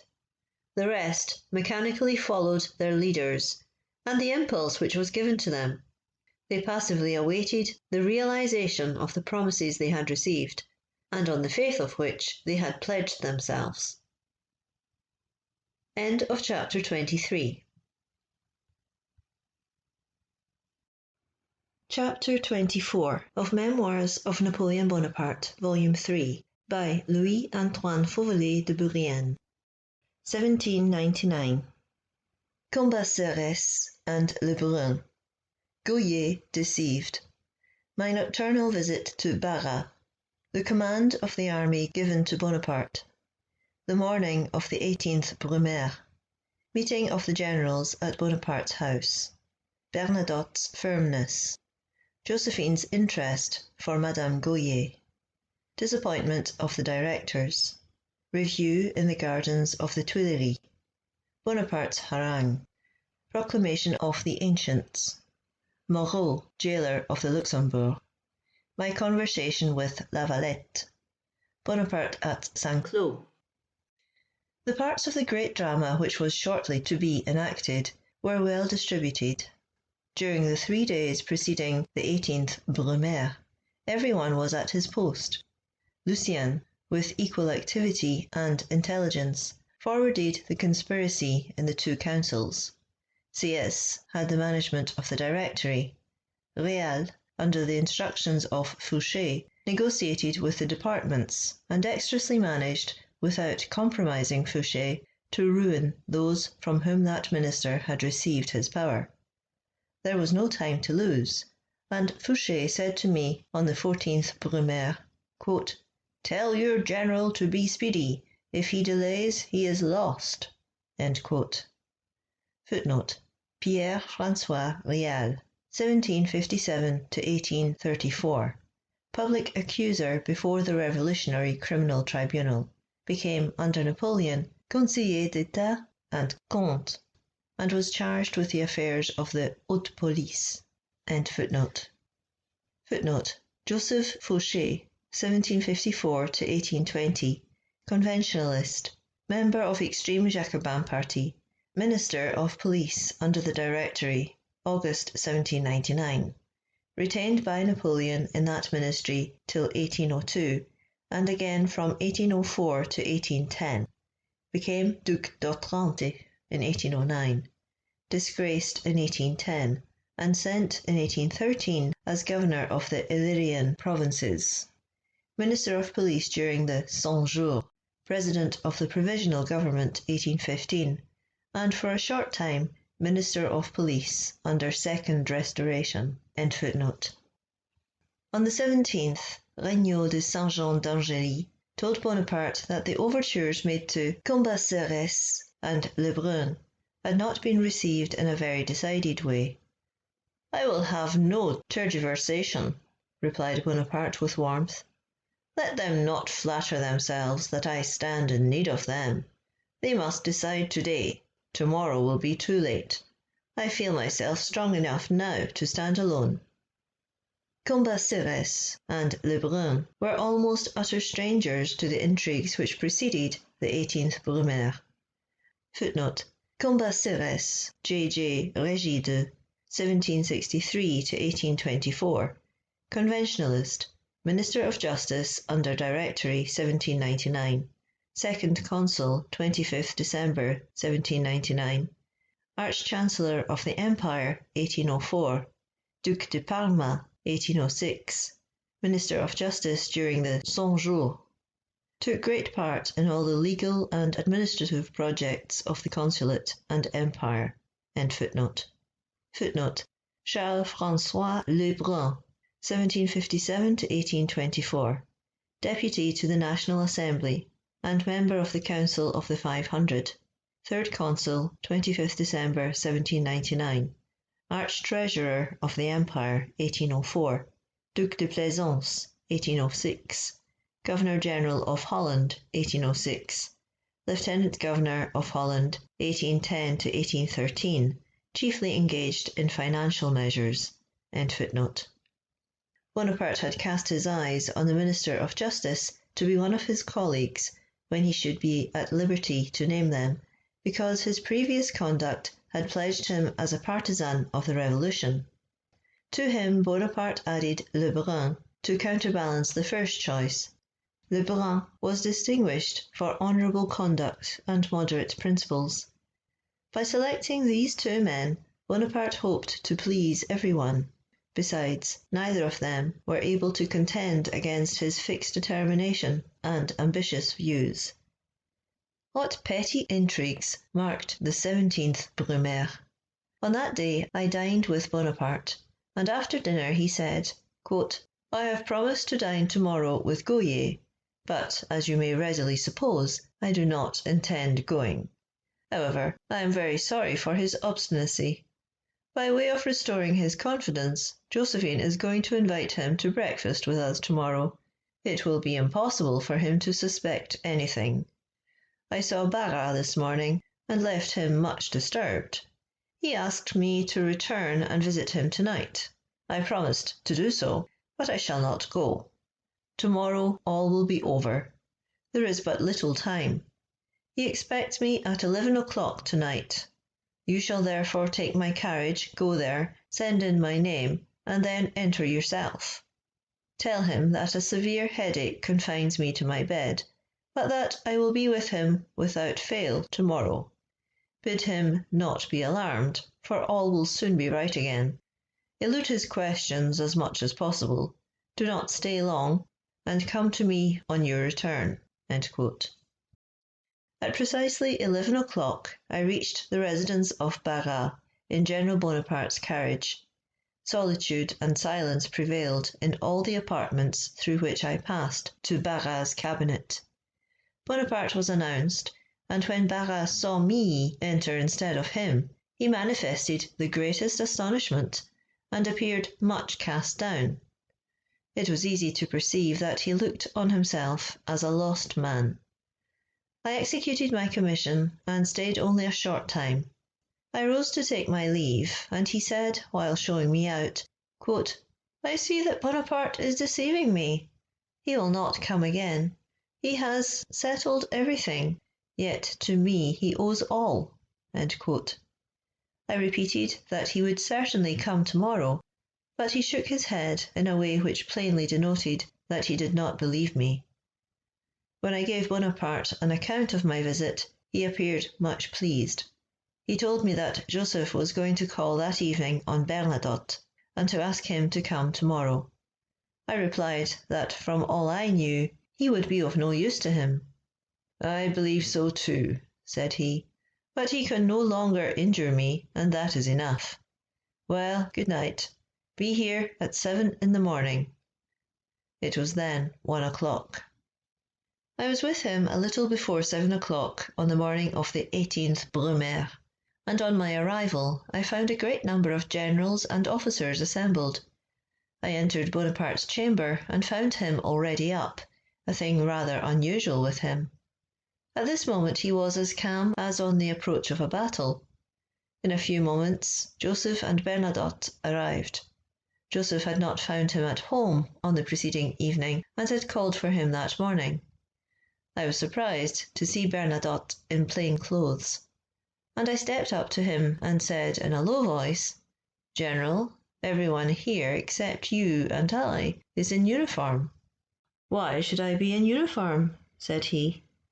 As he uttered these words, Bonaparte, struck with the same surprise as myself, stopped short while speaking to several persons around him, and turning quickly towards Bernadotte, said, "How is this? You are not in uniform." "I never am on a morning when I am not on duty," replied Bernadotte. "You will be on duty presently." "I have not heard a word of it. I should have received my orders sooner." Bonaparte then led Bernadotte into an adjoining room. Their conversation was not long, for there was no time to spare. On the other hand, by the influence of the principal conspirators, the removal of the legislative body to Saint-Cloud was determined on the morning of the 18th Brumaire, and the command of the army was given to Bonaparte. All this time, Barras was no doubt waiting for Bonaparte, and Madame Bonaparte was expecting Gouhier to breakfast. At Bonaparte's were assembled all the generals who were devoted to him. I never saw so great a number before in the Rue de la Victoire.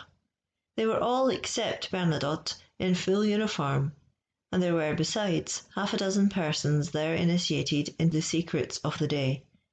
The little hotel of the conqueror of Italy was much too small for such an assemblage, and several persons were standing in the courtyard. Bonaparte was acquainted with the decree of the Council of the Ancients, and only waited for its being brought to him before he should mount his horse. That decree was adopted in the Council of the Ancients by what may be called a false majority, for the members of the Council were summoned at different hours, and it was so contrived that 60 or 80 of them, whom Lucien and his friends had not been able to gain over, should not receive their notices in time. As soon as the message from the Council of the Ancients arrived, Bonaparte requested all the officers at his house to follow him. At that announcement, a few who were in ignorance of what was going on did not follow. At least, I saw 2 groups separately leave the hotel. Bernadotte said to me, "I shall stay with you." I perceived there was a good deal of suspicion in his manner. Bonaparte, before going down the stairs which led from the small round dining room into the courtyard, returned quickly to bid Bernadotte follow him. He would not, and Bonaparte then said to me, while hurrying off, "Gouhier is not come, so much the worse for him," and leaped on his horse. Scarcely was he off when Bernadotte left me. Josephine and I being now left alone, she acquainted me with her anxiety. I assured her that everything had been so well prepared that success was certain. She felt much interest about Gouhier on account of her friendship for his wife. She asked me whether I was well acquainted with Gouhier. "You know, madam," replied I, "that we have been only 20 days in Paris, and that during that time I have only gone out to sleep in the Rue Martel. I have seen Monsieur Gouhier several times when he came to visit the General, and have talked to him about the situation of our affairs in Switzerland, Holland, France, and other political matters. But I never exchanged a word with him as to what is now going on. This is the whole extent of my acquaintance with him."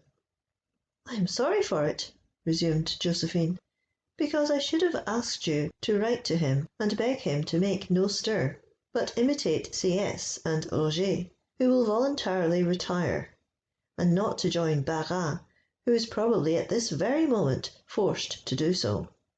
Bonaparte has told me that if Gouhier voluntarily resigns, he will do everything for him."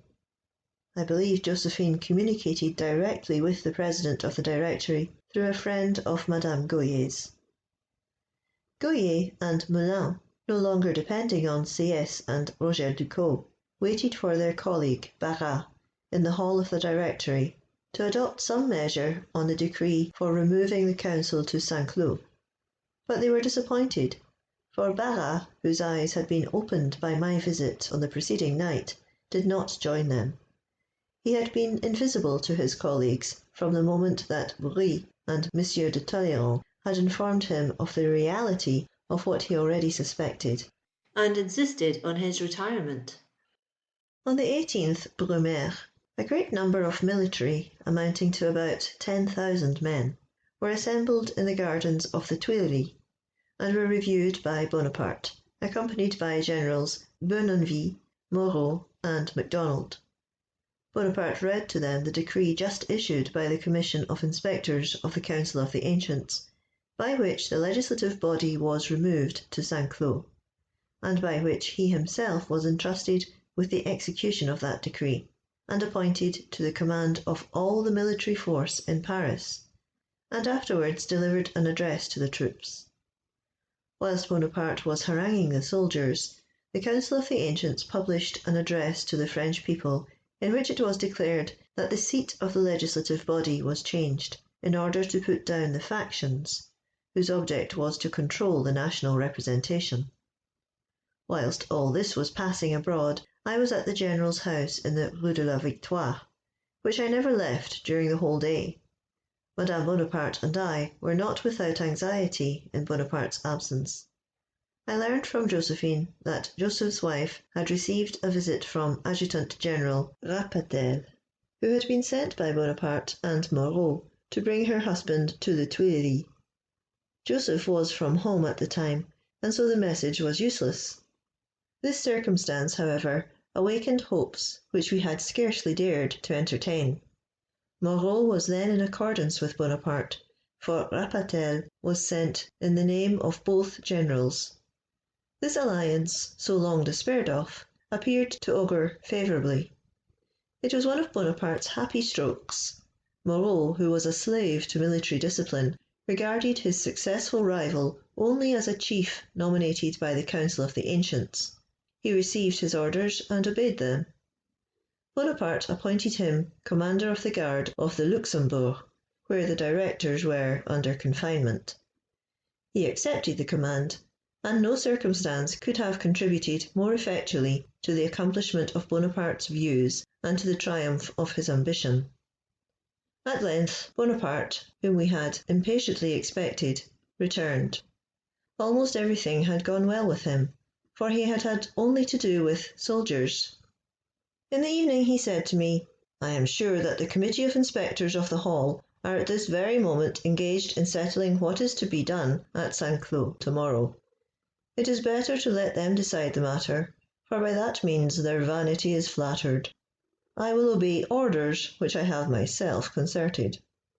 What Bonaparte was speaking of had been arranged nearly 2 or 3 days previously. The Committee of Inspectors was under the influence of the principal conspirators. In the evening of this anxious day, which was destined to be succeeded by a stormy morrow, Bonaparte, pleased with having gained over Moreau, spoke to me of Bernadotte's visit in the morning. "I saw," said he, "that you were as much astonished as I at Bernadotte's behaviour. A general out of uniform. He might as well have come in slippers. Do you know what passed when I took him aside? I told him all. I thought that the best way. I assured him that his directory was hated and his constitution worn out, that it was necessary to turn them all off and give another impulse to the government. 'Go and put on your uniform,' said I. 'I cannot wait for you long. You will find me at the Tuileries with the rest of our comrades. Do not depend on Moreau, Bournonville, or the generals of your party. When you know them better, you will find that they promise much but perform little. Do not trust them.' Bernadotte then said that he would not take part in what he called a rebellion. A rebellion! Bourrienne, only think of that! A set of imbeciles who from morning to night do nothing but debate in their kennels. But all was in vain. I could not move Bernadotte. He is a bar of iron. I asked him to give me his word that he would do nothing against me. What do you think was his answer? Something unpleasant, no doubt. Unpleasant? That is too mild a word. He said, 'I will remain quiet as a citizen, but if the Directory order me to act, I will march against all disturbers.' But I can laugh at all that now. My measures are taken, and he will have no command. However, I set him at ease as to what would take place. I flattered him with a picture of private life, the pleasures of the country, and the charms of Malmaison, and I left him with his head full of pastoral dreams. In a word, I am very well satisfied with my day's work. Good night, Bourrienne. We shall see what will turn up tomorrow." On the 19th I went to Saint-Cloud with my friend Lavalette. As we passed the Place Louis XV, now Louis XVI, he asked me what was doing, and what my opinion was as to the coming events. Without entering into any detail, I replied, "My friend, either we shall sleep tomorrow at the Luxembourg, or there will be an end of us." Who could tell which of the two things would happen? Success legalized a bold enterprise, which the slightest accident might have changed into a crime. The sitting of the ancients under the presidency of Le Mercier commenced at 1 o'clock. A warm discussion took place upon the situation of affairs, the resignation of the members of the Directory, and the immediate election of others. Great heat and agitation prevailed during the debate.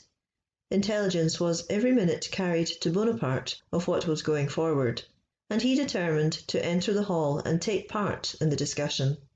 He entered in a hasty and angry way, which did not give me a favourable foreboding of what he was about to say.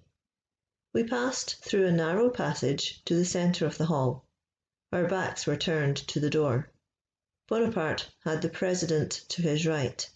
He could not see him full in the face. I was close to the general on his right. Berthier was at his left.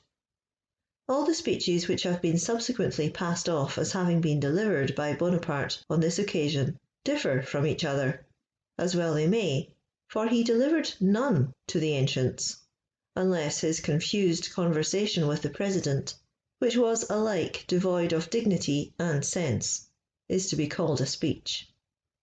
He talked of his brothers in arms and the frankness of a soldier.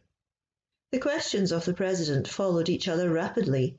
They were clear, but it is impossible to conceive anything more confused or worse delivered than the ambiguous and perplexed replies of Bonaparte. He talked without end of volcanoes, secret agitations, victories, a violated constitution. He blamed the proceedings of the 18th Fructidor, of which he was the first promoter and the most powerful supporter. He pretended to be ignorant of everything until the Council of Ancients had called him to the aid of his country. Then came Caesar, Cromwell, tyrant, and he several times repeated, "I've nothing more to say to you," though in fact he had said nothing. He alleged that he had been called to assume the supreme authority on his return from Italy by the desire of the nation, and afterwards by his comrades in arms. Next followed the words "liberty, equality," though it was evident he had not come to St. Cloud for the sake of either. No sooner did he utter these words than a member of the ancients, named I think Langlais, interrupting him, exclaimed, "You forget the Constitution." His countenance immediately lighted up, yet nothing could be distinguished but the 18th Fructidor, the 30th Prairial, hypocrites, intriguers, I will disclose all. I will resign my power when the danger which threatens the Republic shall have passed away.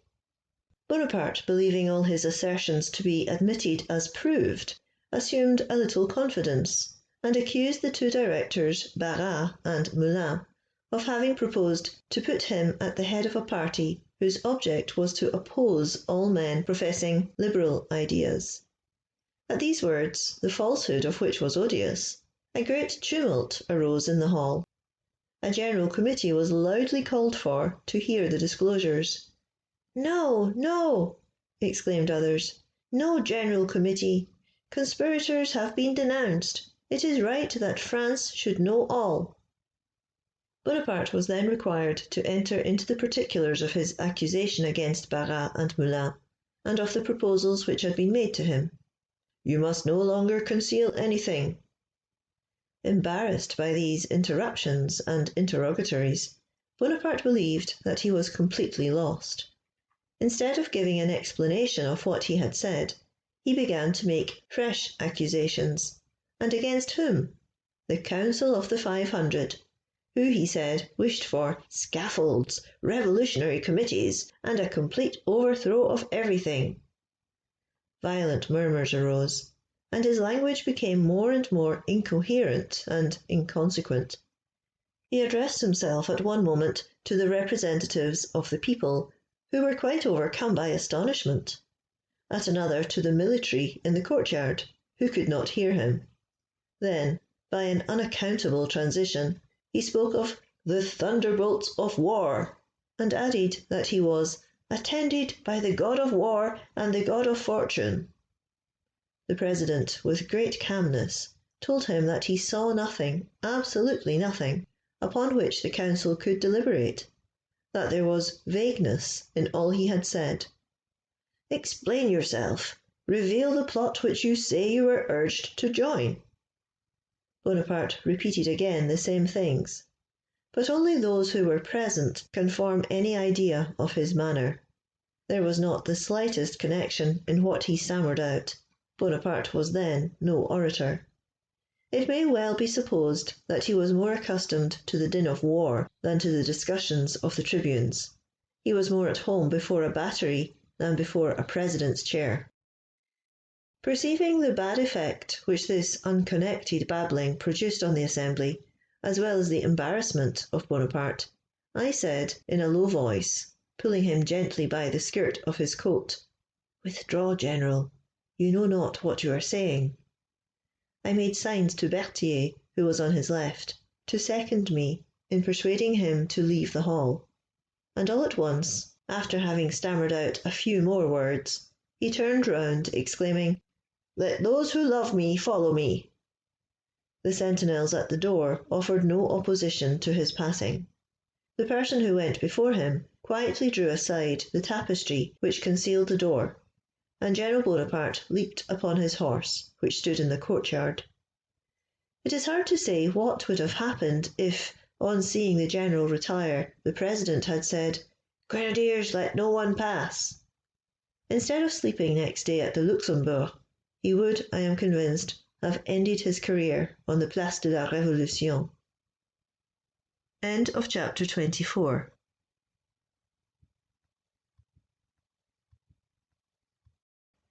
Chapter 25 of Memoirs of Napoleon Bonaparte, Volume 3, by Louis-Antoine Fauvelet de Bourrienne.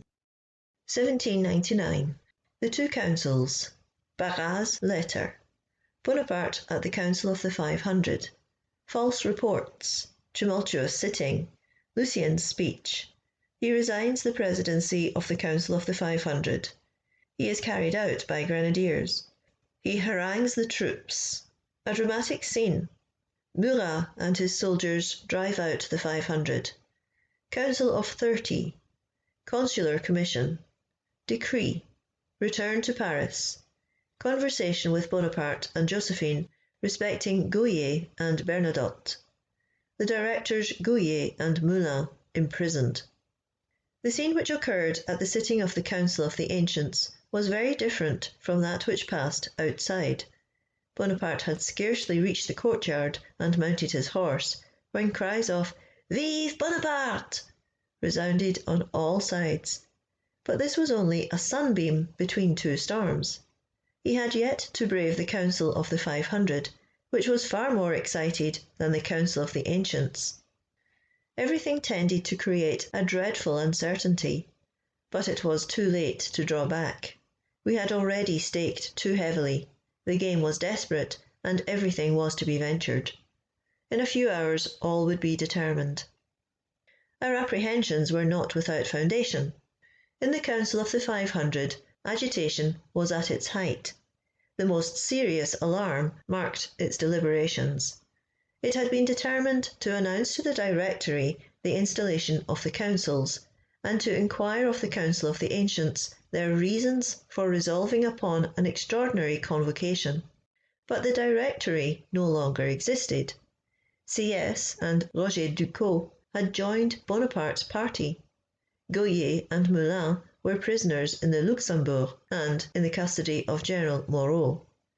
And at the very moment when the Council of the 500 had drawn up a message to the Directory, the Council of the Ancients transmitted to them the following letter received from Barras.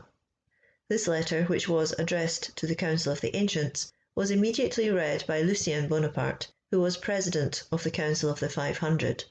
Quote, "Citizen President, having entered into public affairs solely from my love of liberty, I consented to share the first magistracy of the state only that I might be able to defend it in danger, to protect against their enemies the patriots compromised in its cause, and to ensure to the defenders of their country that attention to their interests which no one was more calculated to feel than a citizen long the witness of their heroic virtues and always sensible to their wants.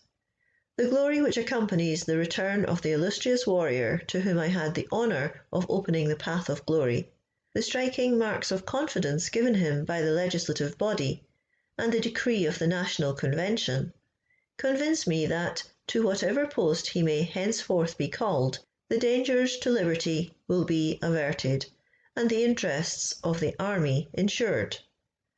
I cheerfully return to the rank of a private citizen, happy after so many storms to resign unimpaired, and even more glorious than ever, the destiny of the Republic, which has been in part committed to my care.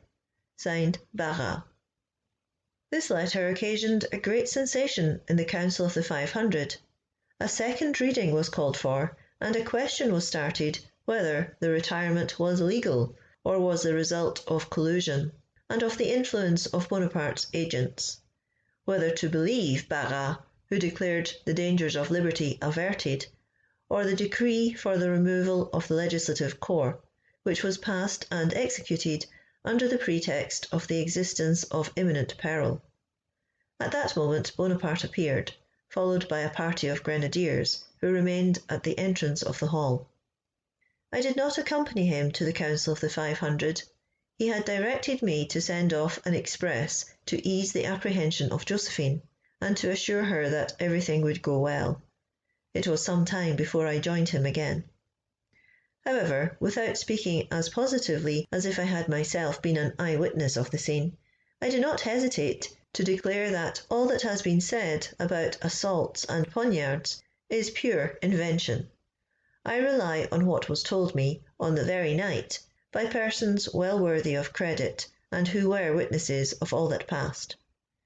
As to what passed at the sitting, the accounts given both at the time and since have varied according to opinions. Some have alleged that unanimous cries of indignation were excited by the appearance of the military. From all parts of the hall resounded, quote, "The sanctuary of the laws is violated. Down with the tyrant, down with Cromwell, down with the dictator." End quote. Bonaparte stammered out a few words, as he had done before the Council of the Ancients, but his voice was immediately drowned by cries of "Vive la République! Vive la Constitution! Outlaw the dictator!" The grenadiers are then said to have rushed forward, exclaiming, "Let us save our general!" at which indignation reached its height, and cries even more violent than ever were raised, that Bonaparte, falling insensible into the arms of the grenadiers, said, "They mean to assassinate me."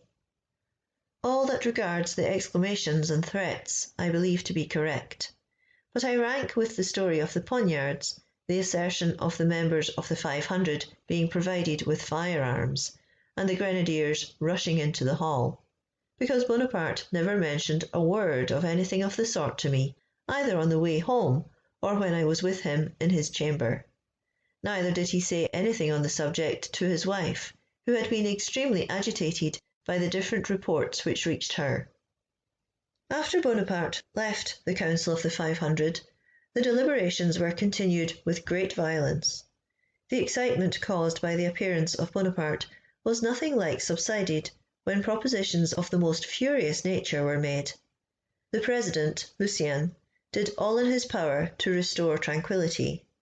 As soon as he could make himself heard, he said, quote, "The scene which has just taken place in the Council proves what are the sentiments of all, sentiments which I declare are also mine. It was, however, natural to believe that the General had no other object than to render an account of the situation of affairs, and of something interesting to the public. But I think none of you can suppose him capable of projects hostile to liberty." End quote. Each sentence of Lucien's address was interrupted by cries of "Bonaparte has tarnished his glory. He is a disgrace to the Republic." Lucien, footnote, the next younger brother of Napoleon, President of the Council of the 500 in 1799, Minister of the Interior, 1st of December 1799 to 1841, ambassador in Spain 1801 to December 1801, left France in disgrace in 1804, retired to Papal States, prisoner in Malta and England 1810 to 1814, created by Pope in 1814 Prince de Canino and Duc de Mosignano, married firstly 1794 Christine Boyer, who died 1800, married secondly 1802 or 1803 a Madame Jean Bertrand. Of his part in the 18th Brumaire, Napoleon said to him in 1807, "I well know that you were useful to me on the 18th Brumaire, but it is not so clear to me that you saved me then." Jung's Lucien, Tome 3, page 89. End footnote. Lucien made fresh efforts to be heard, and wished to be allowed to address the Assembly as a member of the Council, and for that purpose resigned the presidentship to Chassaal.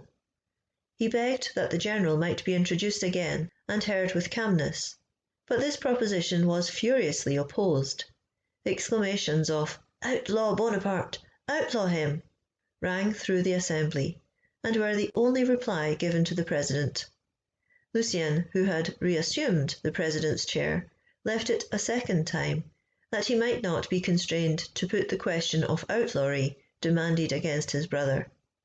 Braving the displeasure of the Assembly, he mounted the tribune, resigned the presidentship, renounced his seat as a deputy, and threw aside his robes. Just as Lucien left the council, I entered. Bonaparte, who was well informed of all that was passing, footnote, Lucien distinctly states that he himself, acting within his right as president, had demanded an escort of the grenadiers of the councils as soon as he saw his withdrawal might be opposed. Then the first entry of the soldiers with Napoleon would be illegal. The second, to withdraw Lucien, was nominally legal. See Jung's Lucien, Tome 1, pages 318 to 322. End footnote. Bonaparte, who was well informed of all that was passing, had sent in soldiers to the assistance of his brother. They carried him off from the midst of the council, and Bonaparte thought it a matter of no little importance to have with him the president of an assembly which he treated as rebellious. Lucien was reinstalled in office, but he was now to discharge his duties not in the president's chair, but on horseback, and at the head of a party of troops, ready to undertake anything. Roused by the danger to which both his brother and himself were exposed, he delivered on horseback the following words, which can never be too often remembered, as showing what a man then dared to say who never was anything except from the reflection of his brother's glory. Quote, "Citizens, soldiers, the President of the Council of the 500 declares to you that the majority of that council is at this moment held in terror by a few representatives of the people who are armed with stilettos and who surround the tribune, threatening their colleagues with death and maintaining most atrocious discussions. I declare to you that these brigands, who are doubtless in the pay of England, have risen in rebellion against the Council of the Ancients, and have dared to talk of outlawing the general, who is charged with the execution of its decree, as if the word outlaw was still to be regarded as the death warrant of persons most beloved by their country. I declare to you that these madmen have outlawed themselves by their attempts upon the liberty of the council. In the name of that people which for so many years have been the sport of terrorism, I consign to you the charge of rescuing the majority of their representatives, so that, delivered from stilettos by bayonets, they may deliberate on the fate of the Republic. General, and you soldiers, and you citizens, you will not acknowledge, as legislators of France, any but those who rally round me. As for those who remain in the orangery, let force expel them. They are not the representatives of the people, but the representatives of the poniard. Let that be their title, and let it follow them everywhere. And whenever they dare show themselves to the people, let every finger point at them, and every tongue designate them by the well-merited title of representatives of the poniard. Vive la République!" End quote. Notwithstanding the cries of "Vive Bonaparte!" which followed this harangue, the troops still hesitated. It was evident that they were not fully prepared to turn their swords against the national representatives. Lucien then drew his sword, exclaiming, quote, "I swear that I will stab my own brother to the heart if he ever attempt anything against the liberty of Frenchmen."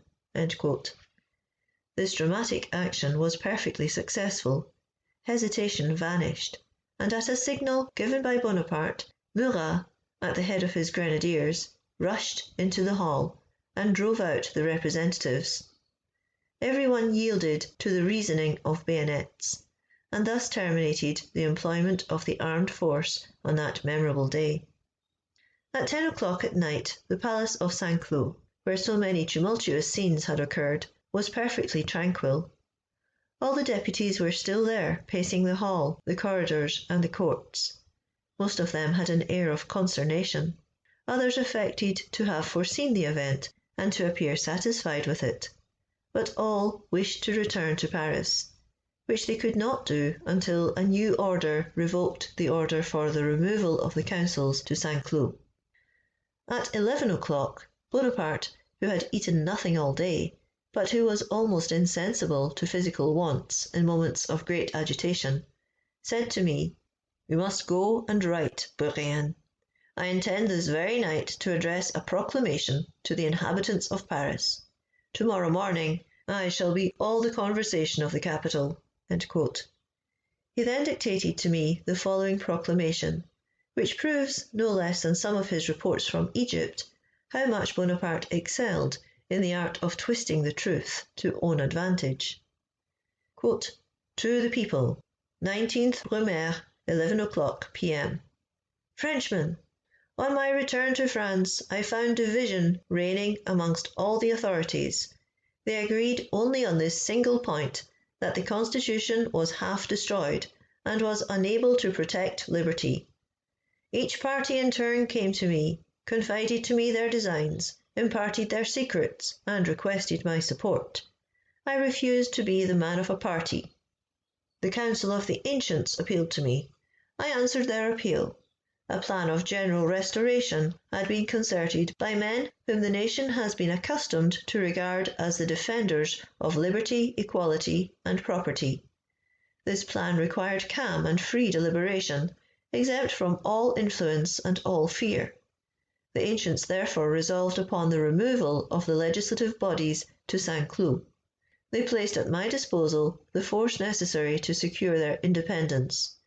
I was bound, in duty to my fellow citizens, to the soldiers perishing in our armies, and to the national glory acquired at the cost of so much blood, to accept the command. The councils assembled at Saint-Cloud. Republican troops guaranteed their safety from without, but assassins created terror within. Many members of the Council of the 500, armed with stilettos and pistols, spread menaces of death around them. The plans which ought to have been developed were withheld. The majority of the council was rendered inefficient. The boldest orators were disconcerted, and the inutility of submitting any salutary proposition was quite evident. I proceeded, filled with indignation and grief, to the Council of the Ancients. I besought them to carry their noble designs into execution. I directed their attention to the evils of the nation, which were their motives for conceiving those designs. They concurred in giving me new proofs of their uniform goodwill. I presented myself before the Council of the 500, alone, unarmed, my head uncovered, just as the ancients had received and applauded me. My object was to restore to the majority the expression of its will, and to secure to it its power. The stilettos which had menaced the deputies were instantly raised against their deliverer. 20 assassins rushed upon me and aimed at my breast. The grenadiers of the legislative body, whom I had left at the door of the hall, ran forward and placed themselves between me and the assassins. One of these brave grenadiers, Thomé, had his clothes pierced by a stiletto. They bore me off. Thomé merely had a small part of his coat torn by a deputy, who took him by the collar. This constituted the whole of the attempted assassinations of the 19th Brumaire, Bourrienne. At the same moment, cries of "Outlaw him!" were raised against the defender of the law. It was the horrid cry of assassins against the power destined to repress them. They crowded round the president, uttering threats. With arms in their hands, they commanded him to declare the outlawry. I was informed of this. I ordered him to be rescued from their fury, and 6 grenadiers of the legislative body brought him out. Immediately afterwards, some grenadiers of the legislative body charged into the hall and cleared it. The factions, intimidated, dispersed and fled. The majority, freed from their assaults, returned freely and peaceably into the hall, listened to the propositions made for the public safety, deliberated, and drew up the salutary resolution which will become the new and provisional law of the Republic. Frenchmen, you doubtless recognise in this conduct the zeal of a soldier of liberty, of a citizen devoted to the Republic. Conservative, tutelary, and liberal ideas resumed their authority upon the dispersion of the factions who domineered in the councils, and who, in rendering themselves the most odious of men, did not cease to be the most contemptible. Signed, Bonaparte, General, and so on. The day had been passed in destroying a government. It was necessary to devote the night to framing a new one. Talleyrand, Rederer, and Sieyès were at Saint-Cloud. The Council of the Ancients assembled, and Lucien set himself about finding some members of the 500 on whom he could reckon. He succeeded in getting together only 30, who, with their president, represented the numerous assembly of which they formed part. This ghost of representation was essential, for Bonaparte, notwithstanding his violation of all law on the preceding day, wished to make it appear that he was acting legally. The Council of the Ancients had, however, already decided that a provisional executive commission should be appointed, composed of 3 members, and was about to name the members of the commission, a measure which should have originated with the 500, when Lucien came to acquaint Bonaparte that his chamber introuvable was assembled. This chamber, which called itself the Council of the 500, though that council was now nothing but a council of 30, hastily passed a decree, the first article of which was as follows: quote, "The Directory exists no longer, and the individuals hereafter named are no longer members of the national representation, on account of the excesses and illegal acts which they have constantly committed, and more particularly the greatest part of them in the sitting of this morning." End quote. Then follow the names of 61 members expelled. By other articles of the same decree, the Council instituted a provisional commission, similar to that which the ancients had proposed to appoint, resolved that the said commission should consist of 3 members, who should assume the title of consuls, and nominated as consuls Sieyès, Roger Ducos, and Bonaparte. The other provisions of the nocturnal decree of Saint-Cloud had for their object merely the carrying into effect those already described. This nocturnal sitting was very calm, and indeed it would have been strange had it been otherwise, for no opposition could be feared from the members of the 500, who were prepared to concur with Lucien.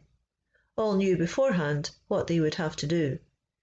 Everything was concluded by 3 o'clock in the morning, and the palace of Saint-Cloud, which had been so agitated since the previous evening, resumed in the morning its wonted stillness, and presented the appearance of a vast solitude.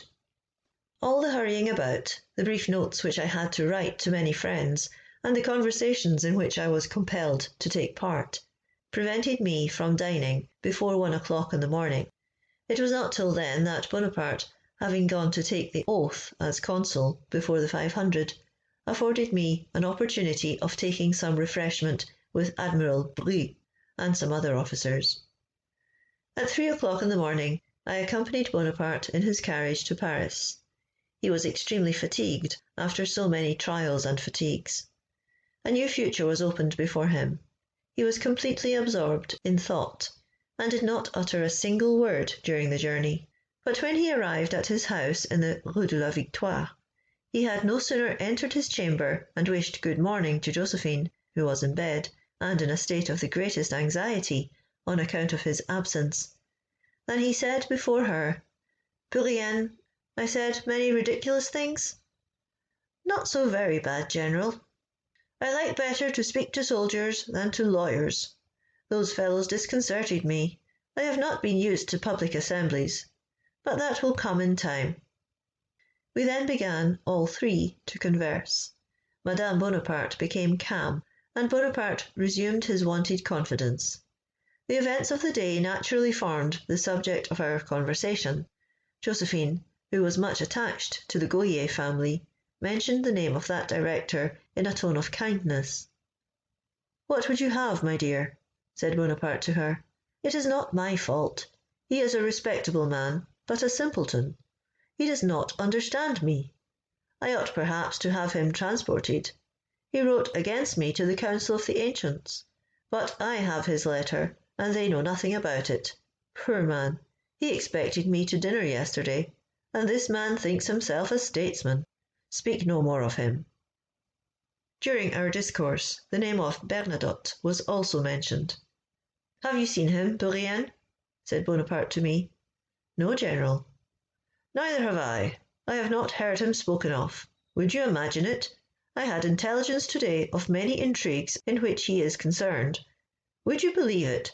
He wished nothing less than to be appointed my colleague in authority. He talked of mounting his horse and marching with the troops that might be placed under his command. He wished, he said, to maintain the constitution. Nay, more, I am assured that he had the audacity to add that if it were necessary to outlaw me, the government might come to him, and he would find soldiers capable of carrying the decree into execution. All this, General, should give you an idea how inflexible his principles are." "Yes, I am well aware of it. There is something in that. He is honest. But for his obstinacy, my brothers would have brought him over. They are related to him. His wife, who is Joseph's sister-in-law, has ascendancy over him. As for me, have I not, I ask you, made sufficient advances to him? You have witnessed them. Moreau, who has a higher military reputation than he, came over to me at once. However, I repent of having cajoled Bernadotte. I am thinking of separating him from all his coteries without anyone being able to find fault with the proceeding. I cannot revenge myself in any other manner. Joseph likes him. I should have everybody against me. These family considerations are follies. Good night, Bourrienne. By the way, we will sleep in the Luxembourg tomorrow."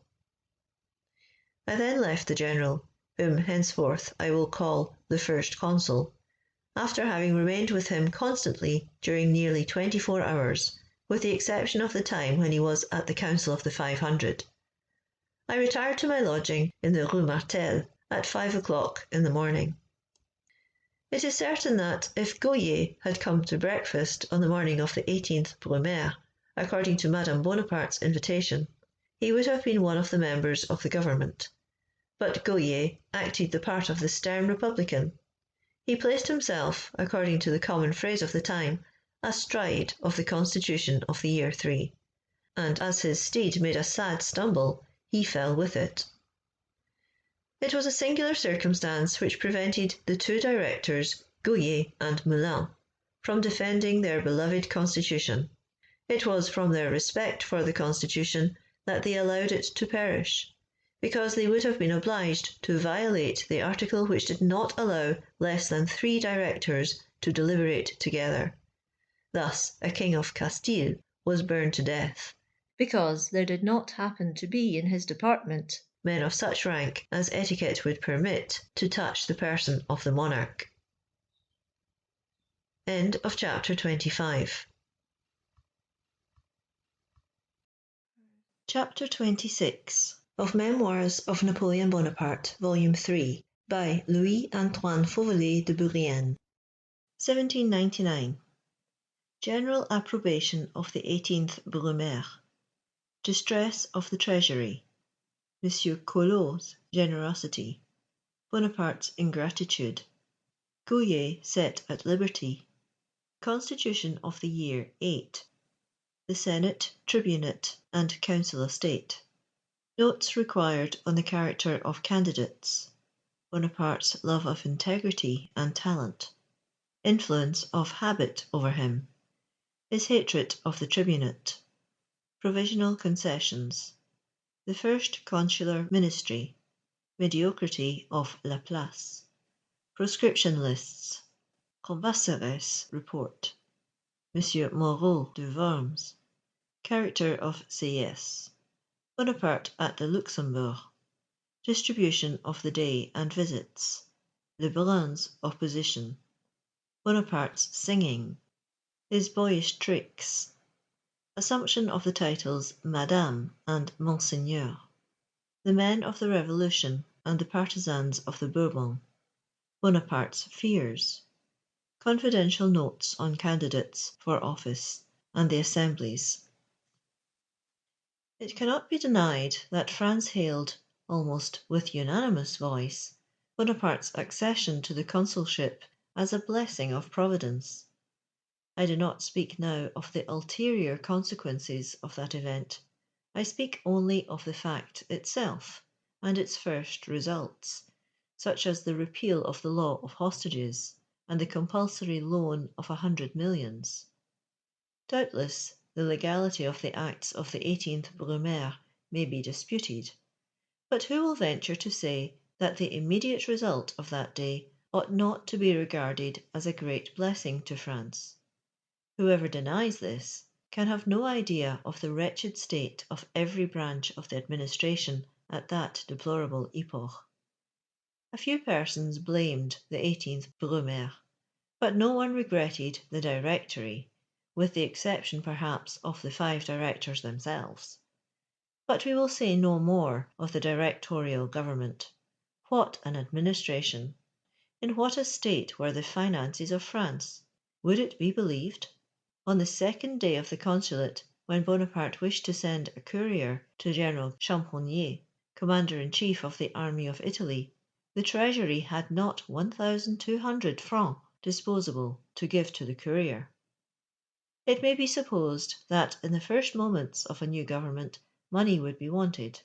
M. Collot, who had served under Bonaparte in Italy, and whose conduct and administration deserved nothing but praise, was one of the first who came to the consul's assistance. In this instance, M. Collot was as zealous as disinterested.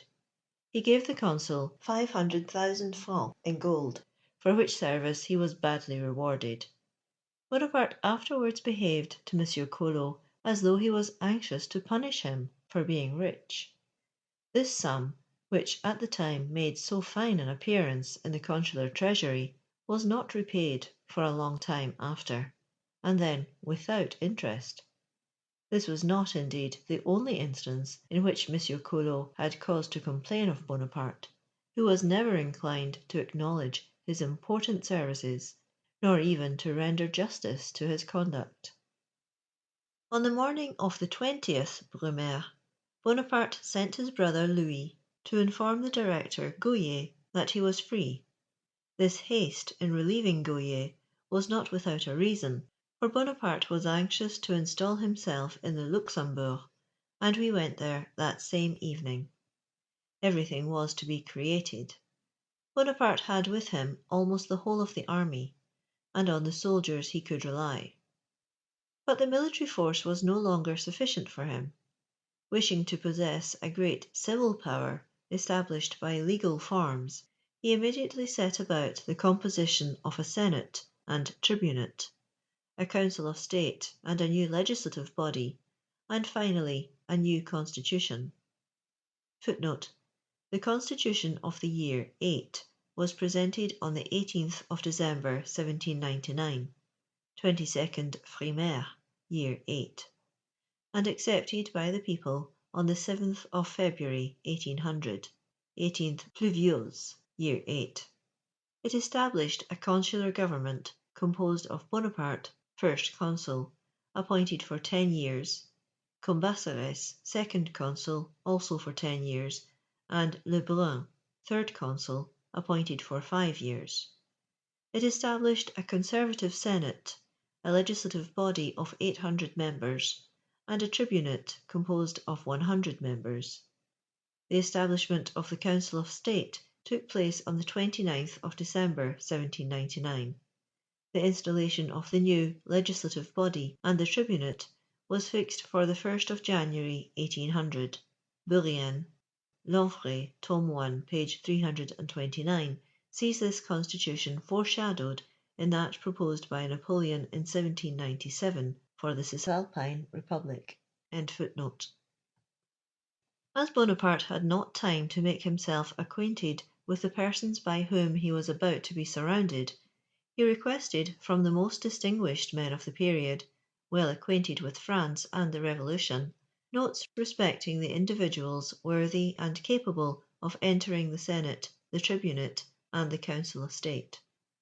From the manner in which all these notes were drawn up, it was evident that the writers of them studied to make their recommendation correspond with what they conceived to be Bonaparte's views, and that they imagined he participated in the opinions which were at that time popular. Accordingly, they stated as grounds for preferring particular candidates their patriotism, their republicanism, and their having had seats in preceding assemblies. Of all qualities, that which most influenced the choice of the first consul was inflexible integrity, and it is but just to say that in this particular he was rarely deceived. He sought earnestly for talent, and although he did not like the men of the Revolution, he was convinced that he could not do without them. He had conceived an extreme aversion for mediocrity, and generally rejected a man of that character when recommended to him. But if he had known such a man long, he yielded to the influence of habit, dreading nothing so much as change, or, as he was accustomed to say himself, new faces. Footnote: Napoleon loved only men with strong passions and great weakness. He judged the most opposite qualities in men by these defects. Metternich, Tome 3, page 589. End footnote. Bonaparte then proceeded to organize a complaisant senate, a mute legislative body, and a tribunate which was to have the semblance of being independent, by the aid of some fine speeches and high-sounding phrases. He easily appointed the senators, but it was different with the tribunate. He hesitated long before he fixed upon the candidates for that body, which inspired him with an anticipatory fear. However, on arriving at power, he dared not oppose himself to the exigencies of the moment, and he consented for a time to delude the ambitious dupes who kept up a buzz of fine sentiments of liberty around him. He saw that circumstances were not yet favourable for refusing a share in the constitution to this third portion of power, destined apparently to advocate the interests of the people before the legislative body. But in yielding to necessity, the mere idea of the tribunate filled him with the utmost uneasiness, and, in a word, Bonaparte could not endure the public discussions on his projects. Footnote: the tribunate under this constitution of the year 8 was the only body allowed to debate in public on proposed laws, the legislative body simply hearing in silence the orators sent by the Council of State and by the tribunals to state reasons for or against propositions, and then voting in silence. Its orators were constantly giving umbrage to Napoleon. It was at first purified, early in 1802, by the Senate naming the members to go out in rotation, then reduced from 100 to 50 members later in 1802, and suppressed in 1807, its disappearance being regarded by Napoleon as his last break with the Revolution. End footnote. Bonaparte composed the first consular ministry as follows: Berthier was Minister of War.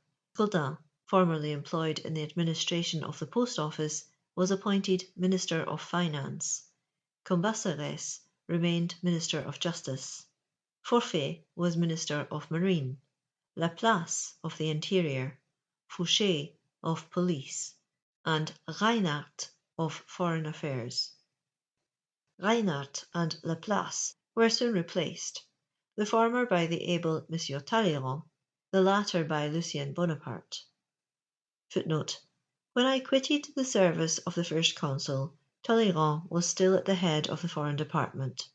I have frequently been present at this great statesman's conferences with Napoleon, and I can declare that I never saw him flatter his dreams of ambition, but on the contrary, he always endeavoured to make him sensible of his true interests. Bourrienne. It may be said that Lucien merely passed through the ministry on his way to a lucrative embassy in Spain. As to Laplace, Bonaparte always entertained a high opinion of his talents. His appointment to the Ministry of the Interior was a compliment paid to science. But it was not long before the First Consul repented of his choice.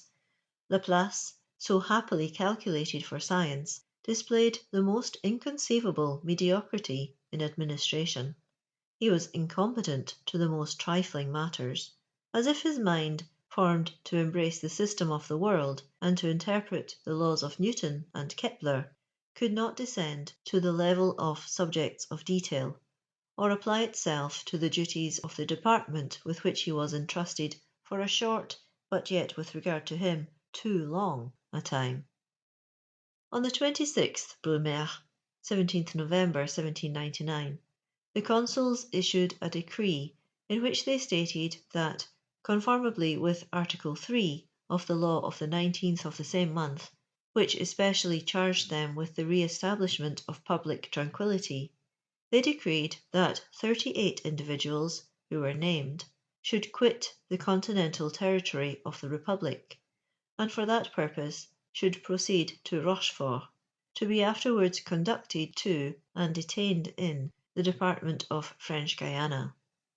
They likewise decreed that 23 other individuals, who were named, should proceed to the commune of Rochelle, in the department of the Lower Charente, in order to be afterwards filed and detained in such part of that department as should be pointed out by the Minister of General Police.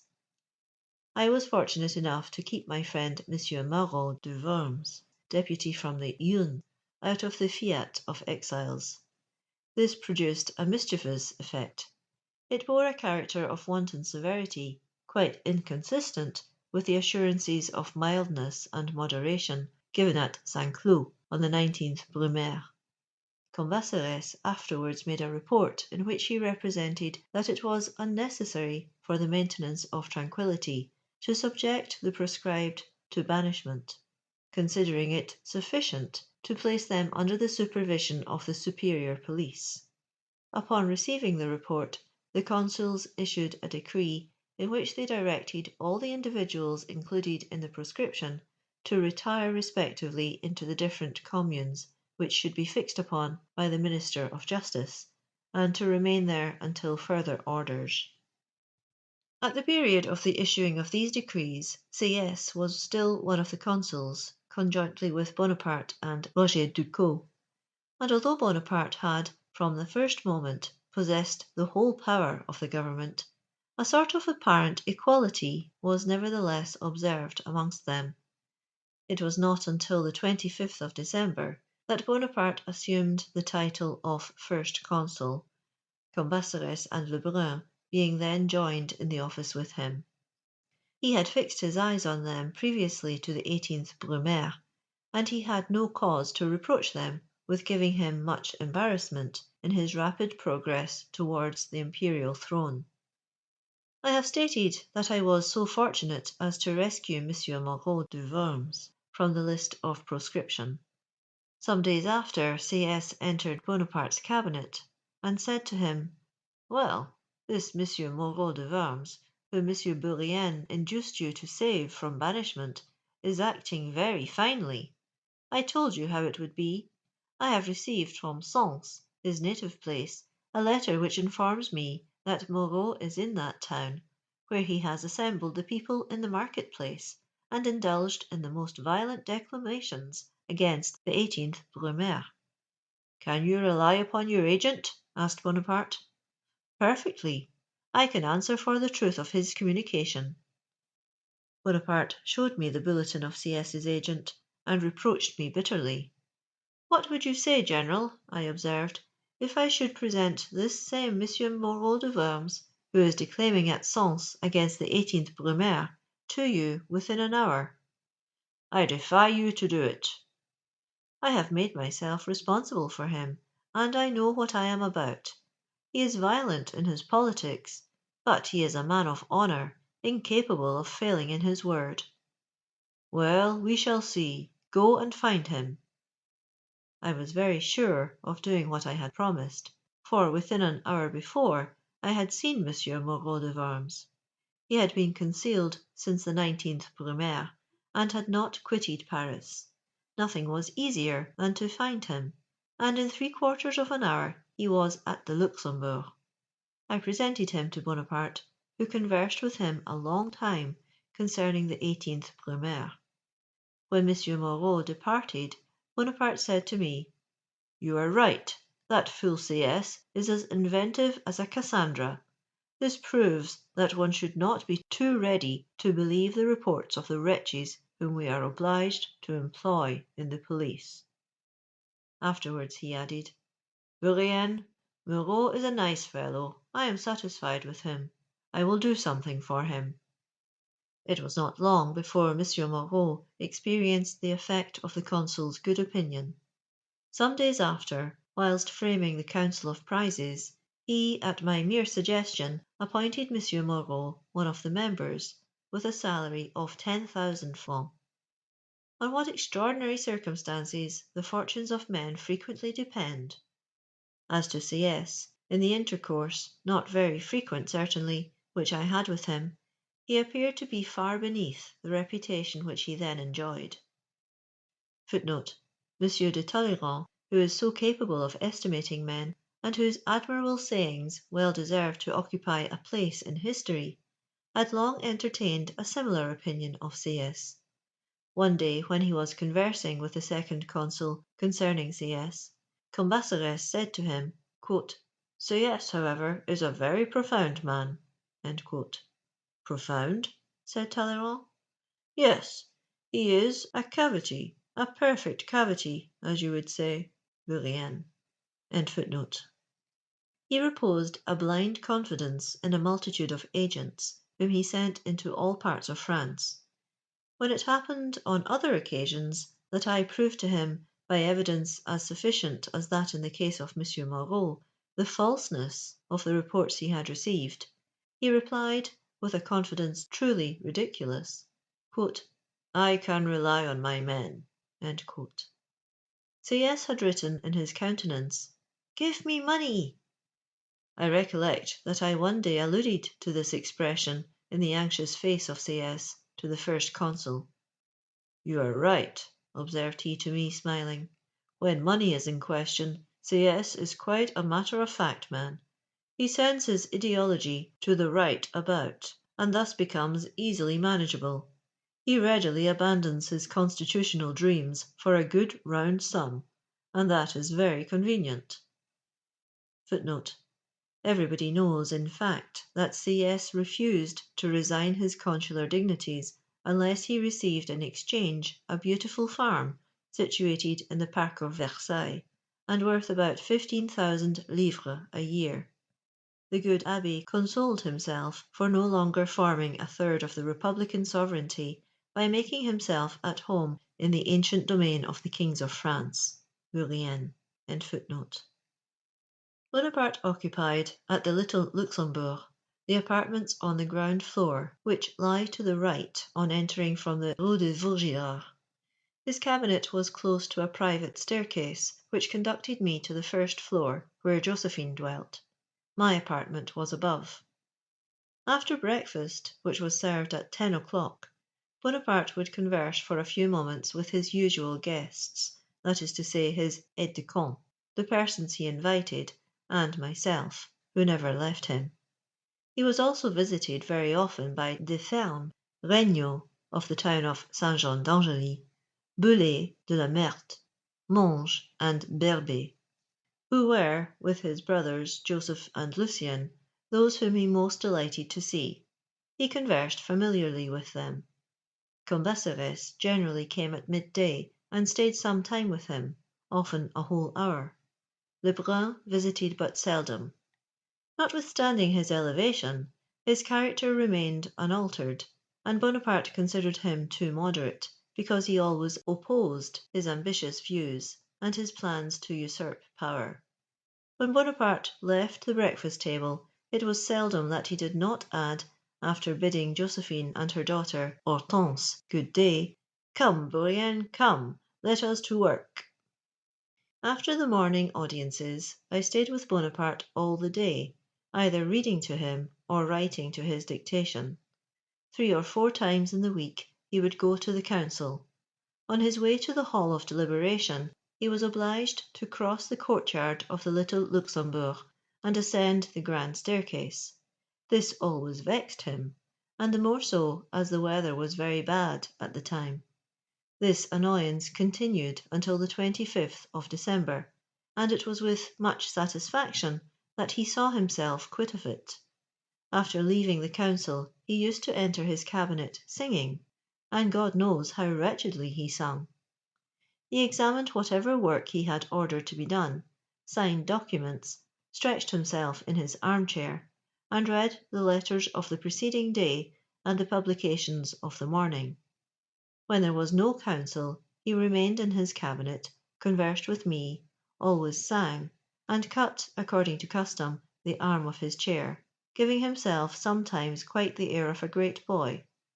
Then, all at once starting up, he would describe a plan for the erection of a monument, or dictate some of those extraordinary productions which astonished and dismayed the world.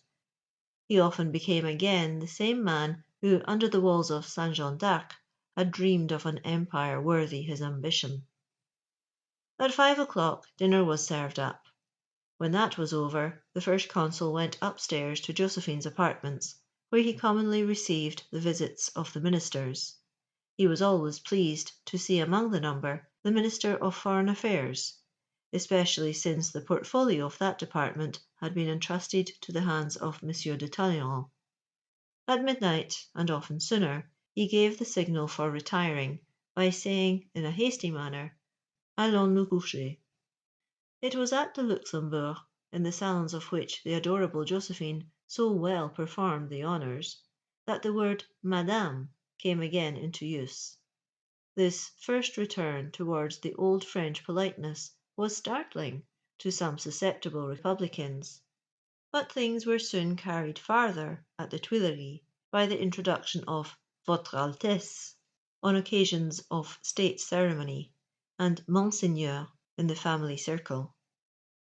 If on the one hand Bonaparte did not like the men of the Revolution, on the other he dreaded still more the partisans of the Bourbons.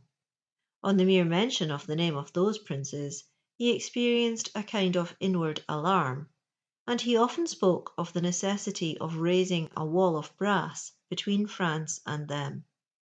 To this feeling, no doubt, must be attributed certain nominations, and the spirit of some recommendations contained in the notes with which he was supplied on the characters of candidates, and which, for ready reference, were arranged alphabetically.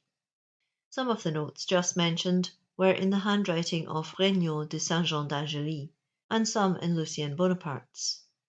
Footnote: among them was the following, under the title of General Observations: "In choosing among the men who were members of the Constituent Assembly, it is necessary to be on guard against the Orleans party, which is not altogether a chimera, and may one day or other prove dangerous. There is no doubt that the partisans of that family are intriguing secretly, and among many other proofs of this fact, the following is a striking one. The journal called the Aristarque, which undisguisedly supports royalism, is conducted by a man of the name of Voidel, one of the hottest patriots of the Revolution. He was for several months president of the committee of inquiry which caused the Marquis de Favras to be arrested and hanged, and gave so much uneasiness to the court. There was no one in the Constituent Assembly more hateful to the court than Voidel, so much on account of his violence as for his connection with the Duke of Orleans, whose advocate and counsel he was. When the Duke of Orleans was arrested, Voidel, braving the fury of the revolutionary tribunals, had the courage to defend him, and placarded all the walls of Paris with an apology for the Duke and his two sons. This man, writing now in favour of royalism, can have no other object than to advance a member of the Orleans family to the throne."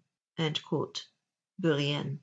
At the commencement of the First Consul's administration, though he always consulted the notes he had collected, he yet received with attention the recommendations of persons with whom he was well acquainted, but it was not safe for them to recommend a rogue or a fool. The men whom he most disliked were those whom he called babblers, who were continually prating of everything and on everything. He often said, "I want more head and less tongue." What he thought of the regicides will be seen farther on, but at first, the more a man had given a gauge to the revolution, the more he considered him as offering a guarantee against the return of the former order of things. Besides, Bonaparte was not the man to attend to any consideration when once his policy was concerned. As I have said a few pages back, on taking the government into his own hands, Bonaparte knew so little of the revolution and of the men engaged in civil employments, that it was indispensably necessary for him to collect information from every quarter respecting men and things. But when the conflicting passions of the moment became more calm and the spirit of party more prudent, and when order had been, by his severe investigations, introduced where hitherto unbridled confusion had reigned, he became gradually more scrupulous in granting places, whether arising from newly created offices or from those changes which the different departments often experienced. He then said to me, "Bourrienne, I give up your department to you. Name whom you please for the appointments, but remember you must be responsible to me." What a list would have been which should contain the names of all the prefects, sub-prefects, receivers general, and other civil officers to whom I gave places. I have kept no memoranda of their names, and indeed what advantage would there have been in doing so? It was impossible for me to have a personal knowledge of all the fortunate candidates, but I relied on recommendations in which I had confidence. I have little to complain of in those I obliged, though it is true that, since my separation from Bonaparte, I have seen many of them take the opposite side of the street in which I was walking, and by that delicate attention save me the trouble of raising my hat. End of chapter 25. End of Memoirs of Napoleon Bonaparte, Volume 3, by Louis Antoine Fauvelet de Bourrienne.